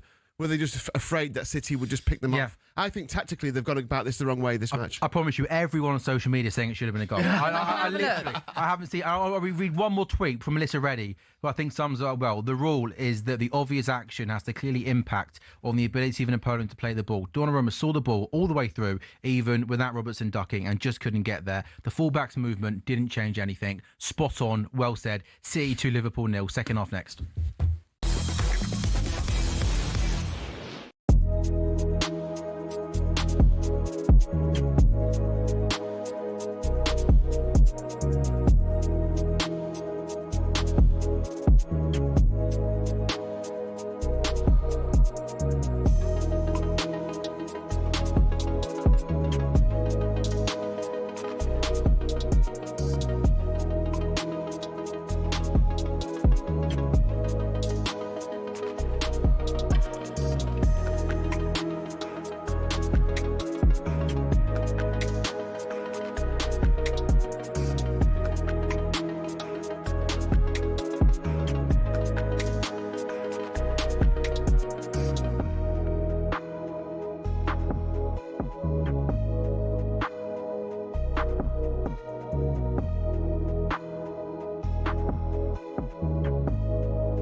Seriously, I've said that. Yeah, very good afternoon. Welcome back to talkSPORT Goals. The office is absolutely lively out there. I've spent half an hour simply explaining to my colleagues how that Virgil van Dijk goal should have stood. I've been laughed at, mocked at by Abby, Kwaku and Lee, and producer Jamie also is getting involved and ganging up on me. You literally chased Luke him Henry, out. who is who's a future star here at talkSPORT, doing great stuff on the airwaves. He's on Sky Sports all the time. Luke, can you explain to me why you think that I'm right and that should have been a goal? He wouldn't have got that build-up if you'd have disagreed with me. I wouldn't have been here now. Honestly, no, Luke, just please explain. Help me up, because I feel like I'm losing a fighting battle here. No, we all agree with you, Sam. I didn't really. I don't get how you could not agree with me. Yeah, I think we thought it's a shocker out there because Donnarumma can clearly see the ball. He's not in the line of vision. And in a game of this magnitude, to make a big decision like that, and also it was so delayed as well. I just think it was the wrong decision. Okay, but I wasn't expected to be here. But Luke, say Robertson doesn't duck and the ball hits him. What decision's given? Yeah, but he doesn't duck, and he's just because he's in an offside position, he doesn't interfere with it. He's not in the line of. Thank you. It's not obvious to understand. But Donnarumma is thinking. But that's not a very. No, he's not, Lee. He can't see him. He can't see him. He stood there. Van Dijk's head is there. He's about a yard away from him. He's not impacting in any way, shape, or form that play. He can definitely see him. He doesn't make an attempt to play the ball or anything. He just. What if Donnarumma thinks? Can you even contemplate that Donnarumma is stood a yard away from someone and thinks that player could chest it, head it, he could volley it, he could do a bicycle kick, he could do anything. Bullet header into the bottom corner. Whoa. But he could think that is a possibility that he could think that player might do something with this ball. The only thing Donnarumma does is throw himself full stretch to his left-hand side to try and keep out the header. And guess what? He can't because it's a bullet header that goes into the bottom corner. I don't know. I agree with you, mate. That's all I have to say. What do you think about the penalty? I didn't think the penalty was a penalty because it's soft and he doesn't make any contact. And we've been watching all the games. He does make contact with his knee. The knee slides his left foot away, and as he goes into, I thought it was a penalty. Do you think that's a pen? I thought it was a penalty. Yeah. Even though Doku initiates the contact on the leg, and he's trying to shift to his. He's trying to shift his weight to right, and his knee slides his left foot out as he goes to put his left foot down after it's been moved. He can't put it down. His foot's at a slight angle, so he goes down. Wait, so do you all think that was a pen? No, only me on that one. That's never a pen. The one today with the Watara earlier again, that's never a pen. Hit it. Play it. Gosh. Luke, thank you, by the way, for coming in and doing that. No, seriously, I needed that, okay? Real quick, you're a good man. Before you go, if you can't pick a draw, who would you rather win this game, Liverpool or Man City? For the title race. Yeah, I did say City winning. I'm not too worried about that at this moment in time, I have to be honest. I still think Liverpool will click. I still think Liverpool got too firepower. I'm not ruling both teams out, but... And can I say, by the way, as well, Luke, our performance in that first half was awful. And we deserve to lose. We did not deserve to go in at 1-1. I'm not defending the performance. But I just look at both teams that are still going to be thereabouts for the rest of the season. But there is something about this City side. Doku as well in particular. There is something about... Thank you, mate. Just go if you want. I know you've got an arrangement tonight, haven't you, mate? You can just take it easy if you want. Honestly.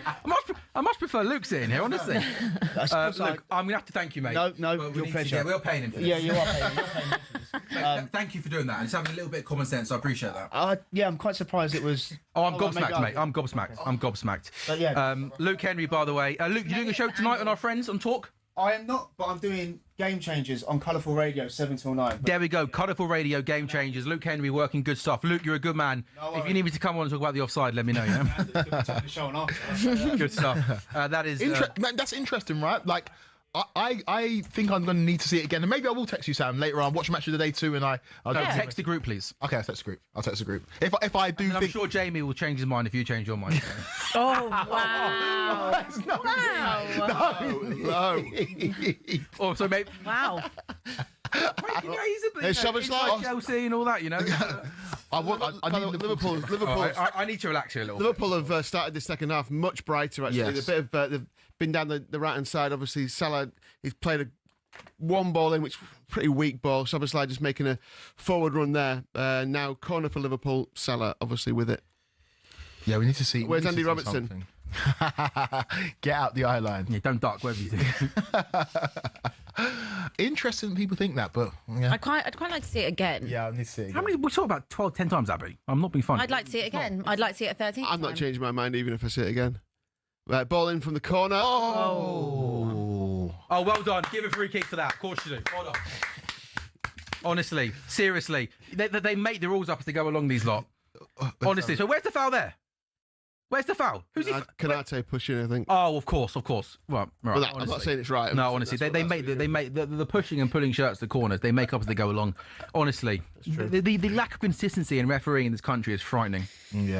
Yeah, I'd agree with that. Yeah, definitely. I'd agree with that. That's been an amazing last half an hour. One of my favourite half an hour. During the break, Sam chasing Jamie out of the thing there. That's a rubbish opinion. Chasing him away to the toilet. Chasing him out the studio. No, I need to toilet myself. I should have dragged Pards in here, like you dragged Luke in here. Got him to sit down next to you. We asked Pars, and he didn't really give an opinion on it. So I'm not sure, Lee, if you're. He said clearly. He clearly said to me, it was offside. It was clearly said. Yeah, but it was fun. Did you ask him if he was impacting play though? That's the key. I know he's offside. Do you think that was offside or not? Well, he was offside. Yeah, no, he was offside position. Yeah, it was impacting play.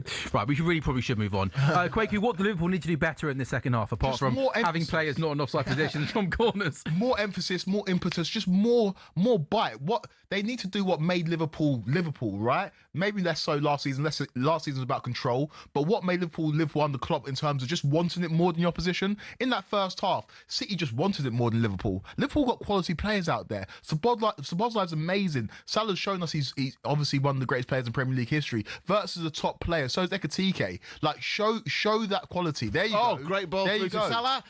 Oh, he gets so lucky. Try and figure out a way to get fouled. Try and figure out a way. Salah? Try and figure out a way to get pace fouled. to get Yeah, I there, know, I didn't he? think, Didn't. There was an opportunity to get fouled there.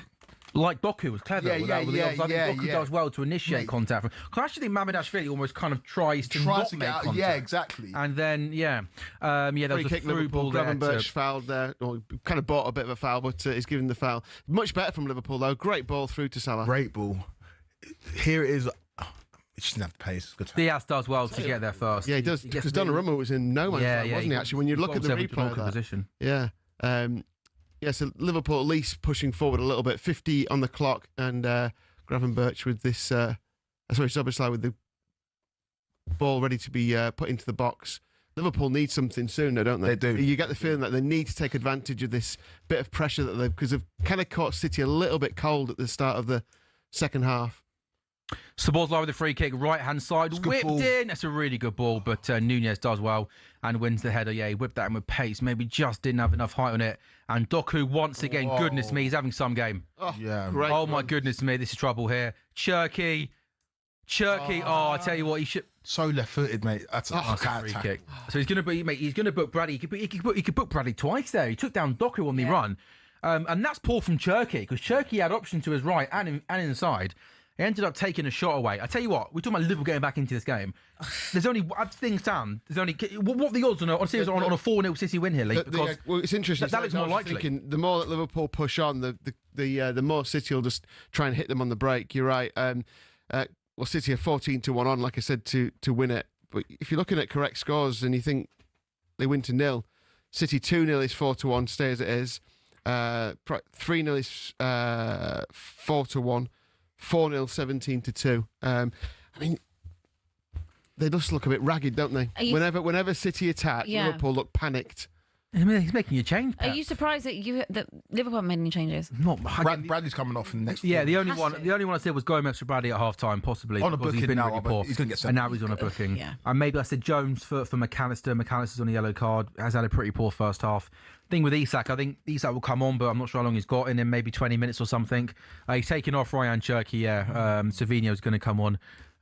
Red card in the match is 4-1 at the minute. Bradley 12-1 to be sent off. And I mean, Cherky and Savinho, they're slightly different players in terms of how they're. And you think, Doku was just going at Bradley and getting joy. You think Savinho's mission here up against Robertson would be the exact same. Get him the ball and just knock it down the line and take him on, right? So I think Andy Robertson would much rather play against a player like Cherky who wants to come inside the pockets a little bit more, 100%. as opposed to, similar to Doku who wants to just sort of run and beat his man and take him on, right? But this is the first time City since maybe the 18-19 season where they had Sane and Sterling, where they've got out-and-out wingers who can take on their men, and that's what Doku and Savinho are going to do for the rest of the game. Let's see. Oh, there's a free kick that came in there. Was that Foden with the free kick was hit into the wall? So 53 gone, City 2, Liverpool 0. Liverpool really, really poor in that first half. Conor Bradley got a booking there, but kind of the second half is pretty much carried on like the majority of the first half has, with City enjoying lots of the possession. Jeremy Doku again finding lots of space and time down that left-hand side.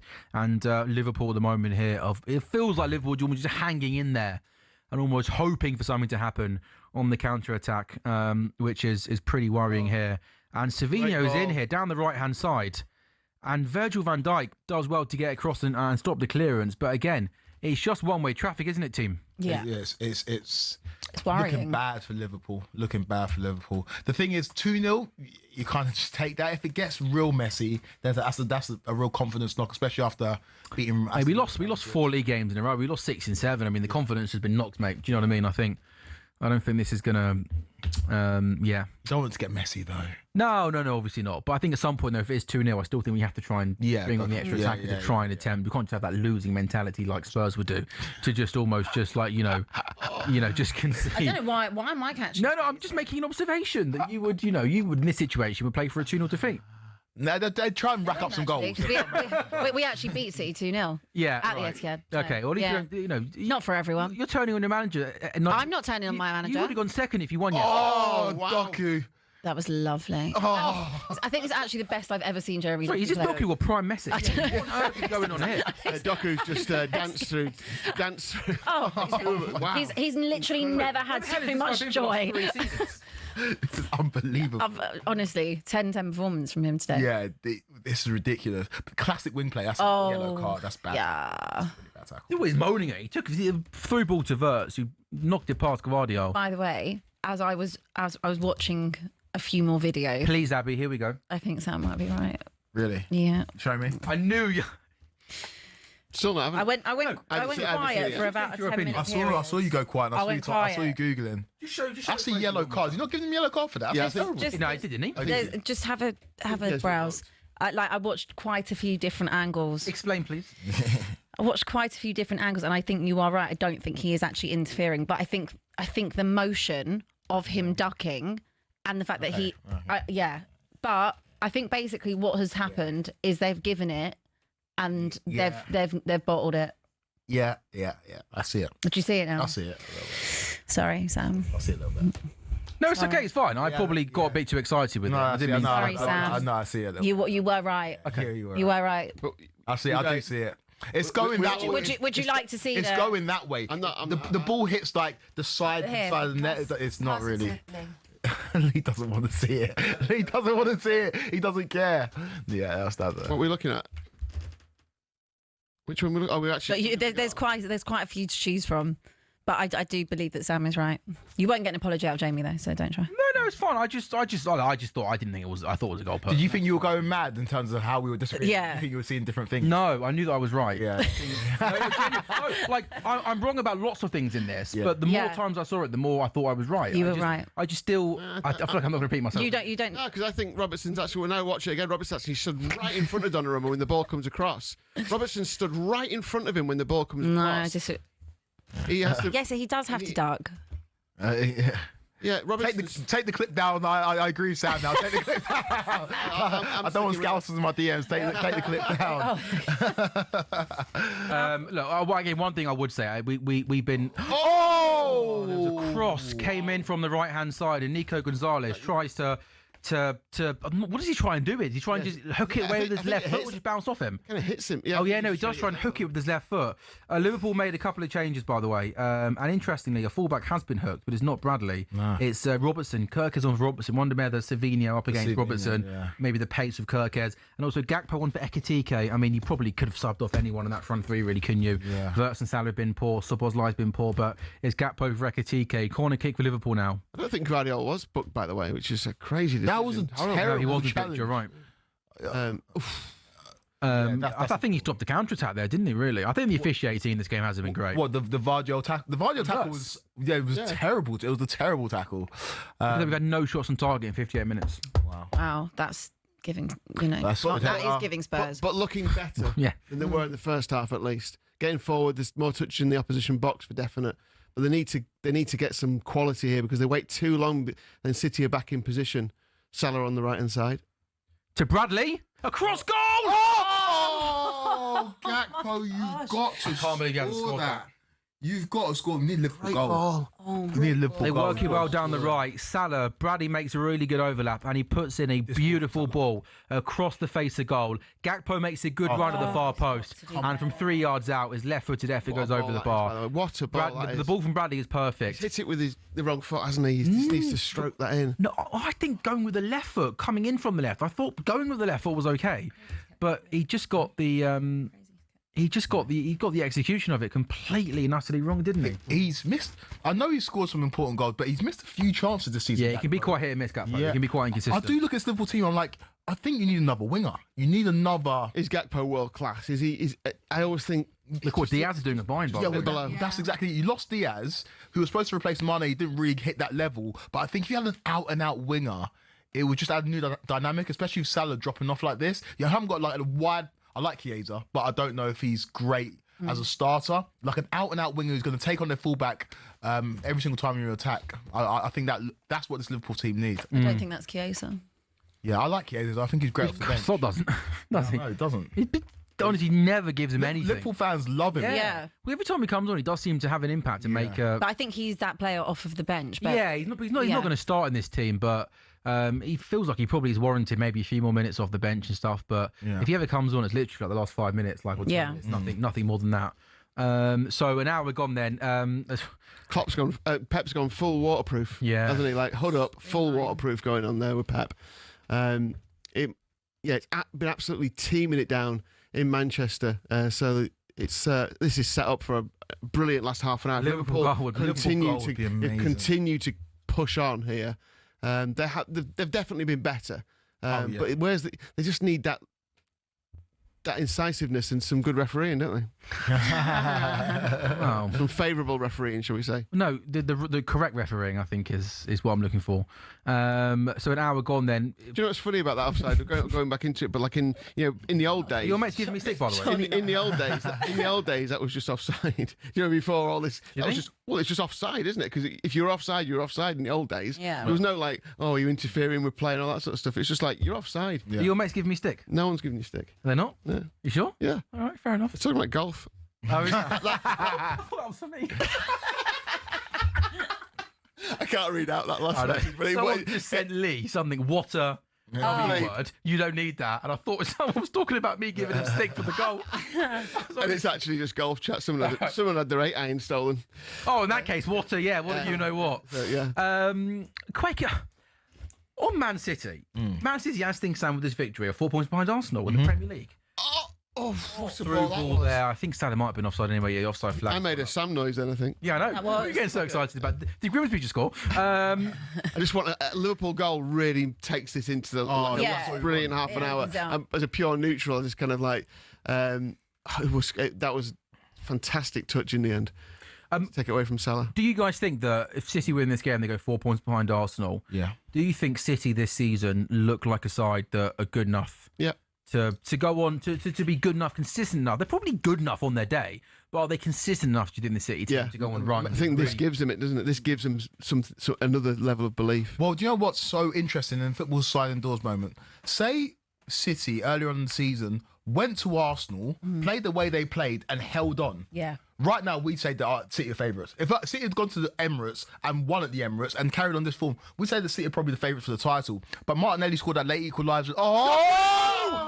Docker! Oh my God. Wow. What a performance. I've not seen as good a wing performance from a player in the Premier League in a long time. You know what? I genuinely, sometimes all you can do is take a hat off and say fair play. Jeremy Doku. This might be a bold statement. I don't remember seeing a better individual Premier League performance like this in a long time. Jeremy Doku, who has been ridiculous the first hour, has just had the ball on the left-hand side. He shifts it onto his right foot and he curls the ball into the back of the net.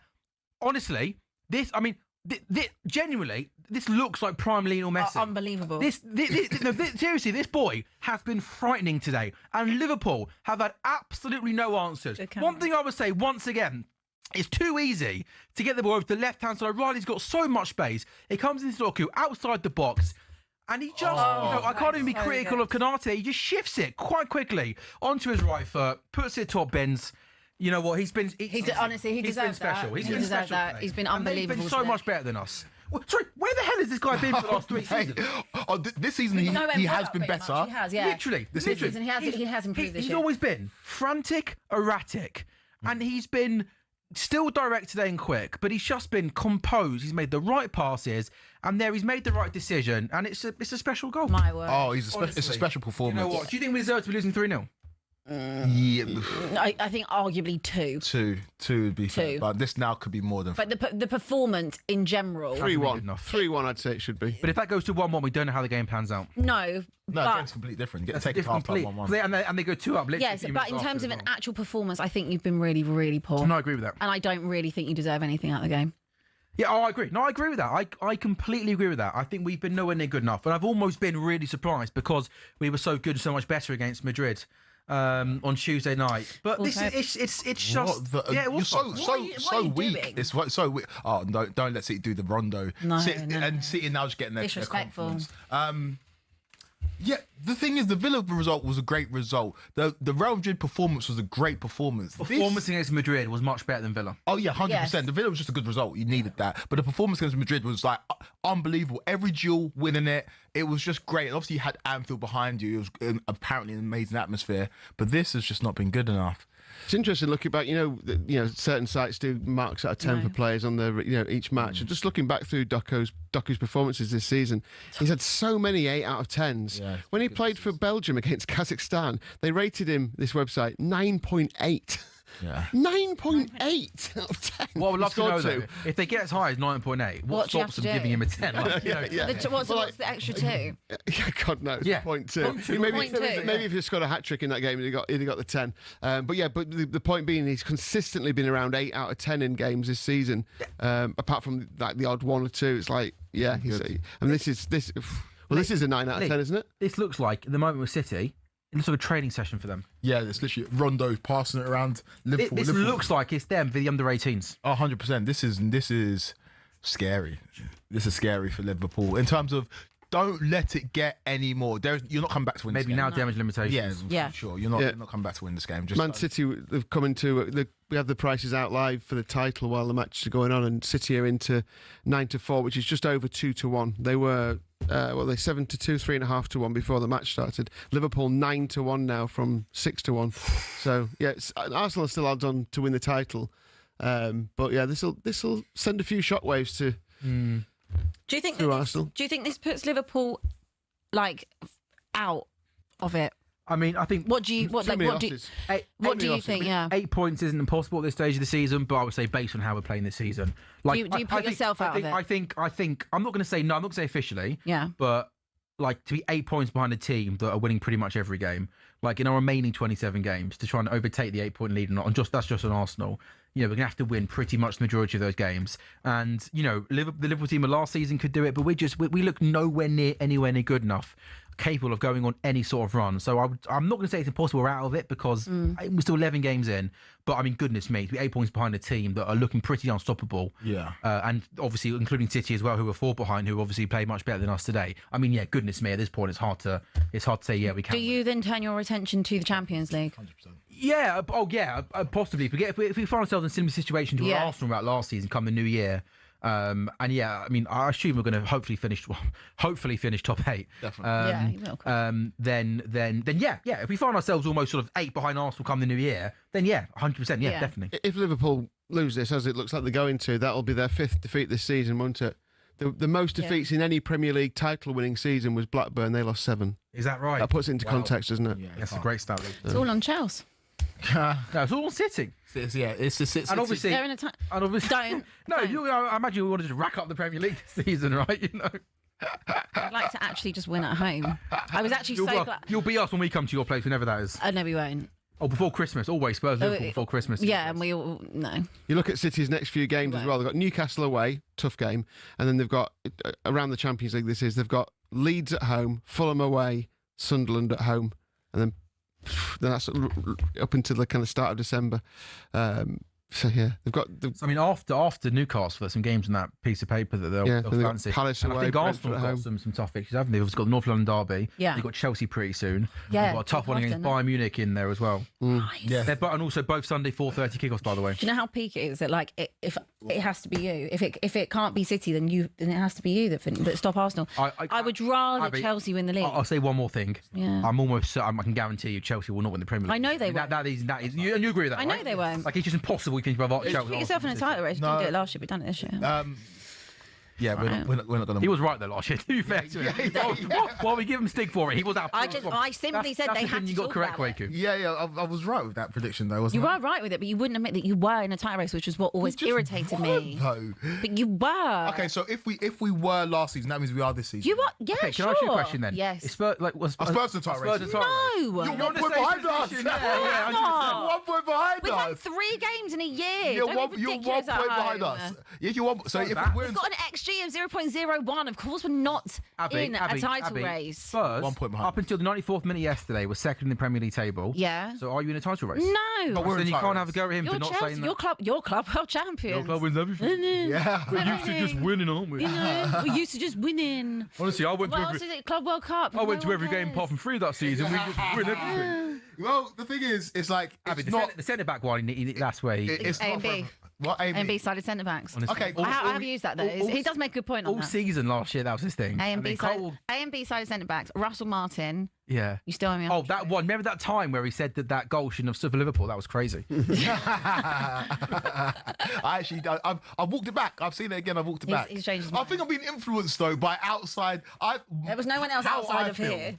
Yeah, how I feel is like when I first saw it. I thought I'll it was almost lose offside. more respect for you if you now change your opinion. You went so hard, and I think you got to stick with it, mate. I just think. And the evidence is there on our talkSPORT. Don't. All I'm saying is, mate, do not check the comments on the YouTube.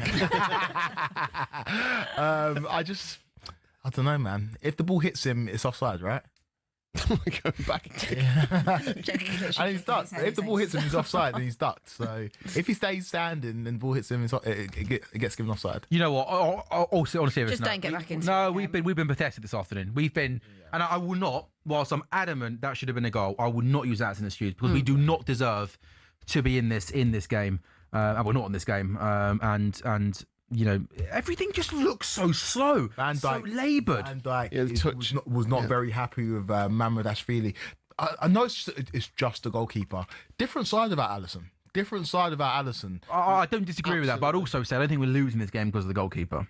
No, but the general I know, I agree with that. No, I agree with confidence that. around the team over the last couple of months, or whatever it's Yeah. been, 6 weeks, not a couple of months, it has affected the team. I think that has affected the team. Every But you time can't someone blame that for Salah's touch not being quite as good as it usually is. Yeah, I agree. Like, you know, everything that Salah does in this match so far, he takes an extra touch, it bobbles off the front off his toe and goes to O'Reilly, and he tries to play it inside, doesn't quite go there. They're not quite at it, Liverpool. That's it, isn't it? They're nowhere near it. You know, I mean, not even no, at it. yeah, you're They're right. just Yeah, nowhere they're just near not it. at the level they need to be at to be able to challenge City at home, I guess. We've been absolutely pathetic. There's nothing I've liked about this performance. What Liverpool fans saying online, Sam? Yeah, no, similar. It's just not good enough, mate. I think it's hard to have any other sort of opinion than that, really. So what's It's the difference not- between... The interesting thing is what you said earlier on, Abby, is that...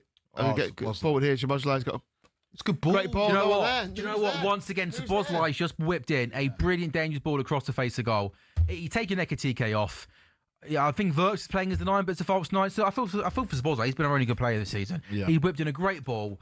And you think if Isak's on the bench, you think 20 minutes he can come on. Yeah, I would have 2-0. It's lazy, bad pressing. We've been so open all season where it's so easy for teams to cut through us. So many good players. That Salah just looks. Yeah. I mean, I'm sorry. He looks shadow of himself. He looks 100%. Shadow of himself. His touch isn't there. The quality's not there. The thing is with Salah, he'll have a moment, Well, and the he can Bre- have a He moment. He scored against Villa, didn't he? Yeah, He scored he against can Villa, he can didn't have Yeah, those he did. moments. That was But nothing I wrong just think when you have a player that is so good and you see the decline and the drop off, it is even more noticeable because it's a player that is kind of your clutch player. Yeah. But Liverpool did what they had to do, right? You couldn't not give Salah a new Course. contract. I agree with that. Of Of course not. But what they did do He had a was- generational season last year. Absolutely. But what was absolutely. really smart, 2-year deal. Saudi's still going to be there next summer, Yeah. and you're going to get a fee for a So player. we get something, and it still probably will be quite a big fee Oh, because it's huge Mo fee. Salah, Yeah. because it's Saudi. I agree. Huge fee. Yeah. Liverpool had to do that I business. think a 2-year deal was pretty I smart. actually feel he deserves standing over. Oh, Absolutely. yeah, absolutely unbelievable. The feet before he hit that, before he scored his goal, the feet was so good. Unbelievable. If it shows that again, just a little, mate. the little jink to the left, and then as he goes right, it's just so good. Sorry, Lee, do you okay could just said Alisson saves that. I don't think. Okay, Mate, question. I promise you, I think Alisson, I know all Alisson more than me, Yeah. he's bent that top bins. Alisson I don't think that. How many times? Okay, question. This is how much I rate Alisson. touch, man. How many times Joke have you seen Alisson being beaten from that distance? I rarely. Mate, that would have beaten him. Do you reckon? That was so good. Fair enough. That- Fair enough. Mate, he's taken McAllister off, by the way. I mean, goodness me, he did well to last 73 minutes. Also, I'm not being funny. What's happened to him? His legs have gone. Look, he doesn't get about the pitch anymore. Also, not being funny. I can't believe he's taking Doku off. Yeah. Also, it's a bit harsh on Doku. Chances, Sabozlai. Pathetic pass intercepted. Don't concede another one. Tuesday. Don't concede another one. It's late in front to Haaland. Don't concede. Haaland's going to shoot it, Haaland. He's going to shoot. I don't know why I didn't shoot there. Marmoush is on for City. Marmoush, get out to him! Stop the bloody shot! I've never seen Sam. They're walking. It's lazy. Get out to him. I've never seen sound like this, but I've never seen Liverpool play this. True. It's almost I've like never seen Salah against Salah. How predictable was that? Dispossessed of the ball. Nico O'Reilly's had him, mate. He's had him. Yeah, It's not been a challenge for him, and you would have never. Pep would have never put Nico O'Reilly on Mo Salah back in the day. On Vardio. Yeah, plays. yeah. Like extra protection. Extra protection. Extra. You're not doing a one-on-one. No chance. This is the Mo Salah. This is the last All dance. day. Let's just appreciate what he's given us. But One of the greatest Premier League players of all time. Yeah. There is no doubt about that. But this season, his form looks a concern. But how, though, can someone put up generational numbers a couple of months ago and then fall so quickly? Sam, as somebody who's in his 30s, the difference between 29 and 30 is bro, you wake up. Sorry, Quake. You wake up. Are you really comparing yourself to Mo Salah's situation? No, obviously he's not handsome. He has got the pretty privilege, but he's mate. Sometimes it happens that quickly. It's like your metabolism, genuinely, from being in your early 20s to you hit 25. But Mo Salah didn't After 25, your metabolism really does slow down. Like, it really does. I can tell you. And then once you hit 30, then you got to work at it. You've really got to work at it. Is Trent not? Is Trent not the answer here, though? Yeah, Trent. Yes, obviously that as well. I mean, Trent's like a great world-class player. Kirkes, across goal. Nope. Van Dijk. Just heads it over. Hit it, Sabozlai. Hit it. Good save. Donnarumma. So, Lee, I completely agree with you on the Trent point and the balls, but also just his all-round game though, his touch, his passing, his shooting is just confidence, and that's not just down to Trent. Is it? Must be confidence. I genuinely think it's down to an age. Yeah. Like, you know, like, do you ever go out and your knees hurt the next morning? The phrase time is undefeated. Boxers get old overnight. That thing. Yeah. Yeah. It's some of the worst bits. Like metabolism. Well, it's true. It's true. Maybe more so for like a woman, but like when you go out and you wear heels, the next day your knees do hurt. Like if you've been out dancing. Nothing. I think he's offside, isn't he? And that doesn't happen when you're young. He's not going to do anything with that. He's offside anyway. Irrelevant. Yeah. So you're not out last night with Demi. Yes. Happy birthday, D. Happy birthday, and you're happy birthday. Thanks, guys. That's cheered me up. And you you went home and your knee started hurting and you thought, you know what? That's a very similar situation to Mo Salah's drop off at Liverpool. No, I'm just saying when you hit 30, after that he hasn't just hit 30. He's your into body 30. hurts. Your body parts hurt. Okay. Stood in front of the You bouncer. wore heels last night. I did wear heels last night. Me and her at 1:30 said, knees hurt. Like, I swear to you. Stood in front of the bouncer. Demi snuck in and offside in the end. having interfering with the bouncer. So Interfere with the bouncer. Sorry, that sounded bad. Do you know what? I didn't know you were there last night. Do you know what? We've been Interfere with the bouncer your knees hurt. It's crazy. Honestly. That's crazy. And that bouncer We're meant to be a professional. And that bouncer joins us at 6:30 this evening. That's all about what happened last night, okay? With Pards. Honest. Leave me alone. Yeah, with Alan Pardew and Majestic. Was it Alan? Just leave me. Oh man. But you know what though? Because we've been so bad in this game, I'm almost not angry at that offside anymore. Yeah, we don't even deserve anything from this game. Yeah. Konate just annoys me for some reason. He just. Why? I think he's a little bit fraudulent. I thought it. No, I do think he's a bit fraudulent. It's Van Dijk. Oh, the ball came to Van Dijk and he couldn't Explain get a myself. shot. Explain yourself. You can't just call Konate a fraud. And I can because I can. Do you know how? I'm sitting back. And again, I'm relaxing. just comparing different. You're relaxing all afternoon. Comparing different French centre backs. I think Konate is on the level of Upamecano. Upamecano makes a lot of mistakes, right? But we don't watch that football. We don't watch Germany. We don't watch the Bundesliga regularly. We watch the Premier League. But whenever we see a big Champions League game, I see Upamecano make a mistake. I put him on a similar level to Konate. The difference is Konate plays next to the greatest centre-back the Premier League has ever seen, who has made Lovren look amazing, who has made Matip look Ragnar amazing, Klavan. who made Klavan look amazing, who made Joe Gomez have an England starter.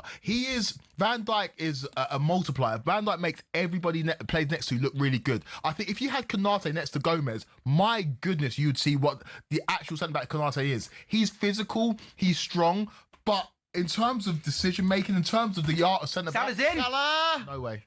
Nothing. Oh my God, he goes wide. No, he's just not going to score. Salah got played down the right-hand side. Goalkeeper comes out, tries to lift over the goalkeeper, and it just goes wide of the far post. Still City 3, Liverpool 0. Oh, he would have scored that back in the day, man. I thought I think goals. I think he actually does quite well to get on the end of it, to read it. Gets ball in front of the left back. His first touch is actually good. And the finish is... Just unlucky. The finish is... He does everything right, doesn't he? Yeah, well, apart from score, I guess. Absolutely, a little bit more spin on it, and it's like so close. It's like shadow on the post as it goes past the post. But yeah, Salah off. But yeah, you're right. I thought that was goal when he went through. Salah last season probably would score it. Yeah. Oh, Salah last season would have buried that.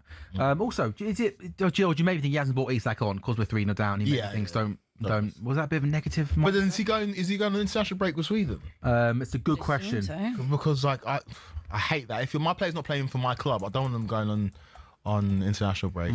Yeah. Urquez, do something. No. Yeah, going back to that Wissett conversation earlier on. I'd take it. You win that one. He didn't. You know, he wasn't playing for Newcastle, but went on international break and picked up the injury. That's terrible, isn't it? I hate that. And a serious injury as well. It's kept him out for months.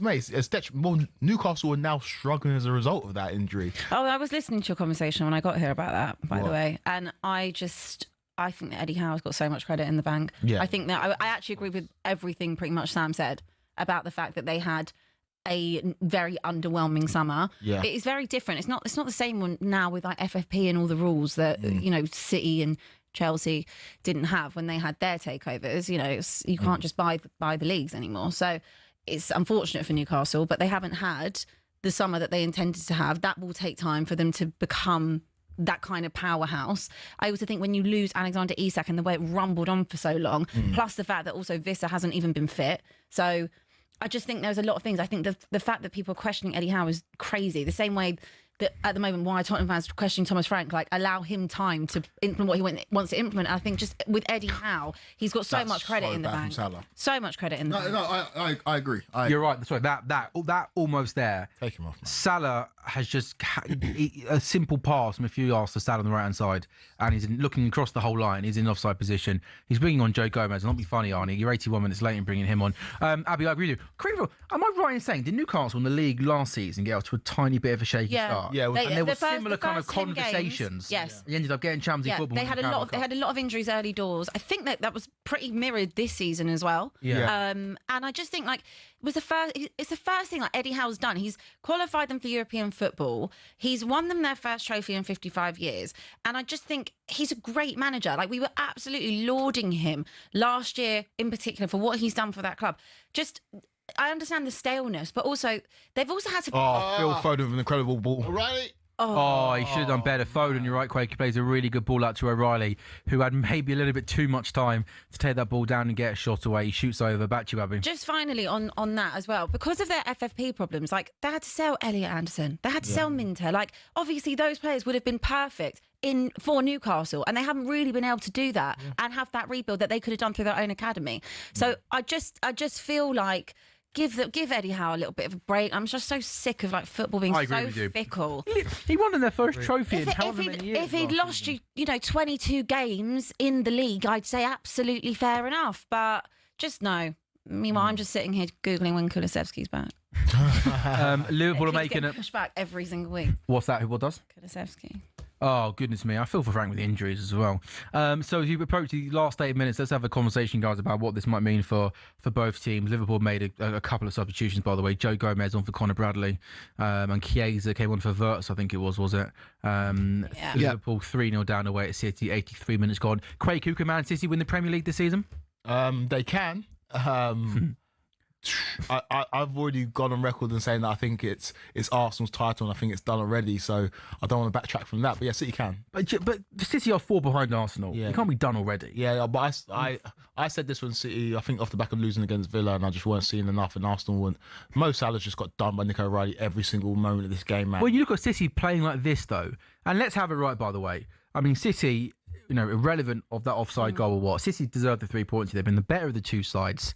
You can almost say 3-0 flat in Liverpool a little bit, given how good. When City play like this, and again, I know consistency is important, but they're pretty hard to stop, aren't they? Yeah, but I've seen City lost against Spurs, lost against Villa, lost against Brighton.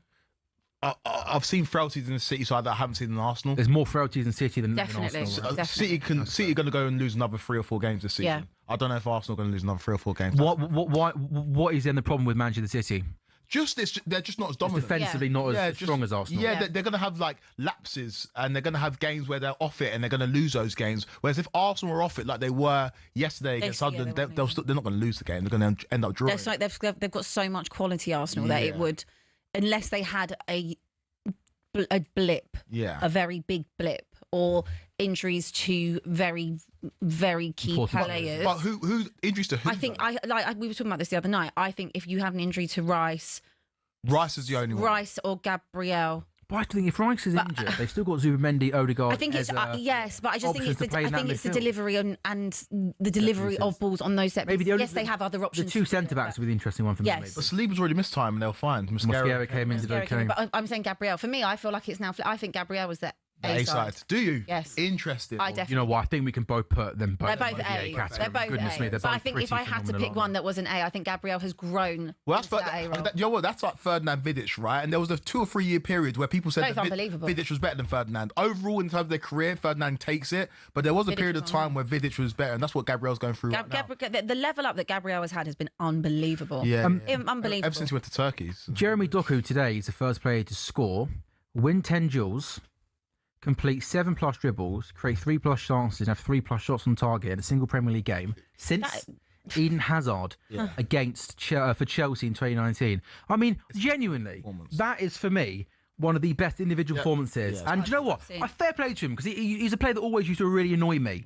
Was he get the ball, he'd be pacey, skillful, but his end product wouldn't be there.